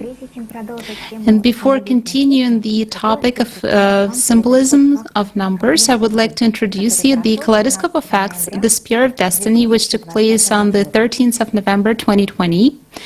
And now, continuing the topic of sacred numbers, I will tell you about very important numbers for our ancestors, 12 and 72. They are closely correlated with the numbers we discussed earlier and can be found in ancient cultures. The number 12 symbolizes the union of spiritual and temporal spheres, reflects the cycle, represents the cosmic order, and is present everywhere. In ancient astronomy, astrology, and chronology, 12 is the main number that symbolizes space and time, represents the organization of cosmic space, and is associated with temporal cycles. Let's remember the 12-year cycle of the Eastern horoscope, the 12 signs of zodiac, a year divided into 12 months. And note that the 12 sectors of the clock face where the minute hand moves 12 times faster than the forehand. The 12 minutes duration of the allot. In the scientific sense, the allot is the whole unit of time that is a great importance to all matter.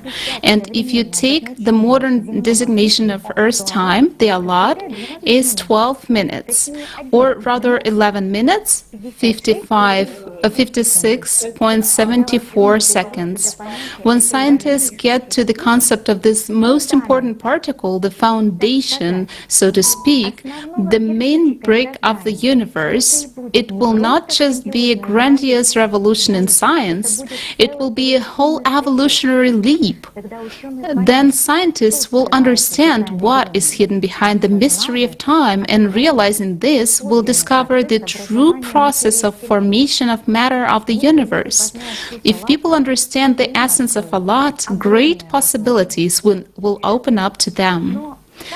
But the most important number in ancient times was the number 72, in which 7 is a symbol of the divine attribute and 2 is a symbol of unity. An example, the number 72 symbolizes unity with God. The number 72 is unity with God, and it was obtained by multiplying the numbers 3, 4, 6, 9, and 12.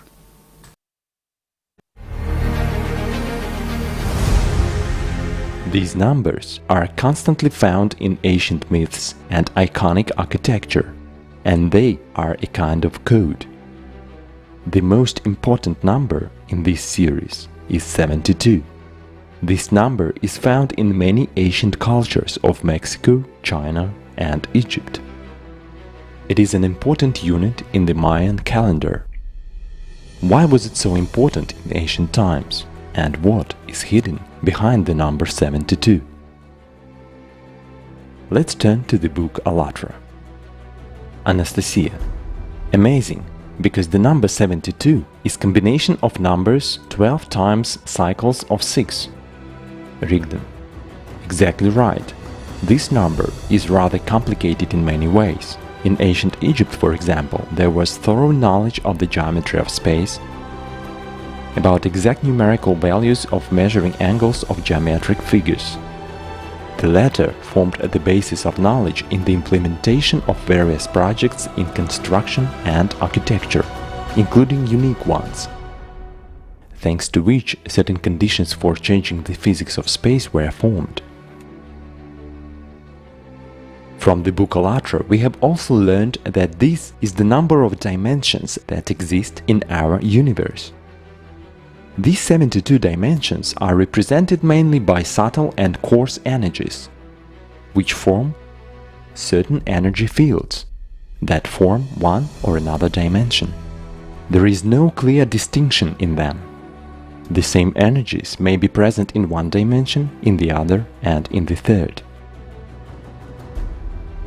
It turns out that in the ancient times people had knowledge that our universe, there are 72 dimensions in it. There is a cycle of precision, 25,920 years, during which every 13,000 years there was a sharp change of climate on the planet. And pyramids formed conditions for change of space physics, i.e., could influence the material world.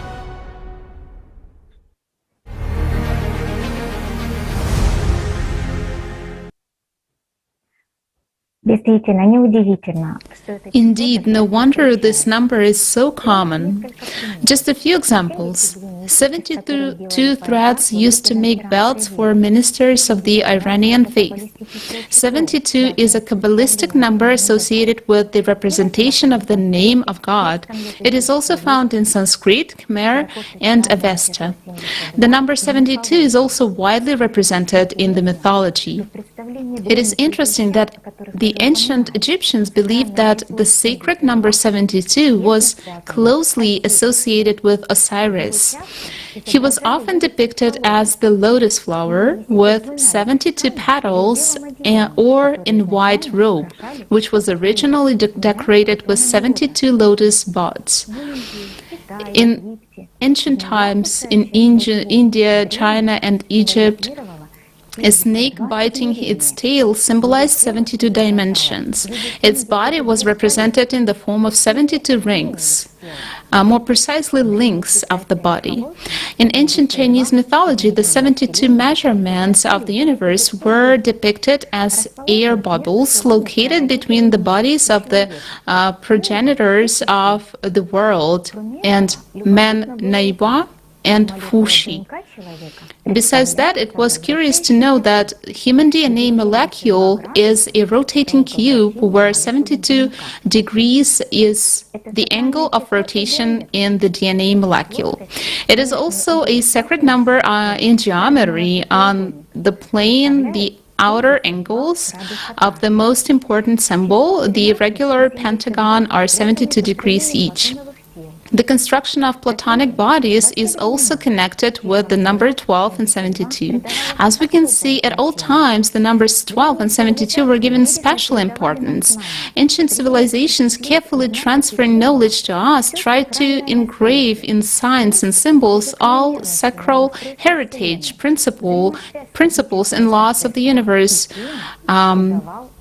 interrelation with cosmic processes and those who gave knowledge to them. This heritage gives us, mankind, a stimulus to impetus to know ourselves and the universe. Many of us know about the number P, which in ancient times was often used in the construction of architectural structures, as well as about the number of harmony and beauty, P. These numbers are the dimensions of the pyramids. Pedro from Ecuador will tell us more about this. Thank you so much. In all periods of human history, we find knowledge of regular polyhedrons combining rows, such as Platonic bodies. Various stone artifacts shaped as regular polyhedrons are found all over the world. An example is stone artifact from Scotland, dating back to 2000 BT. La geometría sagrada es el uso de un sistema matemático, geométrico y artístico que compone todo el mundo material. And we know that Egyptian pyramids entering it was in ancient temples, and we feel everything in them has a deep meaning and significance. The forms, the sacred geometry, the use of different geometric and artistic mathematical system, which combine, which is we see in the surroundings of our world. Y los establecieron en los parámetros de las pirámides mismas. Pero nos enteramos So we'll know about these principles and that were founded in the construction of Egyptian pyramids, but we know about that a few millennia later, when in the 19th century William Flinders Petrie, Egyptologist, measured the pyramid of Cheops and was amazed with the highest accuracy of this structure. And this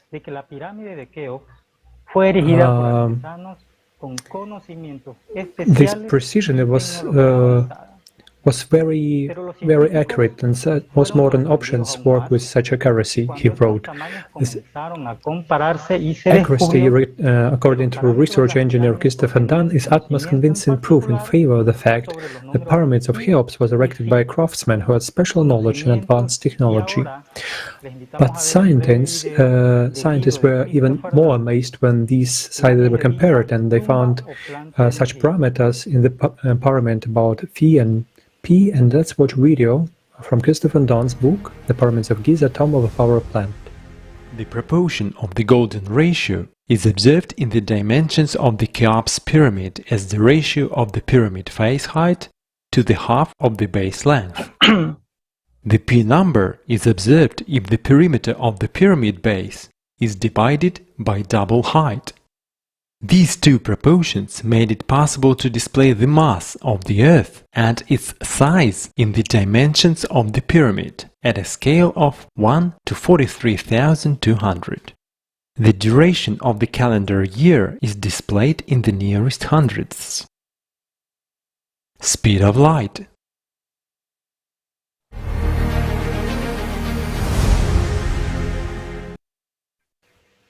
William Fix, autor del libro sobre pirámides. William Fix, the author of the book Pyramid Odyssey, wrote, "We know that someone in very deep antiquity was aware of the size and shape of the Earth with great precision. We don't know how they measure it, but that they did so is now an article of knowledge.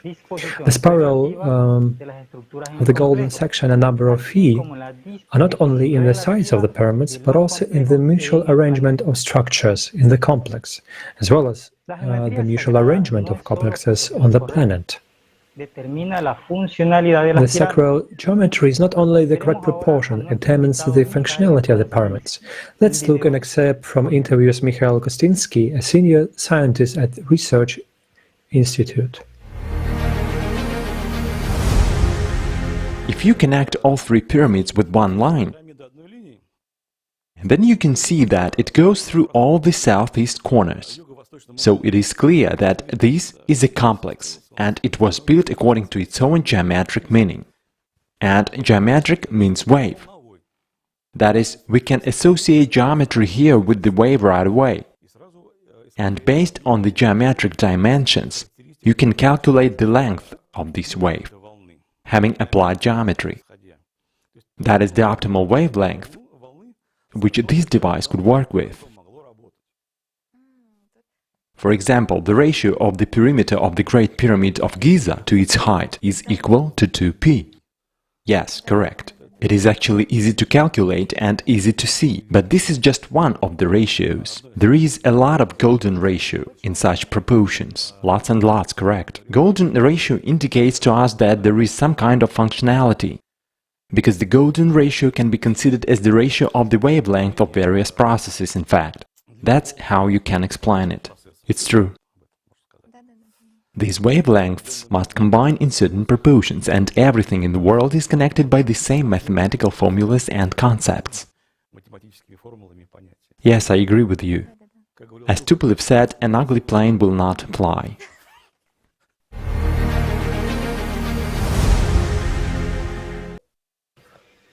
De este modo, durante la construcción de las Thus, during the construction of pyramids and other religious buildings, the principles of sacred geometry, which is in the basis for the formation of the universe, were used. But where did people get this knowledge from in ancient times? The pyramids themselves and the knowledge that is embedded in them are direct proof that the knowledge was obtained from highly developed extraterrestrial civilizations. Thank you.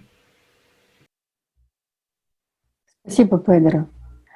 А вы знаете, правильных многоугольников бесконечно много, а вот правильных многогранников всего 5. Thank you so much, Pedro. And Oleg from Belarus will tell us about the amazing geometric spheres, the polygons. Hello dear friends, I'm very happy to greet all the participants of our Kaleidoscope of Facts conference, and I would like to share information about platonic bodies. In all periods of human history we find knowledge of regular polyhedrons, combined in rows, such as platonic bodies. Various stone artifacts shaped as regular polyhedrons are found all over the world. An example is stone artifacts from Scotland dating back to 2000 BC. Now you can see this on your screen, and its essence, the platonic body, is a convex polyhedron, all the facets of which are regular polygons. Each of the 5 platonic solids is present in nature and determines the shape and distribution of physical forces in an object, be it like living organism, natural minerals, and the structure of elementary particles and molecules, or cosmic phenomena. There are amazing geometrical relationships between platonic solids. Thus, Andrew Warren, PhD, wrote in his article, Platonic solids as structured geometric objects. He showed that the possibility of constructing platonic solids from the structural elements, Kepler and Fibonacci triangles, the proportionality of which is represented by the golden section. This reflects the strict interrelation of platonic solids in the series and their mutual transition. The most common geometric form of megalithic architecture is a quadrangular pyramid. However, this is only half of the figure. If we add another pyramid to it from below, we get a bipyramid, an octahedron. According to Plato, this is one of the figures underlying the structure of matter. For example, in Kepler's model of the solar system structure, Mercury's orbit exactly fits into one octahedron, and the circumscribed circle gives the orbit of Venus. Today we also know that the crystal lattices of many minerals form an octahedron. Thus a pyramid carries the properties of semi-octahedron and also conveys the electric laws. And I pass the floor to the next speaker.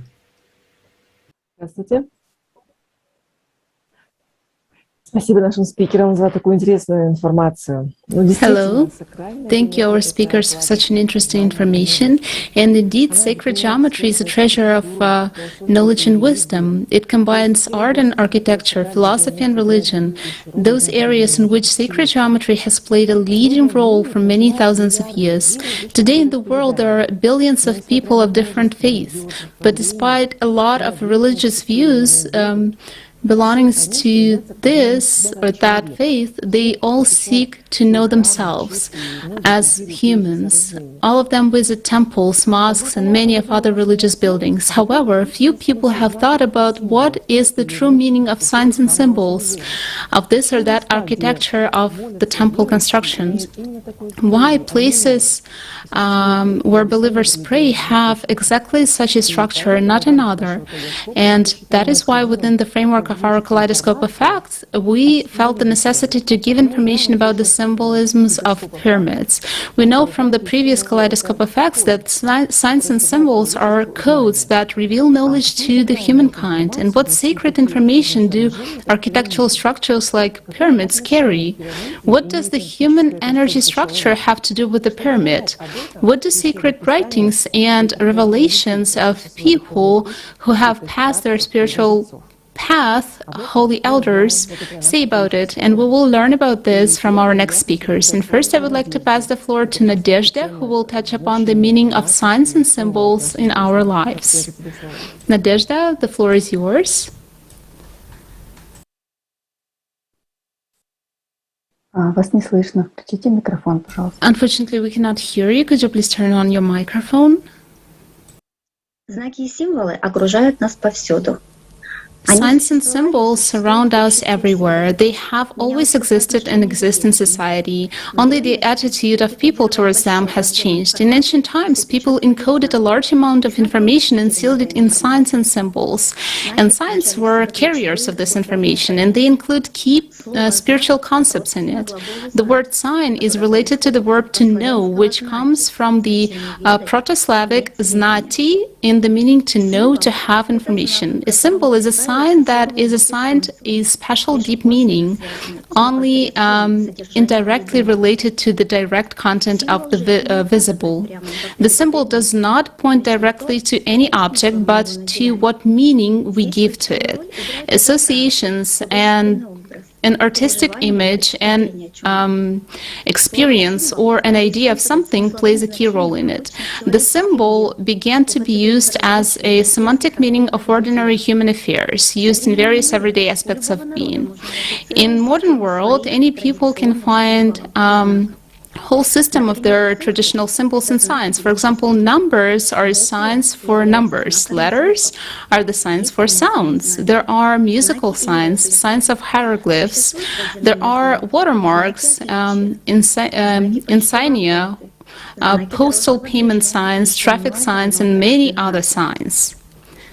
The signs that we can see right now on the screen are now understood by every person. And do we understand the signs and symbols that left to us by ancient times? We do not know, although they carry a huge amount of information. Let's consider such an example of spiral. Galaxies and cyclones are moving in spiral, and our DNA is also twisted. I wonder where our ancestors saw spirals. What we know for sure is that spiral shapes are found both in myths and everyday objects. This symbol is represented in the picture of the creation of the universe among different peoples of the world. And this was reflected in the artifacts. We see right now on the screen a winged solar disk, and for a modern person, this is just a reminder of Egyptian culture, paintings from the art of the past. But for a person who knows the truth, these signs are the signs of true history, reminder of those who brought this knowledge. The ALLATRA sign is found in many cultures of the world. Despite the fact that the knowledge has been repeatedly rewritten and changed, we trace one essence of the meaning of ALLATRA from culture to culture. This essence was conveyed in different words and contexts. It means one thing, a love of God and the power of God. In ancient times, for people living in different parts of the world, the ALLATRA sign was a conductor of the creative power of God. This sign reminded about the primordial knowledge, about the increase of one's inner love to God, about the spiritual development of the individual. The bearer of such a sign in ancient Egypt, in addition to Isis, was the goddess Hathor, the daughter of the sun Ra. Her name meant the house of heaven. And on ALLATRA TV channel hosted a Kaleidoscope of Facts. ALLATRA is the oldest sign where you can find more information about this primordial sign. And as we can see, the signs have always been in our society. They conveyed the spiritual meaning and essence of knowledge that was understood to every person in every corner of our planet. The history of our humankind encoded and recorded recorded in signs and symbols shows us how important the issue was and in such distant times. And signs and symbols are the key to the spiritual treasury of human society. It is a code for complex processes that opens up new horizons for understanding the world and oneself. And they're able to help modern society to find out the true meaning of life and adjust the vector of development of civilization from consumer to creative. You can read more about the science in more detail in the book ALLATRA, and how and when there was a change of signs and symbols. The most importantly, the ones that we forgot, we can find out from the video XP Energy, the world's first creators of the artificial consciousness.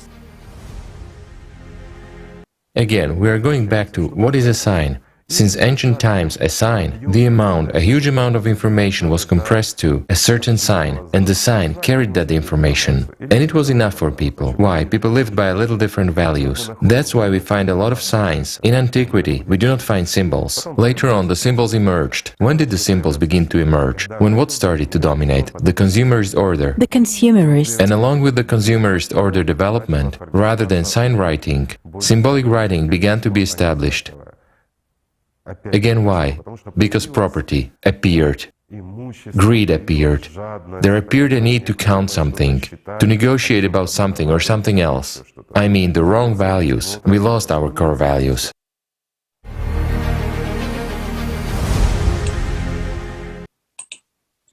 Здравствуйте, друзья. Greetings, friends. The pyramid is symbolically depicted as a square, a triangle, and an oblique cross inscribed in a square. If the sides of the pyramid are expanded on a plane, you will get a Maltese cross, a symbol of a warrior who serves only God and acts on expansion. The triangle and the square connected each other as symbols. In semantics, the triangle as a square expresses the divine and the human, the heavenly and the earthly, the spiritual and the corporeal. After all, there are spiritual and material components in a person, good and evil. The triangle symbolizes the pyramid, the mountain, the trinity, the connection with the body, mind, soul. The triangle with the top up means the material world, that is, that which is based on the temporal and strives for power. This is how the symbol of the god Shiva, personifying destructive forces, was depicted. You can see it right now on your screen. According to the culturologist Latman and ethnologist Merchikov, the triangle with the top down shows the symbolism of the feminine principle, with the supreme goddesses, who, in the beliefs of the peoples, embody the creative functions of the Great Mother as the progenitor of the whole world, the connection with the aquatic environment. For example, in ancient India, it is a symbol of the goddess Shakti. The square is a common symbol in the myths and religions of the world. Its sides denote the four cardinal directions, the elements fire, water, earth, air, or wind directions, where deities, circles, spheres, dots, circles are depicted. Let us imagine a pyramid. When we look at it from above, we see an oblique cross inscribed in a square. This is how the energy structure of a person was depicted in ancient times. We have observed the symbols in the Paleolithic period.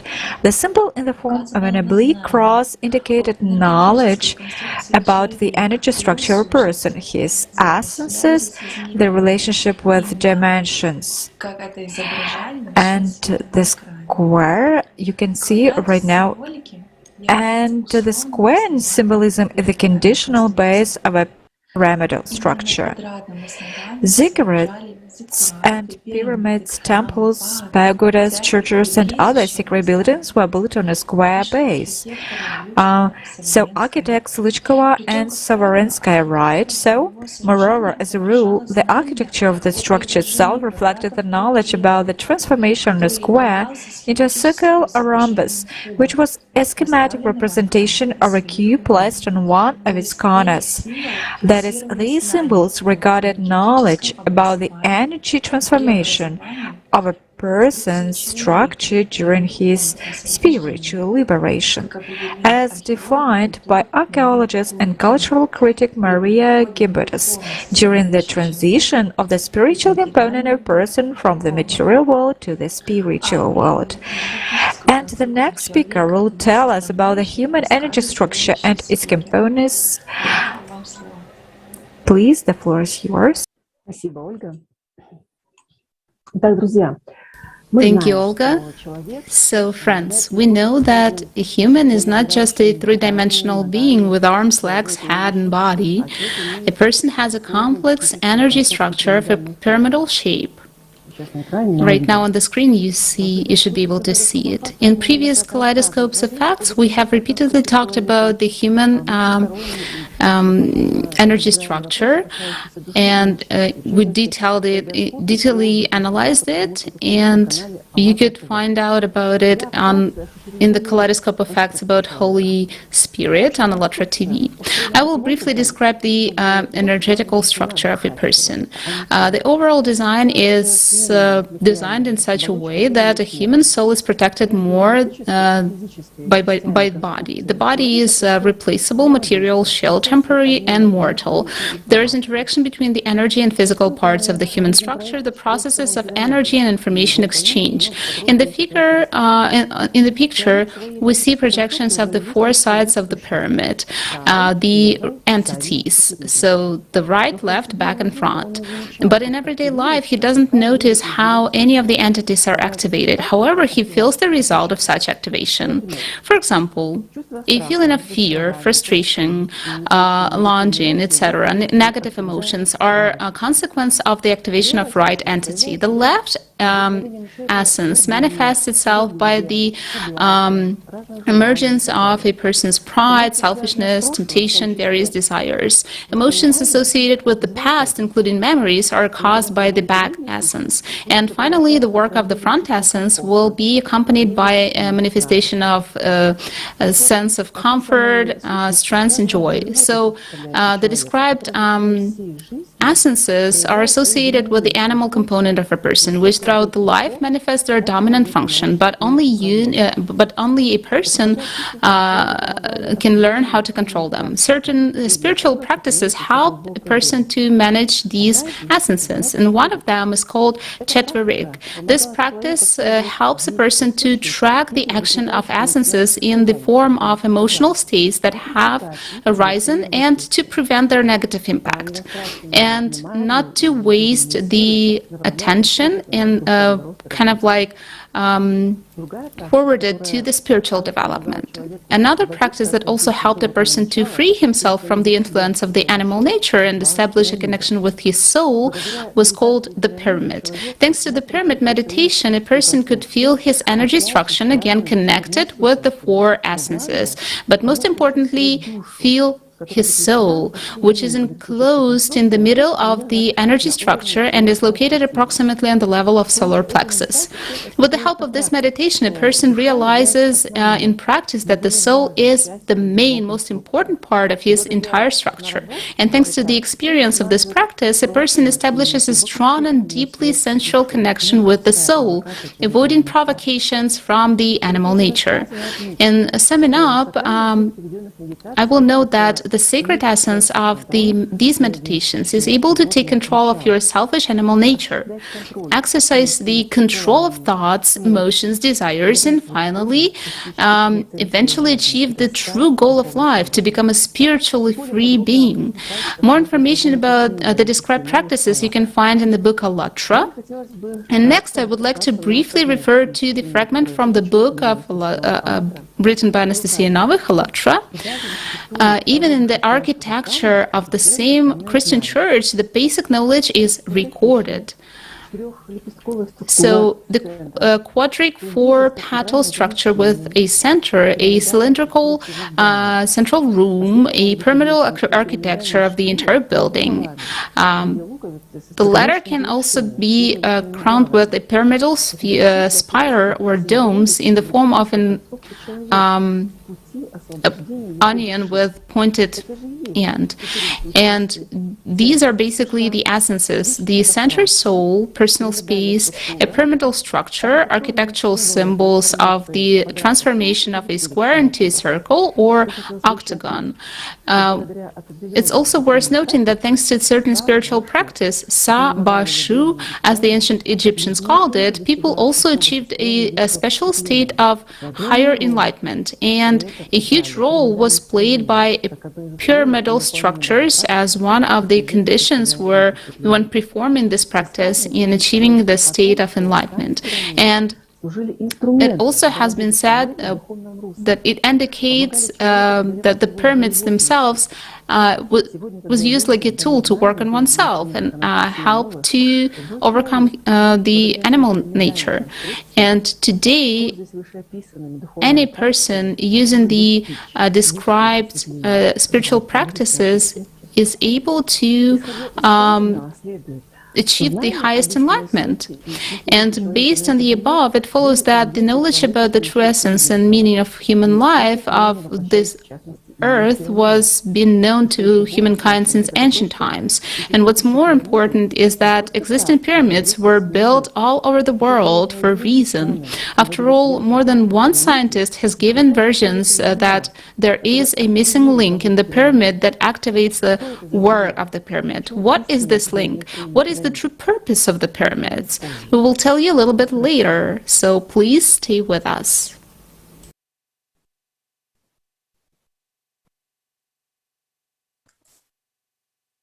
Добрый вечер, дорогие друзья. Good evening, dear friends. And now let's see if there is any indication in Islam of knowledge about the energetic structure of human and the special role of the pyramidal form. At the first glance, it may seem that to be almost no information about this in Islamic sources, but let's take a look together. If we approach this question from a research position, with an understanding of the unity of the essence of knowledge transmitted through the teachings at all times, we can find many interesting things. And so, we can find with surprise that in one form or another we find references to the energy structure of human in Islam repeatedly, in the Holy Quran, in Hadith, in mythology and poetry, in architecture, ornaments and clothes, and on artifacts. It is impossible to cover everything in a short speech, so everyone who is interested can join this research task. Look at it himself and study it more deeply. And I begin by studying the hints given to us in the Quran. The following lines of the 7th Surah Al-Araf, the heights you can see it now on the screen, you can see that we find an indication of a certain mechanism of the devil's, Iblis' influence on a person from all four sides, how it deceives and deviates a person from the truth. And here the mechanism of the work of four entities is easily guessed. In my opinion, we can find a continuation of the disclosure in the following surahs. So we see in the Quran information that certain veils are thrown over a person's heart and walls are erected. This is a certain obstacle to a person's perception of the call coming from Allah. We read about this in the ayat 45-46 of the Surah 17, and we find similar information later on in Surah 18, ayah 47, which repeats the information about the veils and prevent a person from perceiving the spiritual world. So what does it tell us? Isn't it about mechanisms of human energetic construction functioning? Great interest is the information in the Surah 17, ayah 13, and take a look at these lines. It's interesting to know the location of the Book of Facts in the area of person's neck, which roughly corresponds to the position of centers of essences. The information from the Surah 82 of the Quran comes immediately to mind. And indeed, over you are keepers, noble and recording. They know everything you do. And as well the lines from Surah 50, when we two receivers, recording angels, receive, one seated on the right and one on the left, He, meaning man, utters to no word except that with him an observer prepared to record. Another understanding translation of these verses from Valeria Porokhova, who translated this process as a word a harbinger of good and evil. And now let's turn to the text of Hadiths and legends. We also find indication of 4 entities in the human energy structure. So Tirmizi transmitted information about 4 questions that will be asked from a person on the Day of Judgment. Now you can see it on the screen. We see that, in fact, this is a report related to the activities of 4 entities, and it immediately becomes clear that why it will not be possible to deceive at the humorous trial, because the recording of all acts is carried out continuously and imperceptibly for a person. At the beginning I mentioned poetry. In this area we find mentions in Omar Khayyam about the existence of 4 elements, 4 forces that influence a person. And one of these verses you can see now on screen. So speaking about the indication in Islam for the special role of pyramidal form, let's start with mythology. The tradition of Muslims, as well as in the teachings of previous periods, one can find references to the world mountain, so-called Mount Kaf. But I want to move to the description of the most important concept, paradise, in Arabic, Jannat, which is traditionally described a multi-level structure with the presence of special elevated places. It's interesting to have information that in the post-canonical literature, Jannat is described precisely as a multi-story pyramid, which is crowned with lotus of the utmost boundary, mentioned in the Quran in the 53rd Surah An-Najm, the star. And to reveal the important point, I want to ask the Hegel supporter to put a video clip from the Call of Mahdi broadcast. Igor Mikhailovich, a lot is also said about the way to heaven. And in various religions, they even describe that there will be a sort of multi-step pyramid. In Islam, in the Quran, it is told about the peak crowned with the lotus of the utmost boundary. Well, could you expand on this a bit? This actually originates from ancient understandings of what a human being is, which were based on exceptional ideas and knowledge. As of today, unfortunately, we don't have such equipment. It simply doesn't exist as such, so as to record, as they say, the structure of a human being himself, his energy structure. And after all, a human, well, by the energy structure, has a pyramidal shape, in fact. However, when he reaches the lotus of the utmost boundary, the structure changes. Well, this has been told about. It's nicely described in the ALLATRA book as a fact, which you cannot argue with, because it's also depicted in the most ancient religions. And again, in this case, the very pyramid may be regarded as stages of advancement of a person himself, or as Jacob's ladder, which leads to the heavens, right? And consists of steps.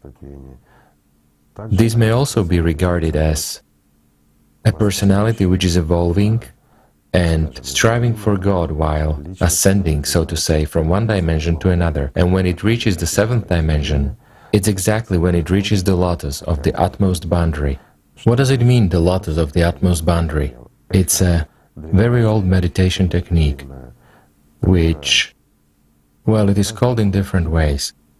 Some people call it meditation, although it's actually a spiritual practice, and it has nothing to do with any of the religions of the world. But all saints do learn it in various ways, prayerful states, meditations, but it's the only way, let's say, of communication with God.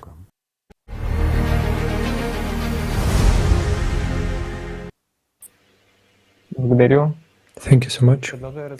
Continuing to disclose information about the pyramid shape, let us turn to the architecture of Islam. Let's take a look at the main Muslim shrine of the Kaaba. Translated from Arabic, it means a cube, and accordingly had the shape of a cube with one corner marked.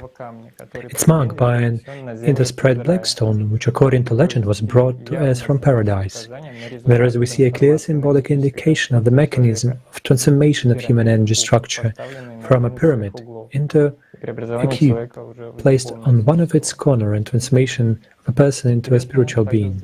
And it's also interesting to look to another important Muslim shrine. Makmali ornate palanquins were used to transport the Kishwa, Kaaba whale, to Mecca.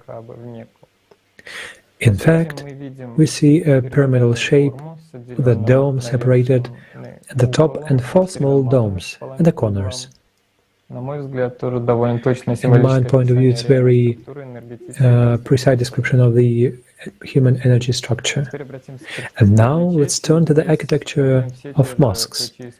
And here we see all the same keys of primordial knowledge, displaying the transformation of a square into a circle or rhombus. The presented photos show that the multi-dome shape of mosques often resemble a pyramid in itself. And the shape also resembles a pyramid, and some mosques in ancient and modern times have a clear resemblance to the pyramids. For example, the Malvia minaret of the Great Mosque in Samarra, 9th century in Iraq, or Shah Faisal Mosque in Islamabad, Pakistan, one of the largest in the world, or the 99 dome mosques in Makassar in Indonesia. The traditional architectural solution for cathedral mosques is as follows: a square base that turns into a large central dome, which is surrounded by either 4 minarets or 4 smaller domes. If we look into the internal structure and decoration of mosques, then there we'll find numerous indications of knowledge about the human energy structure. For example, if we look at the prayer hall, it often has a square rectangular shape with a dedicated special niche, mihrab, from Arabic direction of prayer, which is focused on Mecca and the main shrine of Muslims, the Kaaba.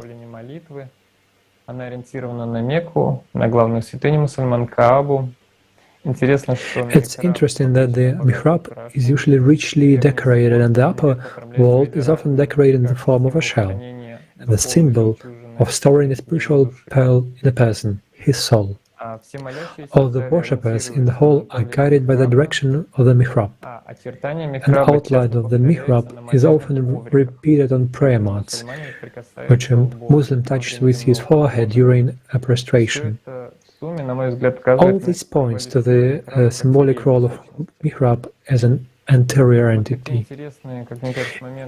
All these interesting moments, I move to the presentation, and we understand this information that is transmitted through poetry and architecture. It's really a lot of information, and it's really a field for research work. And in conclusion, I want to say that all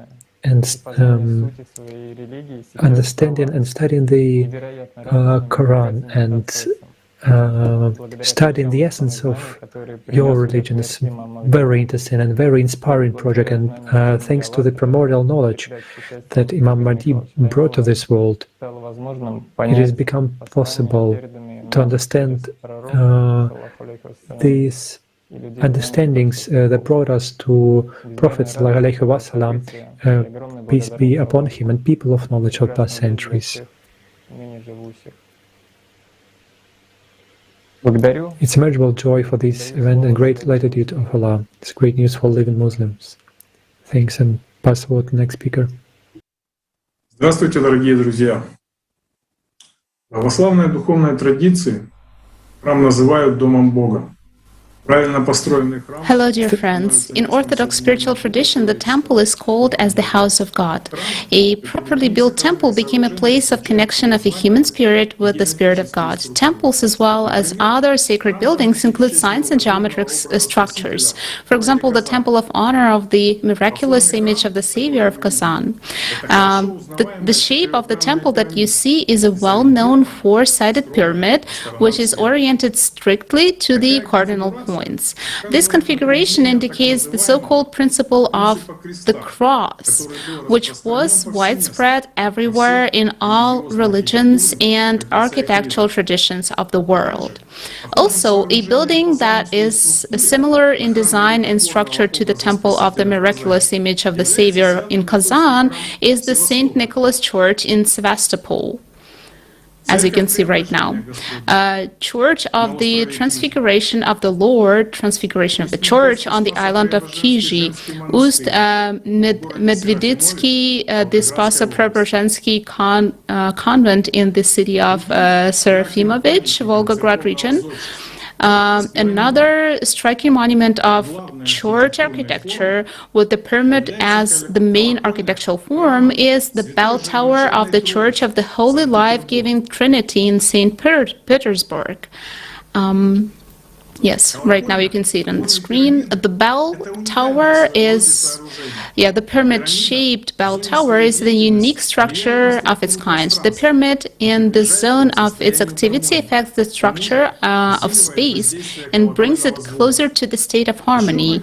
In addition, it enhances the effect of bell ringing. And also, it's worth paying attention to the Church of Saint Michael, the Archangel, in the village of Kamenskoye, where there is not a four-sided but three-sided pyramid. There are a lot of temples where you can see a connection with the pyramids. Some elements related to the pyramids are not visible at first glance, since pyramids are not always four-sided structures familiar to us. They can be three-sided, 5, 6, 7, and even 8-sided. Pyramids can be smooth, stepped, conical, combined, inverted, and even phantom. Here's an example of a phantom pyramid in the architectural construction of temples and mosques. For clarity, let's say that one of the meanings of the word phantom is the image of something, in this case, a pyramid. Here is a panoramic view of the Kazan Kremlin, the Annunciation Cathedral on the right, and the Kur Sharif Mosque on the left. In the picture, we see the cathedral and the mosque and do not notice a phantom pyramid. But if we connect the tops of the domes of the cathedral, we will get a pyramid with the top up. And by connecting the towers of the minaret and the main dome of the mosque, we get the pyramid with the top down. Both churches are built on the basis of the principle of the cross.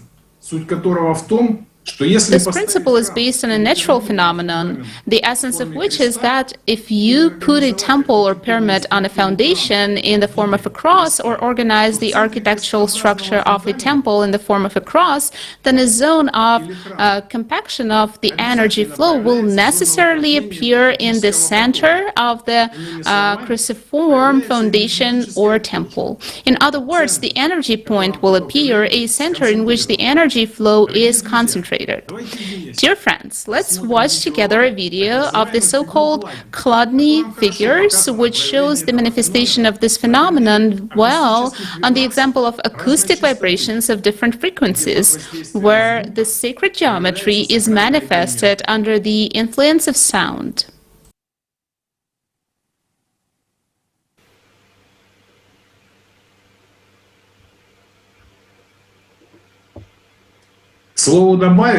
By the way, we would like to add that in the past the altar was located precisely in the middle of the temples, like the throne of invisible God, under the central large dome in the center of a temple. It was only much later that the altar was moved to the eastern part of the building, churches, cathedrals, and temples.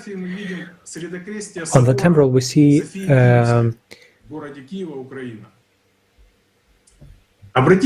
part of this church in the Kiev Sophia in church, and we can know from the book of ALLATRA then this middle cross and temple just symbolize a precious pearl in the shell, which is the entire ancient Eastern knew the destination of the soul. By the way, in ancient times in Kievan Rus, the original version of the Cathedral of St. Sophia, Divine Wisdom in Kiev, was nothing more than a 5-relief cross-domed temple with certain chapters, which had a pyramidal composition, and was only all the ancient spiritual symbolism, a circle, a rhombus, an indication of 3, 4, 6, 7, 8, 9, 12, and 13, as well as the ALLATRA sign. This cathedral was dedicated to the Annunciation, that is, to the Mother of God and the Archangel Gabriel. In the picture we see the original form of the Cathedral of St. Sophia of Kiev, and the modern one, which in the 17th and 18th centuries were subjected to restoration, and the slightly rebuilt Baroque style, causing the building to significantly change its appearance, including its geometric and spatial form.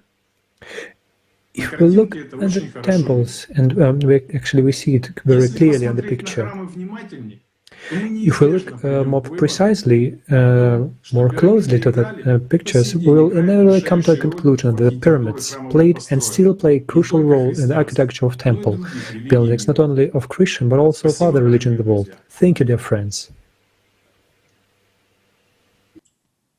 Спасибо, Владимир. Thank you, Vladimir. Greetings, friends. As we have already seen today, during the whole Kaleidoscope of Facts, that all the artifacts and architectural buildings on different continents, all religions of the world, they all carried sacred knowledge and symbolism, reflected in visible energy processes associated with spiritual transformation, the transformation of person with the help of spiritual practices such as the pyramid and the chitterig. There are a lot of examples where cathedrals, mosques, ancient temples indicate knowledge about the pyramidal structure person. Now let us pay attention to the architectural planning, where we can see images and ornaments inside the temples. Displaying geometric signs in an ornament is a very ancient tradition of symbolic knowledge transfer, where the main symbols of the four essences are triangles, hemispheres, arcs. Let us take the example of Hagia Sophia in Turkey. Astronomical, mathematical, and geometric methods were used in the construction of this cathedral. So all this cathedral, I could say, there's a great number of symbols and signs which were left to us. Just it is enough to look at them. When you look at the architectural plan inside, we will see the same symbolism of the designation of the four essences of the pyramidal structure of person. The center dome is connected by means of triangle sails. Images of the four gospel writers are usually placed on them. The symbol of a semicircle, an arc, to denote four essences. This is a system of semi-domes and arches. And we have seen on the previous picture, right, 5 on the left. 5 dots, right? The connection. Then we see that these are the designation of the spiritual practices, chitterig, and the pyramid. And in the cathedral, Saint Sophia Cathedral in Kiev, there is the designation Kiev. Inside we see paintings of one of the domes with the indication of the chitterig, where the center, in the center of 5 elements, is Jesus himself. And in the Gothic Cathedral of Notre Dame, France, the Mother of God herself, in the upper part of the mosaic, indicates the path of spiritual transformation through the knowledge of a person's pyramidal structure. In the top of the pyramid is a lotus flower. We see the same indications of a person's energy structure and the path of spiritual transformation. Spiritual practices can be seen in other ornaments, such as in Hagia Sophia's paintings, right, where you can see the cross, and again at its end 5 dots, the same, just indicating the spiritual practice. And many spiritually developed cultures applied similar ornaments to walls, household items, dishes. Such culture as Tripoli culture, for example, as you can see on the plate of the Tripoli culture. Also, among the artifacts of the inhabitants of North Alabama, we find abandoned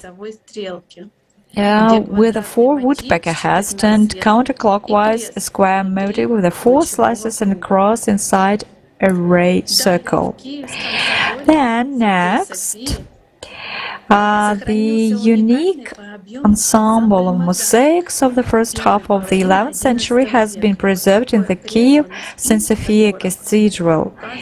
Right, you can see such a chair at the back, which you can see the indication again of these 5 energies and again with 5 dots, right?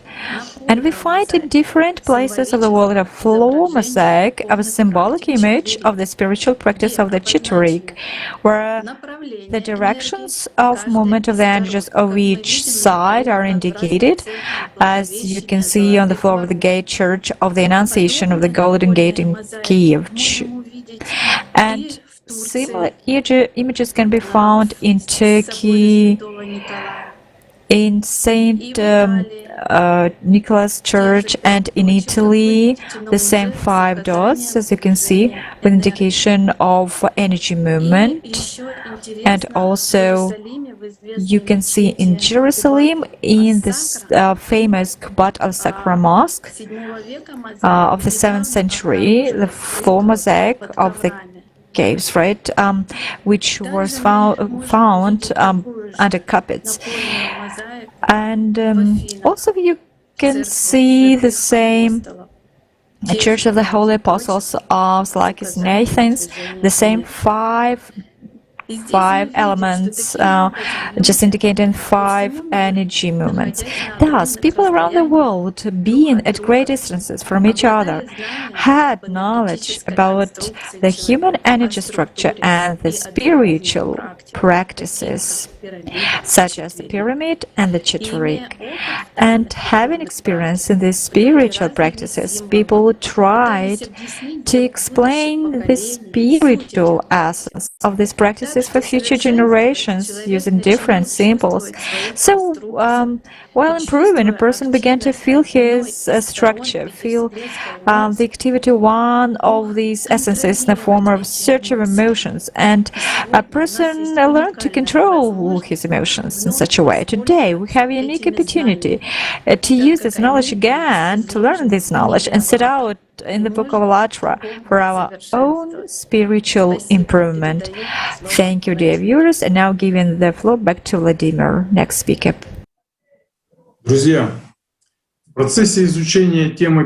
Friends, during studying the topic of pyramids, we found many facts indicating that the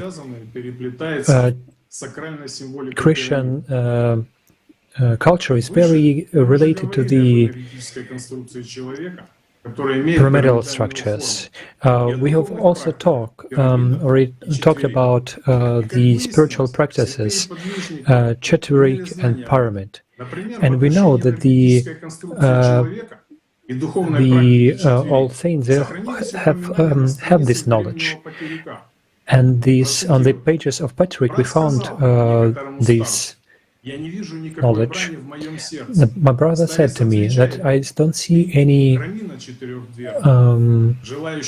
anger in your what comes and what comes to you and into you. You will not understand it. But if you close the door and we will not prevent from something to come through it, like this bad thought, then you will see who will fight against you. Agree. You can agree with me that that everything is simple when you have the knowledge. When you perform spiritual practice on your own experience, you begin to understand what the holy assets meant. One of the programs, Igor Mikhailovich Danilov mentioned the Salon of Athens, who represented an inverted pyramid whose peak it was the Christ. And this knowledge was very interesting to me. I found it very interesting, and I found in the books of Archimedes, Sophron, Sakharov, the Salon of Athens, we have reflection. We found that this hierarchical order of the higher and lower pyramids of beings, and we found this. So we turned to the Jesus and look how he solved this puzzle. He did not have hierarchy. There is no division to higher and lower. This pyramid of beings he overturns upside down, and thus reaches the perfection. And also in the book of Archimedes Zachar, Jesus on this as a path of our life, this topic was brought further, that everything us was led upside down, and this precisely this following the church, following the Jesus is exactly unseen of this inequality and hierarchy. And in order to solve this inequality, Jesus turned over the pyramid of the walls, and he placed himself on the top, recovered the truth and justice. And this consists of a mutable assessment of the spirit and conscience of a person. He equally valued everyone, gave the same commandments, and it's a unique example, not close to anyone. And we see that God did not make any difference. There is no above and beyond. And this, what the love of God is, please love each other as I love you, as Jesus said. And by the way, how it's not to remember our Dorothy and his admonishment, ascetic admonishments around life, describing love of kindness. He wrote that, imagine that a circle, and the center is God, and the straight lines are represent human lives, and as much they closer to the center, they are closer to their God, and they're closer to the center, they're closer to each other. And the more he is closer to the God, the more he gets closer, he connects to him. It's united. And the more we are connected to each other, the more we are connected to the God, because God is love. Unity in many and many in unity. It's the words of Igor Mikhailovich Danilov really resonate from the program of life. Let's look at our life and the circle of life. And we are closer to each other. Our love is more closer. Why? Because we become more spiritual, more free. We have more power of life naturally. When we are closer to each other, we resonate more in the frequency. And that is a vision of love. So let's love each other, dear friends. All the best to you. Thank you. Спасибо, Володя. Thank you, Vladimir. Friends, today we have tried to reveal more fully as far as possible to allocate the time and to give you interesting and important information about the sacred geometry of pyramids and their symbolism, to share unique knowledge about the human energy structure from the point of view of its pyramidal structure, to touch upon the topic of signs and symbols throughout the prism of historical and scientific sources. And no less important is the topic of the relationship of the pyramids with the sacred architecture of religious buildings.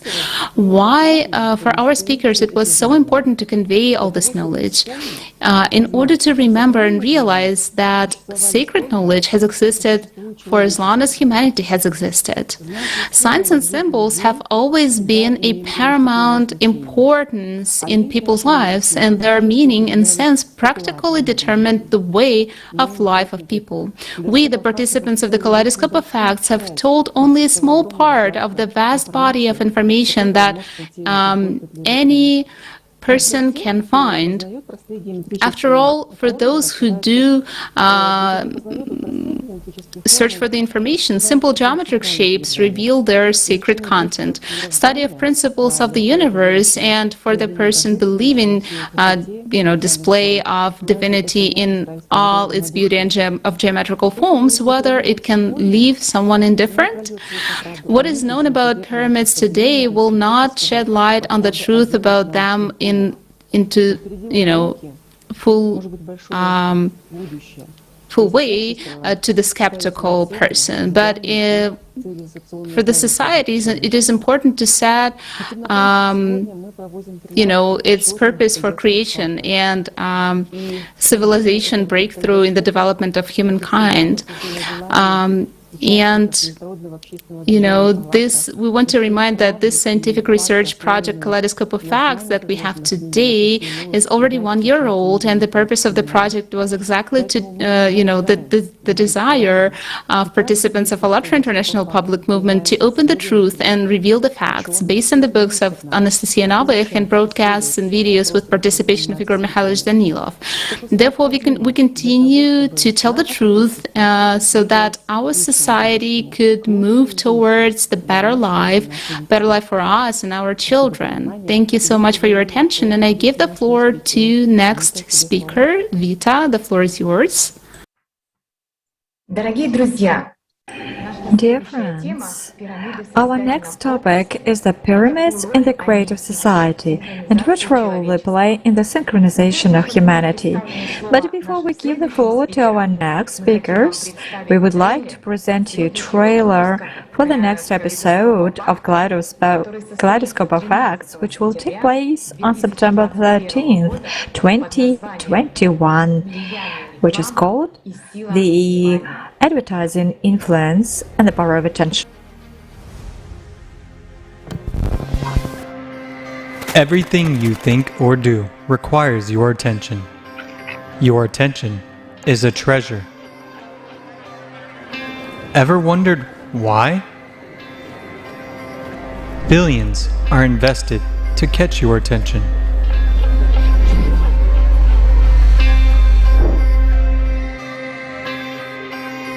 Don't you feel like being manipulated? Me? Never. But what if we are all being manipulated? Do you want to know what is behind all of this? September 13th, Kaleidoscope of Facts, Impact of Advertising and the Power of Attention.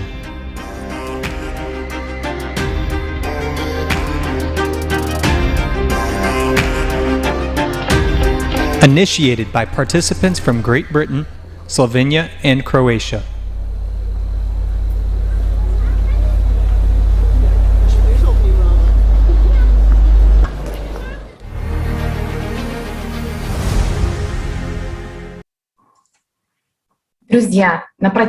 Dear friends, during the whole Kaleidoscope of Facts today, speakers of the conference have shared with us what unique knowledge about the pyramids as high technological devices left us a legacy of ancient civilizations, and did not forget to mention who taught them and helped to implement this powerful global architectural project. And how is it possible that today this monumental, carrying in themselves so much knowledge and discoveries buildings, are perceived by the majority of people only as burial walls of pharaohs built by slaves and as places of tourist pilgrimage? And I would like to pass the floor to our next speaker, please. Добрый день. Hello, dear friends. How come the pyramids historically been regarded as tombs and shrines? The first pyramid in Egypt was a step pyramid, a grandiose structure of Pharaoh Djoser in the 27th century BC. The gigantic construction was organized by architect Imhotep, and it was a grandiose structure for those times and for today. In the next 2 centuries, the pyramids of Cheops, Khafre, and Merkab were built. After them, the construction of pyramids in Egypt did not come to an end, but it was no longer of such scale. Ancient Greek historian Herodotus first described the pyramids in the 5th century BC, calling them tombstones.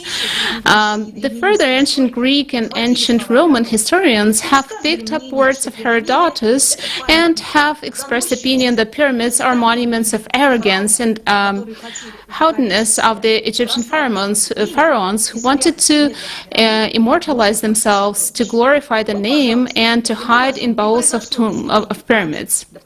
Thus, the pyramids were alleged as a chest of gold. That is why for hundreds of years they've been hidden, and they tried to crack them open and find the treasures. Nevertheless, medieval Arab travelers considered the pyramids to be treasuries and repositories of knowledge. Al-Masudi and Al-Busir's view on the construction of the pyramids as a rescue from the flood impending the climatic change stands out. But salvation here was implied as hiding in the pyramid treasures and written evidences of wisdom. In the 18th century, the Brinton Thomas Show concluded that the inner construction of the Great Pyramid is of little use for a tomb, and therefore the structure was most probably a temple. The travelers also thought that the pyramids are prehistoric archives of Egyptian priests or ancient observatories. Or border fortresses, secret refuges for immortal pagan orgies. The science of etymology from the end of 18th century in its development confirmed the role of pyramids as giant tombs of pharaohs who dreamed of eternal life and glory. And one interesting point here is that at the end, by the end of the 19th century, the pyramid of Pharaoh Unis was discovered, where for the first time, archaeologists saw texts inside, and the so-called pyramid texts, magic incantations and formulas that were supposed to ensure the safety of the pharaoh's soul. The pyramid of Unis was built 200 years after the Great Pyramids. Although we know that no such texts are found in the Great Pyramids, historians have concluded that simply before that the incantations were oral. Nowadays, we can clearly see that there are already enough studies about sacral geometry of pyramids, about their orientation according to the starry sky, with analysis of pyramids by modern techniques, with the participation of physicists, and the very sophisticated studies have been carried out. But many historians and archaeologists hold on to long-held opinions, rejecting and redeclining, at least publicly, other reasons for building the pyramids. For example, in South American pyramids, in recent years, scientists have decided to put forward the theory that the pyramids in South America were built by local people, and historians continue to invert the theories and to put arguments under them by passing the facts inconvenient to official sciences. And we can say that the historians basically, they make up these theories and go around those facts that are inconvenient to the science. And you know that recently more and more often scientists, researchers, and just people began to be interested in information about the extraordinary properties of such seemingly simple substance in our lives as water. After all, we know that where there is water, there is life. And scientists have found out that this phenomenon contains many mysteries. And now our next speaker will tell us about it. Evgeny, please. Guten Tag, liebe Freunde. Hello there, friends. I begin my speech with an interesting case. In 1956, a bacteriological weapon was being developed in a closed laboratory in Southeast Asia. During a secret meeting to discuss the characteristics of the weapon, suddenly all the participants were taken to the hospital with symptoms of severe food poisoning.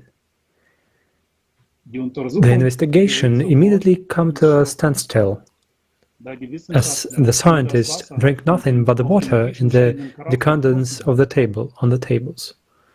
A check showed that there were no harmful impurities and the chemical compositions.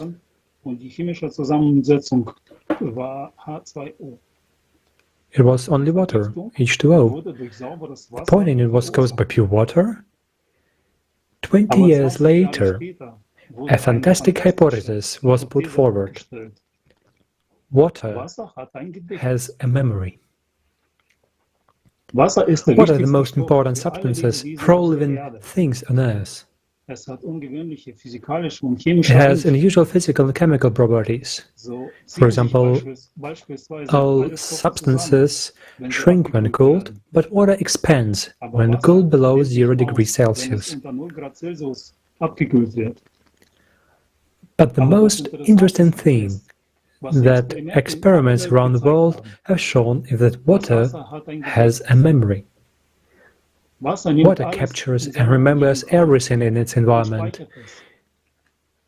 If water comes into contact with a substance, it recognizes its properties and keeps this information in its memory, acquiring new properties in the process.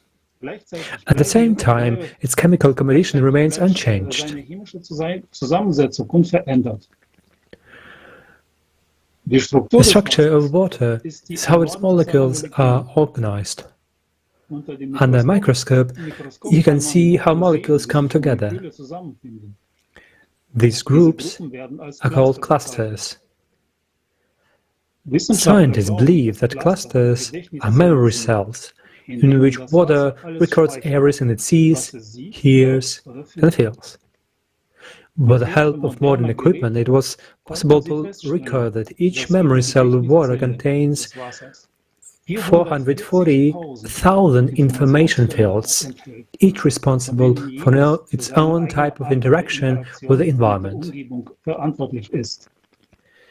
The stability of the cluster structure confirmed the hypothesis about water's ability to absorb and store information. In the next video, Dr. Yasuyuki Nemoto will tell us about water crystals by Dr. Emoto Masaru. Please turn on the video.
Remember these 2 points about the water science. First one, water memorizes and transmits information. It's a relationship between water and information.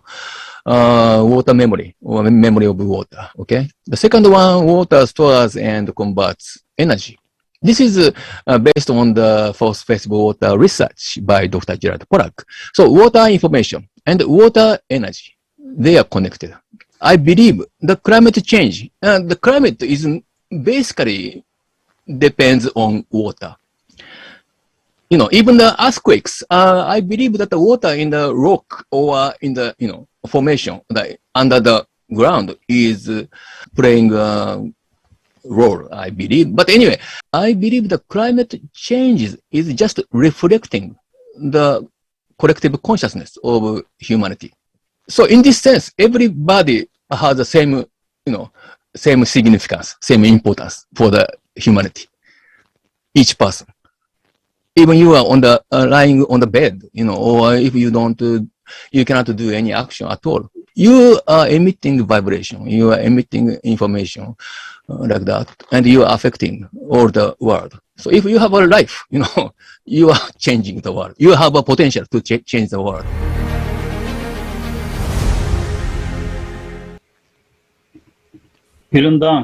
Thank you so much. Very interesting information about the relation between collective consciousness and the situation today. Water is really a far unexplored element. In his book, Pyramids, From Legends and Myths to Rational Cognition, Doctor of Biological Sciences Berdyshev Gennady wrote that the water molecule is shaped like a small pyramid. The figure shows the geometry of the water molecule. As we can see, there is an excess of positive charges on one side and an excess of negative charges on the opposite side. Because of this, it is called a dipole. Two pairs of electrons create two negative poles, and two hydrogen atoms are connected to two positive poles. But this property is what gives the molecule its hyperradical tetrahedron shape. An example is formed between the hydrogen atoms in the water molecule. The charge in which depth depends on the phase state of the substance. Yes, in this picture we see the change in the angle between the hydrogen atoms of a water molecule depending on the state of the substance, from left to right. Vapor state, low vibrational state, state close to ice crystal formation, ice state. And now let's pay attention to the structure of the pyramids. Yes, if we compare the angle between the hydrogen atoms in a water molecule and the angle between the faces of the pyramid, as shown in the picture, we see that they are equal or with a small error. Is it possible to assume that the great pyramids of Egypt in the pyramidal form reflect parameters of a water molecule? It's important to know that the key component of the pyramidal complex was water. Es ist auch wichtig zu erwähnen, dass der wesentliche Bestandteil aller Pyramidenkomplexe das Wasser war. Water was also found near the pyramids. In Mexico and Egypt, we see the beds of dried up rivers, while in Bosnia, a river runs next to the pyramid complex. We know that water has the ability to preserve and transform information. As Maria Witte, archaeologist and researcher, said, megalithic stone structures can be charged or programmed in a certain way during their transformation. Auf diese Weise wirkten die Pyramiden Thus, pyramids and waters worked as one unit. Water remembers everything it comes into contact with. Everything that we generate is stored. In the water, everything is stored. And eventually comes back to us. And if we generate good, we affect the water. And the positive effect is amplified many times by the pyramid complexes. Thank you. And on this place I want to give to Irina that will tell us about Schumann's effect. Спасибо, Евгений. Это очень интересно. Thank you, Eugene. This is very interesting, and very often we hear about Schumann waves. Their influence is clearly underestimated, and their study is in early stages. These are weak standing electromagnetic waves in the Earth's atmosphere. They are generated between the ionosphere and the Earth's surface. The first frequency of Schumann waves is 7.83 Hz.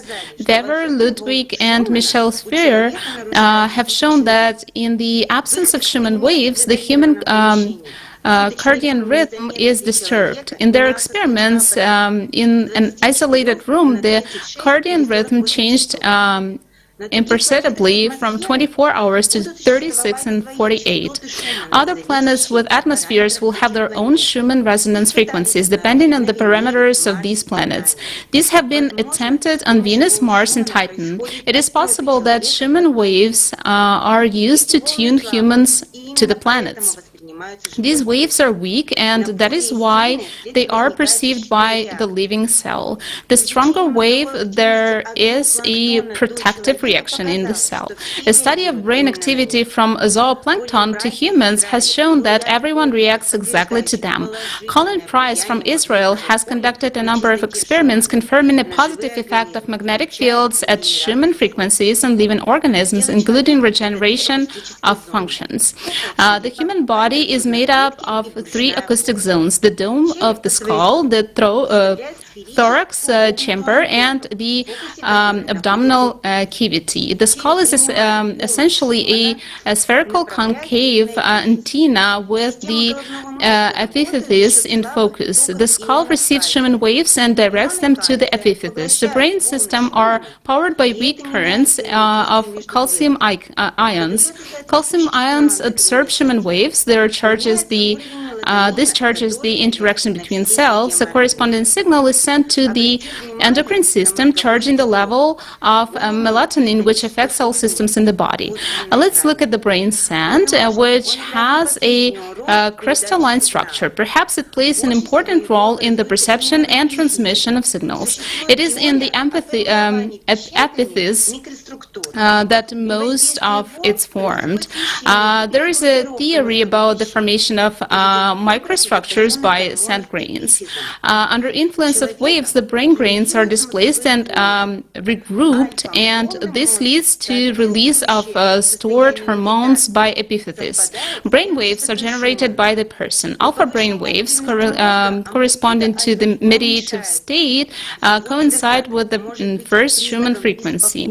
When brain activity increases, the amplitude of the alpha rhythm decreases. Its deficiency can be a signal of anxiety, anger, fear, and the alpha rhythm of the brain that leads to the pyramid.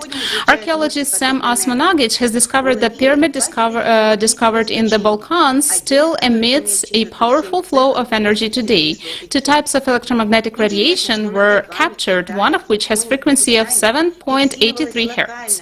In Taiwan, China, Japan, and Pakistan, a local anomalous increase in the amplitude of Schumann resonance before and after earthquakes was registered. From this, we have got the following understanding. During periods of the end of the 12,000-year cycle of solar system, at the points of close and distant interaction with another galaxy, and the influence of the Sun on the Earth is changed.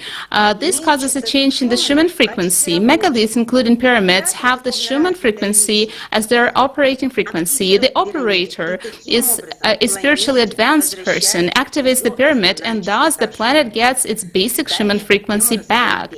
And next, our speaker will tell you more about this. Ja, guten Abend, Freunde. Yes, good evening, friends. Wow, Elena, it's very valuable information about Schumann frequency and pyramids. I'd like to share with you additional knowledge about Schumann frequency research. What does it mean for us when it's said that our brain waves vibrate in sync with the Earth's Schumann waves? Dear friends, the importance of synchronizing the brain activity of individuals and groups has finally called the interest of social neuroscience. Today we know for certain that our brain waves, in a relaxed state, oscillate on the same rhythm as the Schumann frequencies, which, as we have heard, are part of the Earth's magnetic field. Until now, it was been assumed that Schumann's waves act as the close generator in this process, but now it has become clear. We also influence Schumann's waves with our brains. Brain researcher Professor Dr. Michael Pessinger and his colleague Dr. Kevin S. Soroka have found evidence of a mutual influence between the human's brain and the Earth. Quantum physics called this relationship entanglement. Entanglement itself refers to the dependence of objects on each other. With their measurements and calculations, the two researchers prove that our brains are indeed directly connected to electromagnetic waves of our Earth. Coherence between the human brain and Schumann energy occurs every 30 seconds for about 300 milliseconds. Coherence means optimal synchronization of the body's rhythm, heart's beat, breathing and blood pressure, with each other coordinated interaction between cells. The more relaxed we are, the higher these coherences. In order for people's physiological activity to be synchronized, the magnetic field must transmit the appropriate information between them. As we can imagine, the Earth's magnetic field and the Schumann frequencies play a decisive role in this. Thanks to them, synchronization increases and, for example, our sense of belonging, self-esteem, sense with altruistic behavior as well as our social behavior. Synchronization, on the other hand, clearly decreases during arguments. The alpha state induces in us states of relaxation and calm, with attentive alertness.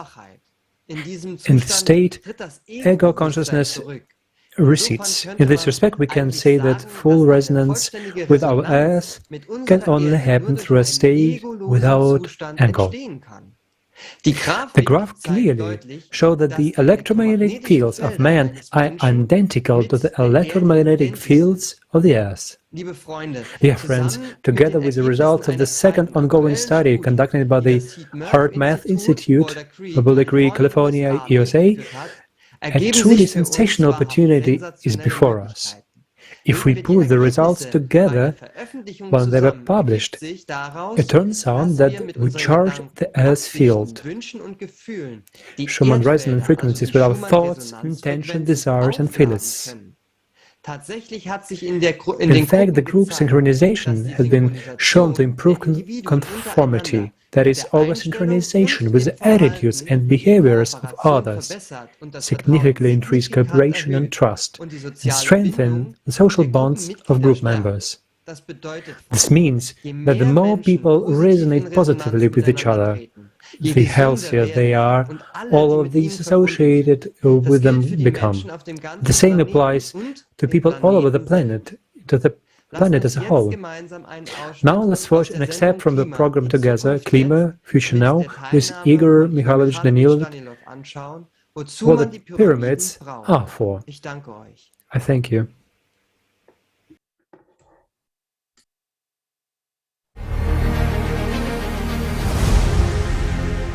We can talk a lot on this topic. The topic is actually very broad and interesting. It can be approached from different perspectives, from an archaeological, from a historical one. But if we approach it from a technical, let's say, from a functional standpoint, what the pyramids are, let's say, for preventing something. But the question is different. For example, what's the use of a car if there's no driver, right? People. Certainly.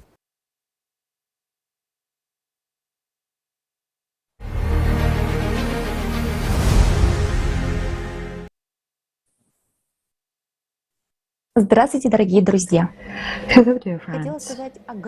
I would like to say lots of thanks to all our invited scientists, experts, and all the speakers for sharing such valuable information with us today. And from everything we have heard today, it is clear that a person is closely connected to the pyramids, and that the pyramids play a very important role in the life of all humankind. And maybe that is why, when knowledge about such secret structures was lost, it was renewed by representatives of other more developed civilizations. And there is no doubt that there are such civilizations that can travel throughout the space and make adjustments. And what if these adjustments are made on a planetary scale? For example, it may not be at all accidental that biological life on planet Earth became possible. It's just that some facts probably make us think about it. But let us talk about it in order. So, because some facts will make you think about it. So, when in 2010, workers at the NASA Astronomical Observatory discovered the Kepler 33 planetary system in the constellation of Cygnus, all the traditional ideas about the structure of the solar system, that it was accidentally formed from the chaos of dust and gas, were strongly shaken. The fact is that in the Kepler 33 planetary system, all the planets are strictly aligned by their volume, and they are built around their own star as in rank. And first come the larger planets, and then the smaller ones. In our solar system, however, the order is quite different. The planet closest to the star is the extremely small planet Mercury, as you know, and somewhere in the center is the gas. The closest is Mercury, and such giant planet as Jupiter is situated in about the middle of our solar system. So, in general, the arrangement of the planets in the solar system does not depend on their size. But when 146 more planetary systems were discovered, to the surprise of astrophysicists, they all looked not like our solar system, but they were like 2 drops of water similar to Kepler 33 planetary system. And it turned out that our solar system does not fit into the general scheme of planetary systems, at least detected up to date. And such the structure of it turns out that this arrangement of planets, as in our solar system, is anomalous.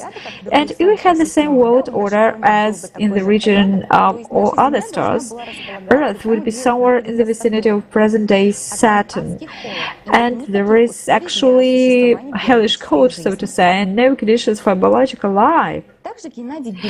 Also, Gennady Belimov, a space anomaly researcher, said, if the solar system had been created according to the laws of gravitational mechanics, the larger planets would have been disposed next to the Sun, and the system would build these planets in such a way, but we have the opposite in the solar system. The smaller planets like Mars, Venus, they are situated near the Sun, and the huge ones like Jupiter or Saturn are further away. This too is artificially done, isn't it? It is also surprising that the distance between the planets in the solar system can be calculated by simple formula. It turns out that each of the following planets is on average 1.7 times further from the Sun than the previous planet. So it gives, a weird impression that the solar system was created by some mathematical formulas, according to the preconceived blueprints.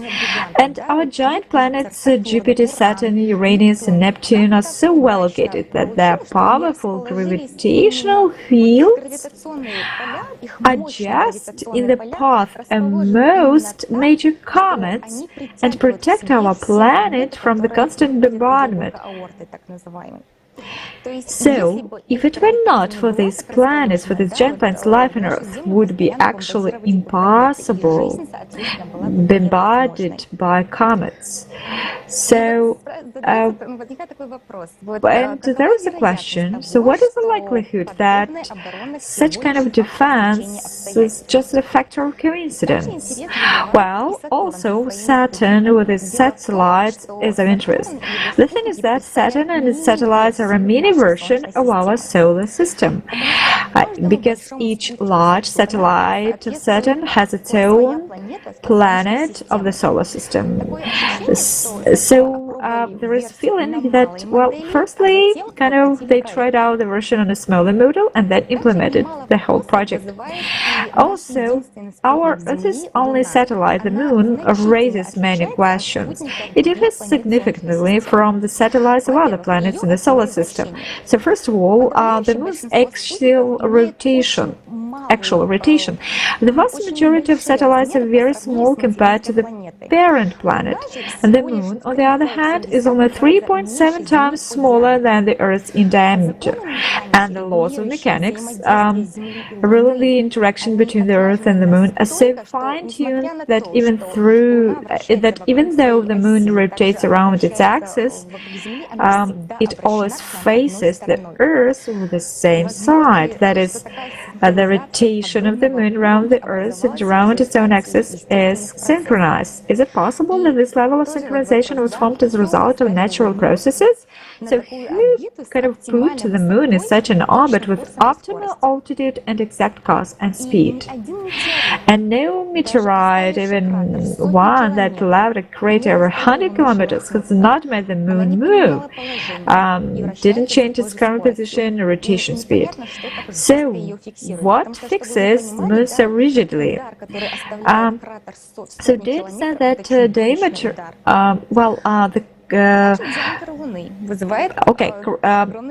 meteorites make horrible hits and shakings. So, and secondly, diameter of the Moon. How can we explain the coincidence that the Moon is at an exact distance from the Earth? Has the right diameter which allows it to completely cover the Sun. For planetary scales, this is Jew-like precision. The only planet in the solar system where total solar eclipse can be observed is planet Earth. And we Earthers are really very lucky, and I was lucky enough to see solar eclipse. Yeah, and I can tell you that it was really amazing. Also, in 1973, the Soviet scientist Kirill Betisov published a paper, Properties of Symmetry in the Solar System, including the property of doublets. He scientifically proved the existence of absolute symmetry in the solar system. This property is that almost everybody in the solar system is duplicated. That is, it corresponds to another body, close in mass and diameter, and that is just for example, Jupiter, Saturn, Neptune, Uranus, Earth, Venus, Mars, Mercury. Also, Betisov assumed that the presence of a second star in the solar system. And also, we can find lots of petroglyphs all over the planet, and probably just there was a celestial body in the solar system which periodically appears near our planet, causing terrible cataclysms on Earth. And unusual celestial body, Typhon, for example, based on the legends of ancient peoples and rock paintings, is very similar to a neutron star of the G-rotator class. Right, you can see it on the picture, right? The cross, right? It is on the Sun, cave drawing, and there are many more similar images of two suns. And it is surprising that no one pays attention to these numerous facts of the presence of a second sun in the solar system. Myths, legends contain a lot of information about cataclysms caused by the approach of an unusual celestial body to our planet. And if we continue to develop the theme of myths and legends about our star system, we can also meet such an expression as moonless people. That is, people who lived in times when there was no moon. Many ancient texts said that the moon did not exist in the sky before, that it was given by the gods, and that after moon's appearance, the great flood took place. In Egyptian mythology, it is said that along with the moon came a new god, Thoth, who added 5 days to the year and created the tides. And indeed, with the appearance of the moon, the earthly year increased from 360 days to 365 days, and this happened 12,000 years ago exactly. In America, on the walls of the temple of the ancient city of Tiwanaku, there are written symbols that speak of the appearance of the moon also 12,000 years ago. And by the way, on ALLATRA TV, there is Kaleidoscope of Facts dedicated to the civilization which lived exactly 12,000 years ago. And this Kaleidoscope of Facts is called The Known History of the Atlantis. And there is also a question, given all the facts we have heard. So, well, can we really say that Earth is our real true home, and when our planet, well, just really, we ourselves inhabited this planet? Our next speaker will tell us. Thank you, Irina, very much for your message. Hello, dear friends. Many people are wondering if the planet Earth is the own home of humans. Are we sure that we are all the Earthlings? Or maybe representatives of other planets? The ability to regenerate the tissues of the human body, or more precisely the conditions under which this self-regeneration occurs, is a criterion that gives a direction to find an answer to this question. Currently, scientists have established a close relationship between the ability of self-regenerate and gravity. That is, gravity is that invisible criterion under which self-regeneration occurs, the restoration of body tissues. Scientists still marvel at the inexplicable way gravity is accounted for in all body systems. That's a very interesting point in the book of ALLATRA, which states that the function of the living organism depends on the magnitude of gravitational forces. In the gravitational condition of the planet Earth, self-regeneration of human body tissues does not occur, such as a rainworm, which can grow two whole worms from its two halves, or a starfish, which can grow a new ray to replace the lost one, or a lizard's tail. There are many such examples. Gravitational conditions on the Earth are capable of implementing the process of self-regeneration in the invertebrates, but for humans, these conditions are not optimal, in which self-regeneration occurs properly. That is actual proof that the planet Earth is not a home for humanity.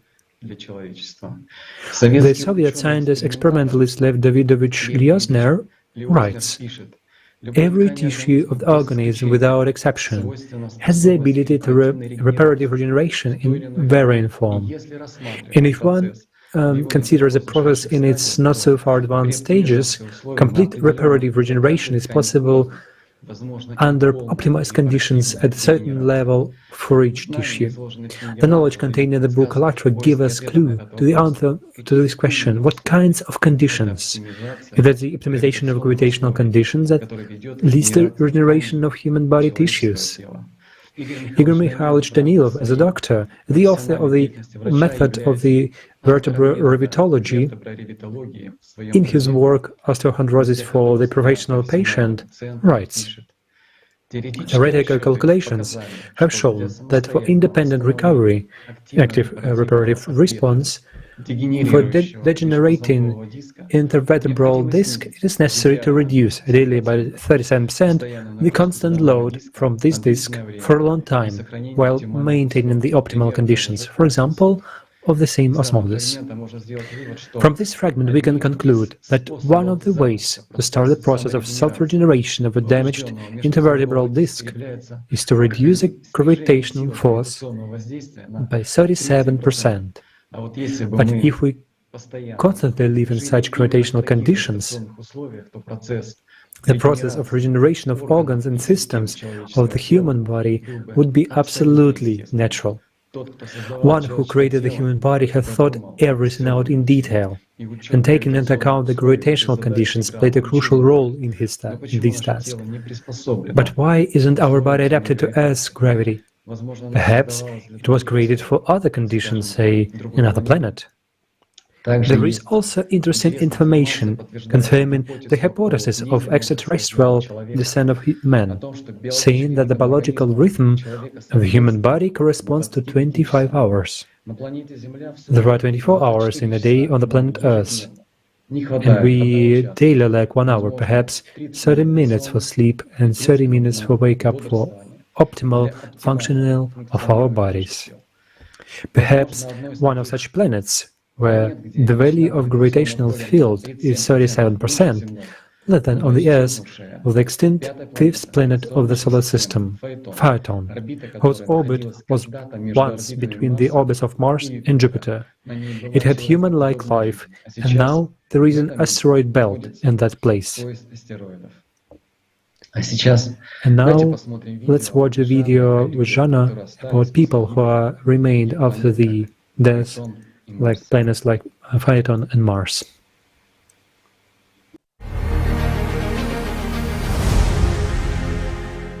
Jana, could you tell us please if there are any survivors after the demise of such planets as Mars and Phaeton?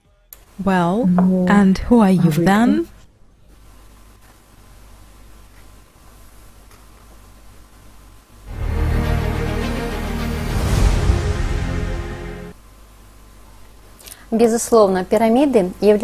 Undoubtedly, pyramids are the most known and widespread form of megalithic structures.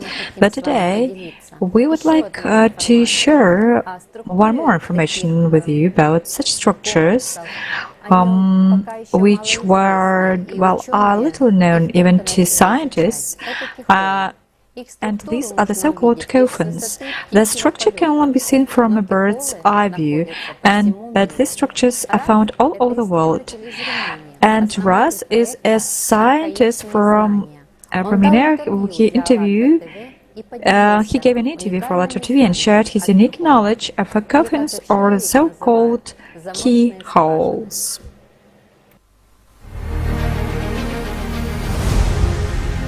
It became a national symbol for the Japanese people.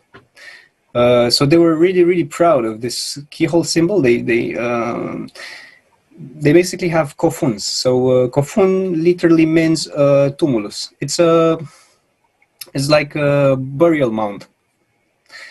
And they have over 160,000 kofuns in Japan.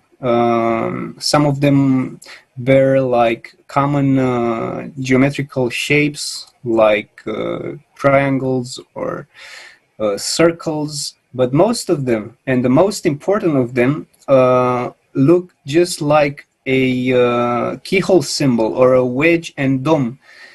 They are wedge and dome shaped, and like the royal kofun is built like this. It's surrounded by a moat. It's really huge kofun in Japan, and yeah, for a long while. I mean, they have this in all the regions and all the archipelago, including on some of the remote islands. They have these kofuns, and they said, well, this is just our national symbol, like our ancestors, starting with the mid-3rd century to the late 6th century. They were burying the dead inside the keyhole shape, and it's our symbol. But then in 2004, a Korean guy came who had a PhD in ancient history at Harvard, and he came across similar, if not identical, key-shaped kofuns on the peninsula of Korea. which until then in antiquity it was believed they never communicated, but they found this there as well. And they started debating about that. Right now, if you're looking on the internet about the Korean kofuns, you won't find much. So the information is still being suppressed, but you can find this guy on Vimeo. If you're searching on Vimeo about the Korean kofuns, you can find some relevant information. So it's in South Korea. It's identical to the kofuns in Japan, and it's believed to have been built mid 5th to 6th century AD. So right in the period when the Japanese had them. So this is when an entire string of connections start, because this is like, those are not the only places where the keyhole symbol is found, the kofuns. So you can find them literally on every continent. Like some of the oldest ones are in North America. So if you've heard of the mound builders, they had something key-shaped like near Lake Michigan, if I'm not mistaken. So yeah, they had this there, and they have this in Italy as well. This is a really interesting connection, because I think that the Japanese people, the ancient Japanese people, could travel on the coastline all the way to Italy from Japan. So they have actually so many neuralgic sites that are shaped like a keyhole, just like a Japanese kofun in Italy. The most famous of them is the well of the Nuraghe of Santa Cristina, and they have a few more there as well. And then if you, I also want to mention that the interior is very similar, and I'm gonna showcase that as well, that the interior of those kofuns in Japan are identical with the ones in Italy. The corridors, the shapes, the entrances, how the megalithic stones are aligned at the entrance. And moving forward, with the help of Google Earth, they discovered the keyhole symbol, like the identical keyhole symbol in Saudi Arabia. So they went there with Google Earth, and then in 2009, some researchers went there by helicopter and took some photos of them and tried to date them. Of course, there's been some debate with the datings, but they're thought to be over 5,000 years old, like between 4,000 and 1,000 BC. They've been dated. There are many in Saudi Arabia.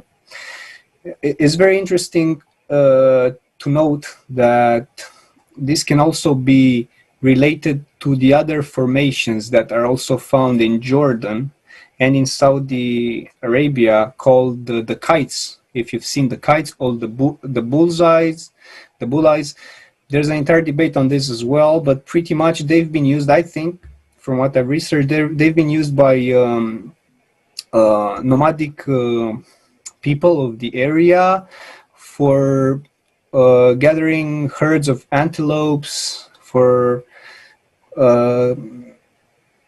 keeping the animals inside. But this is just a theory.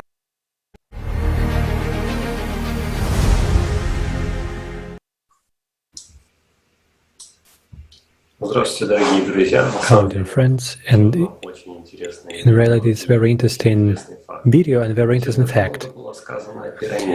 Much has been already said today about pyramid and the fact that they are a tool. Let's hear out how it works. Pyramids work within a certain frequency range, and many researchers have already come to this conclusion. For example, Professor Bern and Lertes of Germany believe that the Cheops pyramids serves as a conductor of a wide range of vibrational frequencies. Andrei Rubensky, author of Pyramidal Antennas of the Earth, believes that modern superfrequency techniques and pyramidal construction techniques coincide.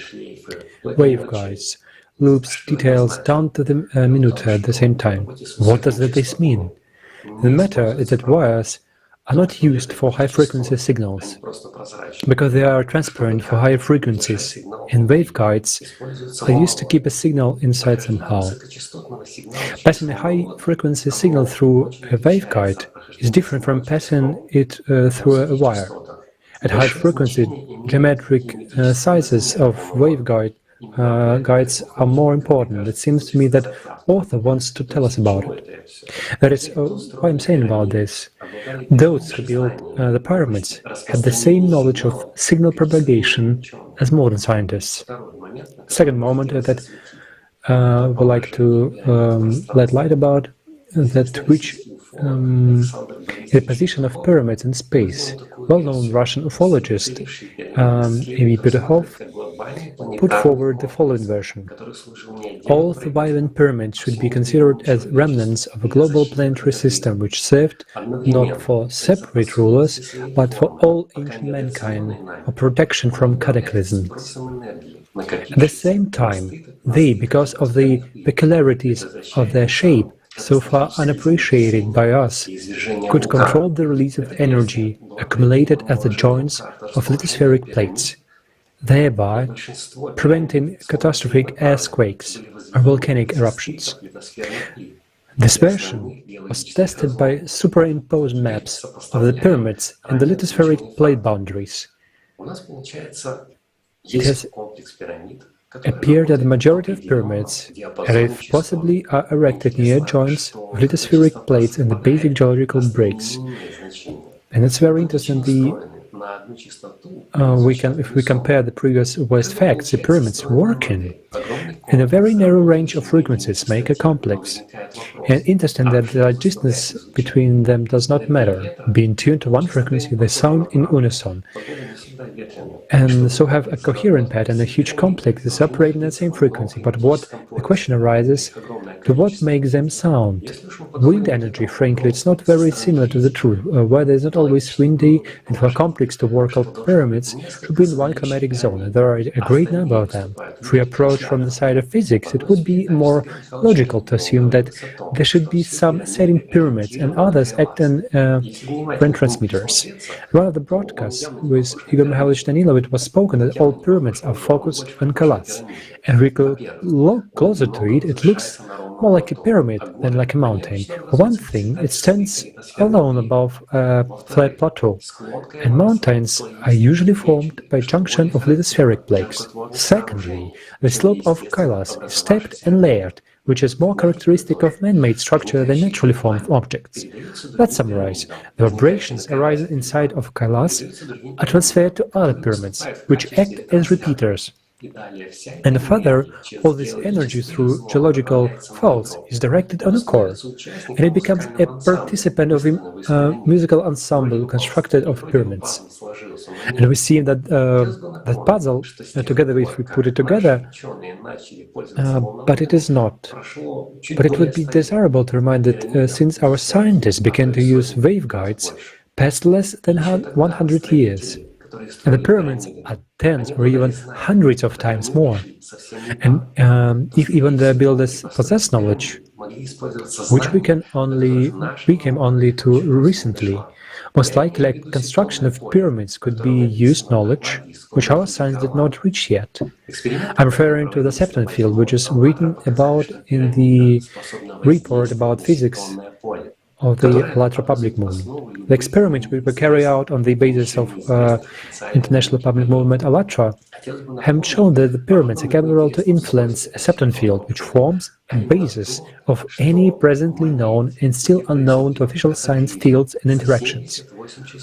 We would like to remind that one of these properties, namely sharp increase intensively of the Septon field in the place of current cataclysm, 78 hours occurs. There is mostly probably the pyramid also interacts with the nucleus at the level of the Septon field.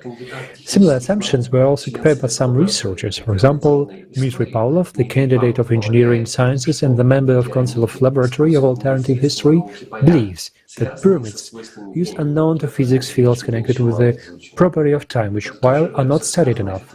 So about all I said above, would like to know that for today, the science is capable to explain only part of the functionality of pyramids.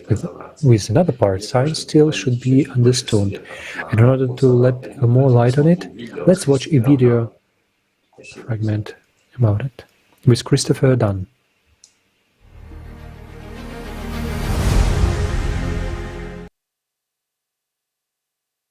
I studied these pyramids and I realized that it is like a specially constructed artifact. And I see various harmonic wave connections. I see that this structure is in harmony with the planet Earth. And I came to the conclusion that most likely this pyramid device functions in order to transform energy. A special mechanism is used here, and as a result of the work of this mechanism, energy is released. There is a hypothesis that the Great Pyramids are power plants. That is, the energy passed through the pyramid converted into the sound in the Great Gallery, and then went to the king's chamber. So, going deeper into the pyramid itself, we can see the Great Gallery. This is a kind of acoustic room. It has the characteristics of a concert hall. There is a theory that all the elements inside the Great Pyramid are interrelated. We talked about acoustic performance and the acoustic properties of a concert hall and the Great Gallery. That means that the properties of the space in the Great Gallery and the concert hall are similar. It turns out that each element has been designed so as to enhance the sounding of the other elements.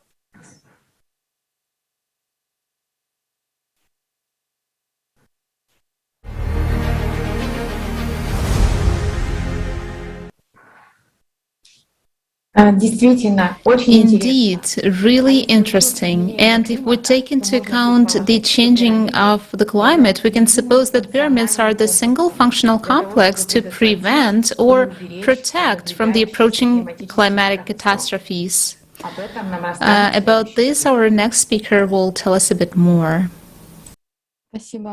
Thank you. Hello. Everyone can see what is happening to the climate, and starting the conversation about the climatic changes, I would like to note that great prospects for humanity are opening up, but the condition for implementing these prospects is to make the right choice during the time of the crossroads. These times are right now. Right now, humanity faces that very choice, either to really show its best human qualities or to fall into the abyss of consumption, aggression, and passive extinction. The result depends on each one of us. The questions of the state of our society today and the challenges that we are facing, such as upcoming global unemployment, the catastrophic state of the environment, the global climate change, were openly and truthfully presented at the Worldwide International Conference Global Crisis. This already affects everyone, held on the 24th of July this year, and was simultaneously interpreted by volunteers into 72 languages. So what is happening to the climate right now, and what are the consequences? There has been a rapid increase of the power and number of natural disasters around the world, with more and more people suffering from natural disasters. These planetary changes are caused by the cyclic processes of 12,000 years. Scientists of different countries independently from each other, came to the fact of the existence of cycles about the 12,000 years by studying layers of coal, volcanic ashes, ice cores, traces of flooding, water erosion, and marine sediments. Indicators of time of transition are also enshrined in the pyramids, in particular the Orion dragon pendulum. This pendulum is indicated by the pyramid of the Giza Plateau and the temple of Complex and Horvat, from a system marking the change of epoch in the zodiacal sky. Every 12,000 years, our solar system crosses the intergalactic interaction region of the Orion arms in the near and far points of interactions. The zone of intergalactic interactions crosses the whole solar system. It is natural that changes of the 12,000-year cycle are registered on the planets and their moons in the whole solar system. We can see redistribution of dry ice on Mars caps, change of near-surface temperatures of Pluto, change of light intensity of Neptune, polar shifts on Uranus. These changes cannot be attributed to anthropogenic CO2 emissions. It is time for us to stop paying attention to the CO2 myth, because our CO2 emissions cannot, reach those far planets. We're now witnessing cataclysms in all spheres and layers of the planet Earth. Such an increase in the number of natural disasters occurring all over the planet, fires, floods, famines, diseases that are tormenting people, are described in many scriptures as harbingers of the last days of the mankind, and a time when people themselves make a choice whether they want to preserve their humanness and conscious, or to blindly perish. The topic of predictions about the last days was discussed in detail in the Kaleidoscope of Facts, Signs of the Last Days on ALLATRA TV on July 13th this year. The beginning of a period of catastrophic changes on the planet is imminent. In 1998, scientists recorded a sudden change in the position of the core, which shifted to northwards and was headed towards Siberia. This is the well-known fact in the scientific circles. The Earth is a balanced system where any change in one of its constituent parts causes all the other manifestations. Now, our planet's core is shifted to the north, the planet's balance is disturbed, and due to this dissonance within the planet and on its surface, apparent consequences take place. An increase in the volume and shape of the planet, its expansion across the equator, an increase in the centrifugal force of the planet. The increase in the centrifugal force results in magma coming to the surface, and hence an increase in heat flow, which manifests itself in the increase of volcanic activity and seismic activity.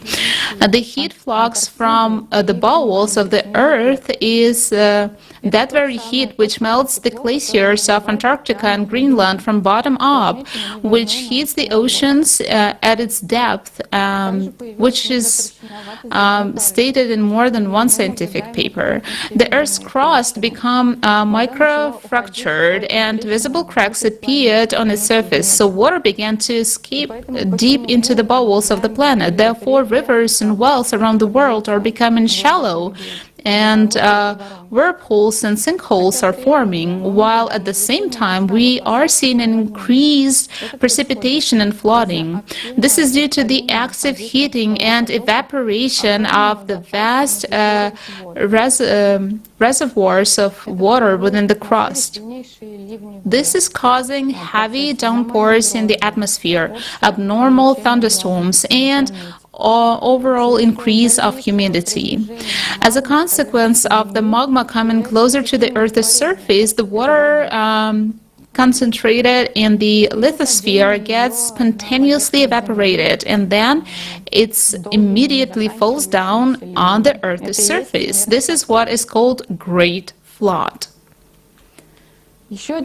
Also, another consequence of the processes taking place is weakening of the Earth's magnetic field, which is generated by the core. And the changes in the core basically result in the changes of the drift of magnetic field. This could lead to the loss of atmosphere and water on the Earth. It is under risk of becoming a lifeless dead planet such as Mars. And we're not talking about millions of years or even tens of years. The process is already underway. Scientists are already talking about the beginning of the era of global extinction.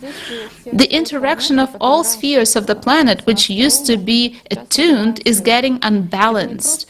This is not just a climate change. It is a challenge to the planet. It is a global process of cosmic origin. What can we do against these climatic apocalyptic changes?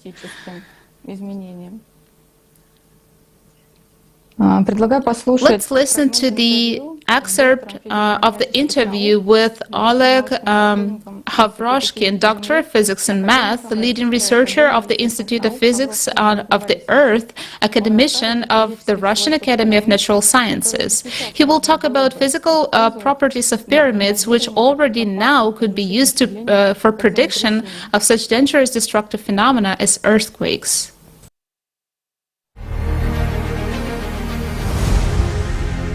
What kind of researches did you carry out and on which pyramids? The pyramid itself is an interesting object, like some kind of an oscillator, like an oscillating system, especially since its very shape indicates that it can amplify signals. Most of the signals, especially those inherent in the inner structure of the Earth, come almost vertically upward and hit the large base of the pyramid, affecting it. So, naturally, the wave flow that occurs goes upward. To the top, the cross-section decreases, and since the law of conservation must work here, the wave amplitude increases. So, it is all very noticeable at the very top. Well, this is when a signal is strong, and if it's quite weak, it just becomes possible to be registered. I made a report that if, let's say, we put a seismic receiver into the pyramid of Khufu, we can give several seismic receivers which register seismic noise. And all Sirius signals are very weak, and they are detected as noise. Then there is no any problem. There we can register them absolutely easily. We have developed a method for predicting seismicity, which is short-term, because long-term is a hack. It is a great thing to predict it in a few days or hours. Because if you predict even in a month, most may not agree, because it is a huge loss for a city. We set up a short-term forecast, and it works perfectly. It is used in the pyramids? And it's very inexpensive. In fact, any village can afford to install such a predictive system according to our methodology and our equipment scheme. Also, it's possible for a plant of any kind. For example, if it is a chemical plant, then such an earthquake will cause a chemical disaster.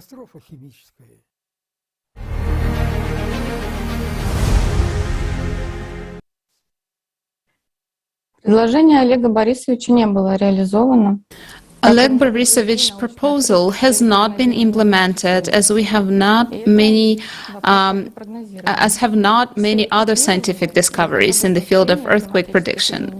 Mankind has not even approached to the sphere of mitigation of climatic changes by means of technical methods. Right now, humanity does not have an accessible technology to stop climate change. We cannot stop galactic radiation. We cannot affect the sun. The closest to us is the Earth's core, but we cannot stabilize it either. Aren't the pyramids that very mechanism by which we can influence the Earth's core? As we have already heard today, the pyramids are located at the places of deep folds of the Earth or at the conjunctions of tectonic plates. This is a strategically well-grounded position to transmit a signal from the pyramids to the core and vice versa. Also, discovery of pyramids on other on other bodies of the solar system suggests that it is a single connected complex of universal application. Past civilizations went through the 12,000-year cycle in one way or another, and therefore probably had mechanisms to influence the core. Undoubtedly, they left to their descendants, that is, to us, the means to stabilize the core, the warning signs of the 12,000-year cycle, and indication of the important moment of human choice. In continuation of the topic, whether there are mechanisms on the planet which can stabilize the core, we would like to offer our viewers to consider the subject of inverted pyramids and their purpose. This question has not been studied by science yet, but considering the rapidly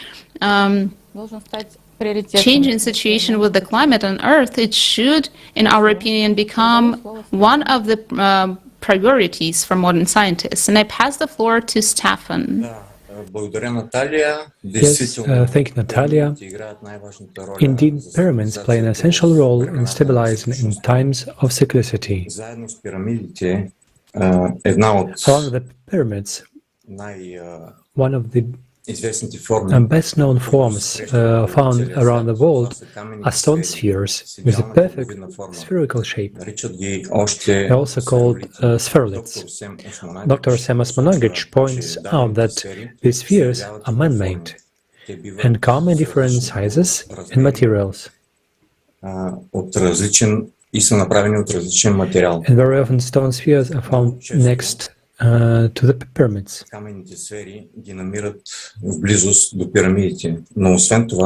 But apart from that, the spheres were part of a more complex construction, namely the inverted pyramids. These pyramids were in the S, with the top pointing towards the Earth's core. The pyramid walls were made of mica. The top was filled with crystal of quartz or Orion. The internal space was filled by stone spheres of various sizes. These pyramids were created to stabilize the core of the Earth. There's very little information on these pyramids. It's interesting that in China there is a cliff carrying X, big round stones. Perhaps this cliff was precisely the inverted pyramid.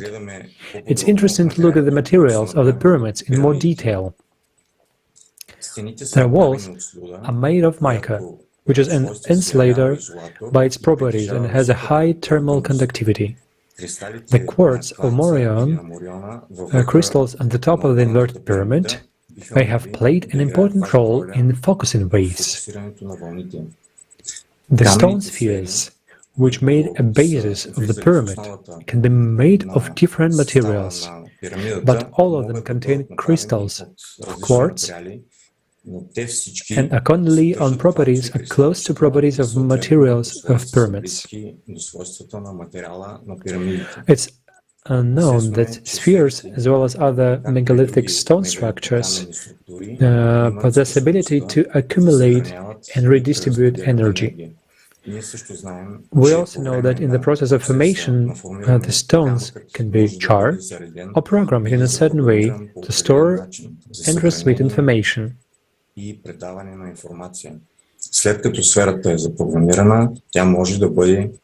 Once a sphere has been programmed, it can be placed in a pyramid where it begins to work, storing energy and transmitting it to Earth's currents, and lay on a global level.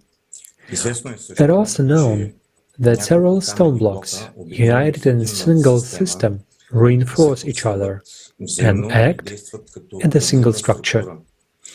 Thus, using several hundreds of spheres creates conditions for the formation of a powerful energy flow. The inverted pyramids were built in the places where electromagnetic radiation of the Earth comes out. They were intended for stabilization of the Earth's core. They work on a principle, the rotor, etc. Due to their special construction, the inverted pyramids increase the static tension. With the help of the energy stored externally during periods of instability, the flow of energy is directed inward towards the Earth's core. Thus, by influencing an additional electromagnetic field, it is possible to stabilize the core, to amplify and stabilize the Earth field. In essence, we get an electrical generator. Knowing the mechanics, electrophysics of piezoelectric phenomena, it's possible to direct electromagnetic impulses to the center of the Earth, to control the energy of the Earth. When the Earth's core stabilizes, the climatic cataclysm, as occurs at the end of every cosmic cycle, every 12,000 years, a countdown. Thank you so much. I pass the word to the next speaker.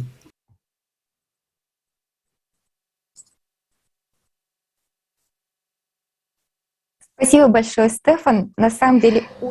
you very much, Stefan. In fact, you're presenting just extremely interesting information. Yes, friends, today we have given with just a few facts which make you wonder, of course. So, if I come back a little bit and just recollect, so what we discussed today is like who arranged the planets in the solar system with such precision to support life, and who rearranges these planets after global catastrophes in order to sustain that life. And the fact that global catastrophes occurred more than once is mentioned in many myths and legends. And the fact that our bodies are not adapted to the conditions of our planet proves that humanity was settled on Earth after one of these catastrophes. And Renat, the speaker, gave interesting facts to prove that Earth is not actually a home for humans. And which civilization actually built the inverted pyramids, thereby stabilizing the core of our planet and making the planet suitable for human life? And Stefan's speech makes us think over these questions. And throughout the whole Kaleidoscope of Facts, we see today that knowledge about the sacred structures like the pyramids, about the structure of the space, and about the real essence of a person has always been brought in and renewed by representatives of other civilizations. But why? So much effort is spent on it. Probably because we people finally understand who we are and why we live, why we were given this life, and what, as a civilization, our true purpose is, and that in the face of global catastrophes, we can really defend ourselves, we can survive. And we are on the brink of such catastrophe. We have all heard the report by Natalia Mikhantьева, because she proved that we are just on the verge of such global changes. And we also see that in our solar system there is common technological knowledge, because there are pyramids on the Earth, on the Moon, on Mars, on Sirius, and a discovery of pyramids on these celestial objects is really very significant, because it shows the universality of knowledge and importance of such constructions as pyramids for all inhabited planets, especially in the times of changes of cycles. And as we know, the civilizations of Mars and Phaeton did not survive, unfortunately. But there were those who managed to overcome this difficult period, who managed to unite, and who reached the highest level of development. Let us watch a short video together. Жанна, people ask, did the Anunnaki civilization go through such a crisis phase of development as we have now?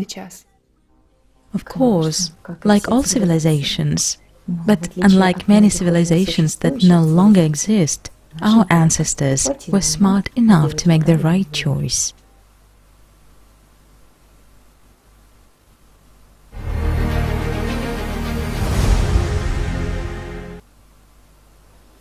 И, конечно же, после этих слов хочется сказать, какой выбор сделаем мы. Наша цивилизация... And of course, after such words, I want to say, what choice are we going to make? Our civilization is going through a unique period in its history. To overcome climate change and mitigate its effects, humanity needs to unite and build a creative society. Each of us is responsible for our actions to society. Knowledge is given, and it is the future of our entire planet that depends on which direction and how effectively people use it. This is a real chance for civilization to survive, and the positive changes in the society start within each of us.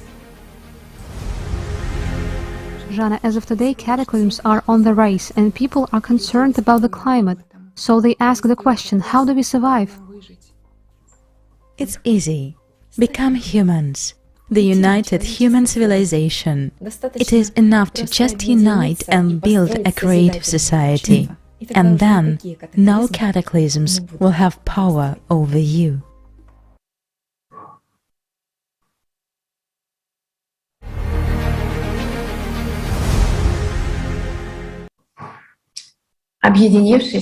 By uniting, we can do anything.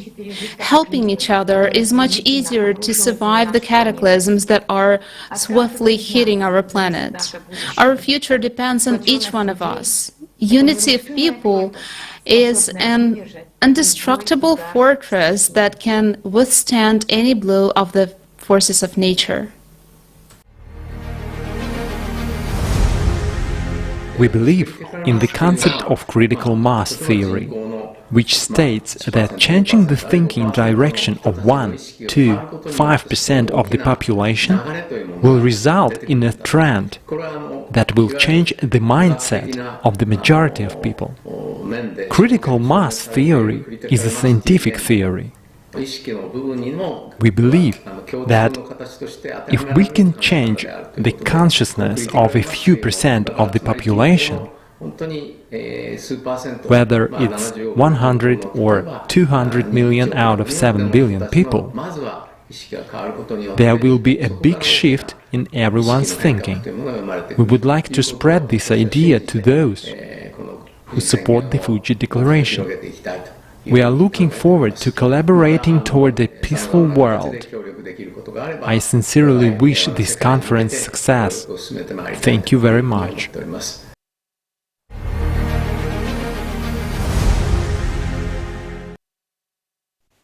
Люди чувствуют правду. People feel the truth that helps a person to become free. By choosing the truth, the wonderful future waits for people. For more information, please see the Kaleidoscope of Facts, Prospects of Civilization. And right now, let's take a look at the excerpt from the conference Life After Death, Fiction and Facts with Jana. Let's rise the sun of the truth to the zenith.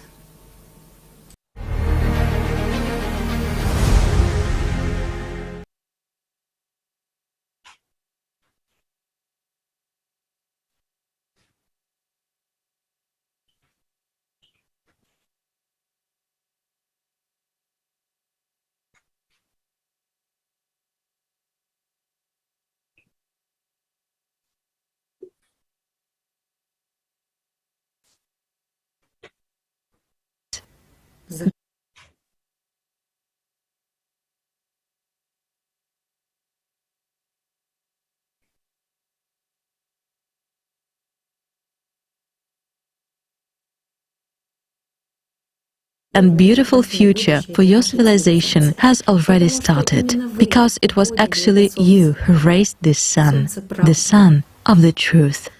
You still have a long way to go, but you are united. And together you will be able to overcome everything. And the more of you there are, the faster and easier you will surmount this path.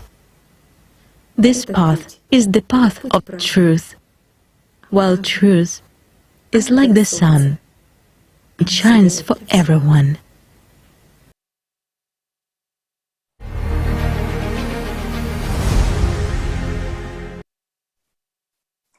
Да, друзья. Yes, dear friends, the sun of truth has risen, and already millions of people around the world are uniting to bring this truth to all humanity. Because if we do not inform everyone, we will not be able to build a creative society, and this is our only chance to survive in the current circumstances. And each one of you can check out the project at ALLATRA website and join in by clicking on the red button. And about how important the participation and action of each person in building the creative society, we want to show you an excerpt from the conference, The Global Crisis, This Already Affects Everyone, with the participation of Leslie Magnum.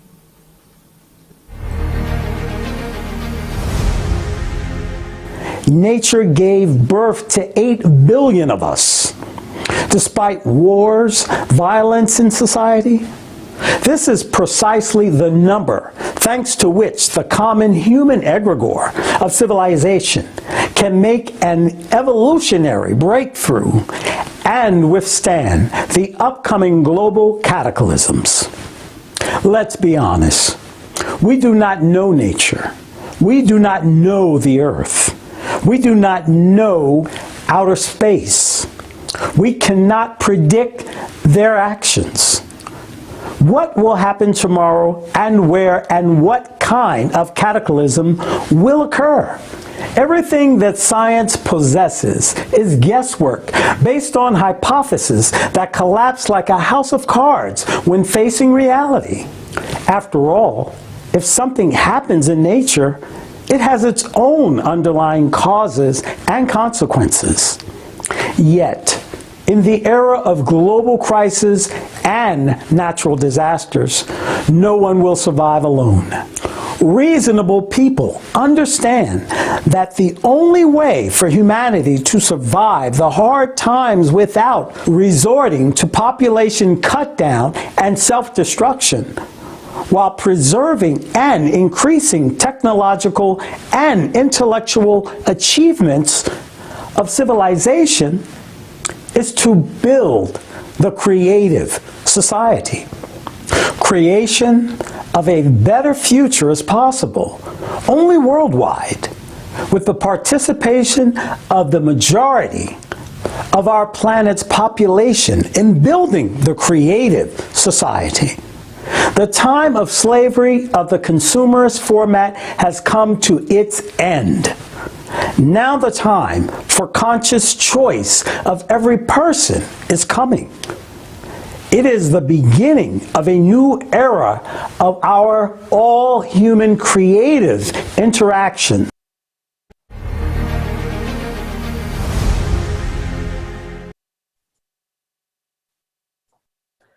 Дорогие друзья, Dear friends, in order to know the truth, one does not have to travel great distances, travel to another part of the world, climb high mountains, touch the relics of canonized saints, and so on. Our life is really very simple. It has at its core the only desire of a human being to live in a beautiful, developed, civilized society where the value is not money, not endless consumption, but human life. As I said before, we held today our 13th Kaleidoscope of Facts. The Kaleidoscope of Facts in which, one more time, the main goal is once again to awaken people's interest to discovering the truth and not to remain hostage to the temples imposed by a consumer society. It is important that everyone strives to become a human, knowledgeable, thinking, free, open and honest, first of all, to himself. The consumer society has reached a dead end. There is an abyss ahead. if that is how we intend to live. And we're not going to jump into it. That is why all our efforts today must be directed as much as possible towards making sure that all people are aware that there is a way out of this critical situation in which the whole world finds itself today. And the consequences of the inevitable climate change and the global crisis can be overcome if we immediately, right now, begin to introduce the foundations of the creative society into our lives. After all, knowing and understanding the essence of things in this world, caring about our future and the better future for our children, will allow each of us to make the only right choice: a creative society, a society of free, happy, and provided with everything necessary for development. If the choice will be made, we will make it. We will be able to have a beautiful, developed, and civilized future where human life becomes the highest value. Whether we should fall into the abyss of a consumer society that has no prospect of development, or whether we should unite with all of humanity to devote our energies to creation and the construction of a true peace. And traditionally, our Kaleidoscope of Facts, I would like to end with the words of Igor Mikhailovich Danilov and present an excerpt from the video with his participation.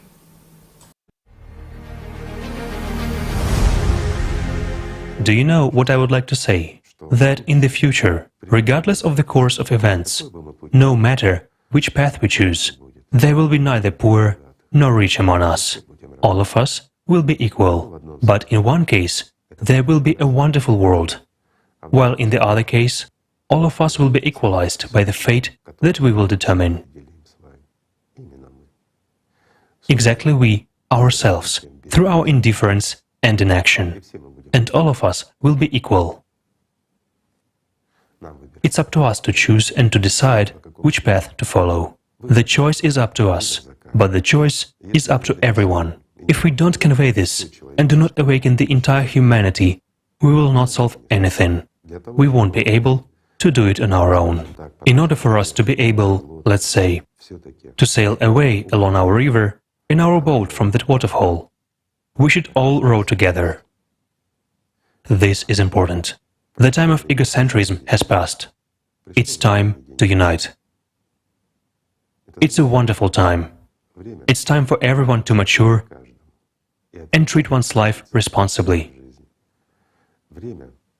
It's time to choose who you are, a human or an animal. If you are a human, you are a part of our entire civilization, the entire humanity. If you are an animal, then without you, we will become animals too. And the choice is up to everyone, whom to be, and whether we will live or not. You know, like in the classic, to be or not to be. And everyone makes this choice now, every one of us.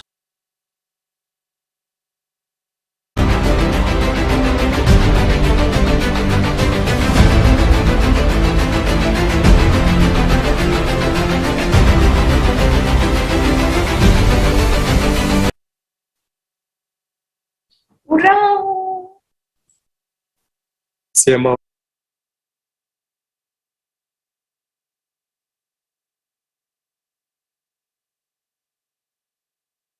Спасибо большое. Спасибо большое.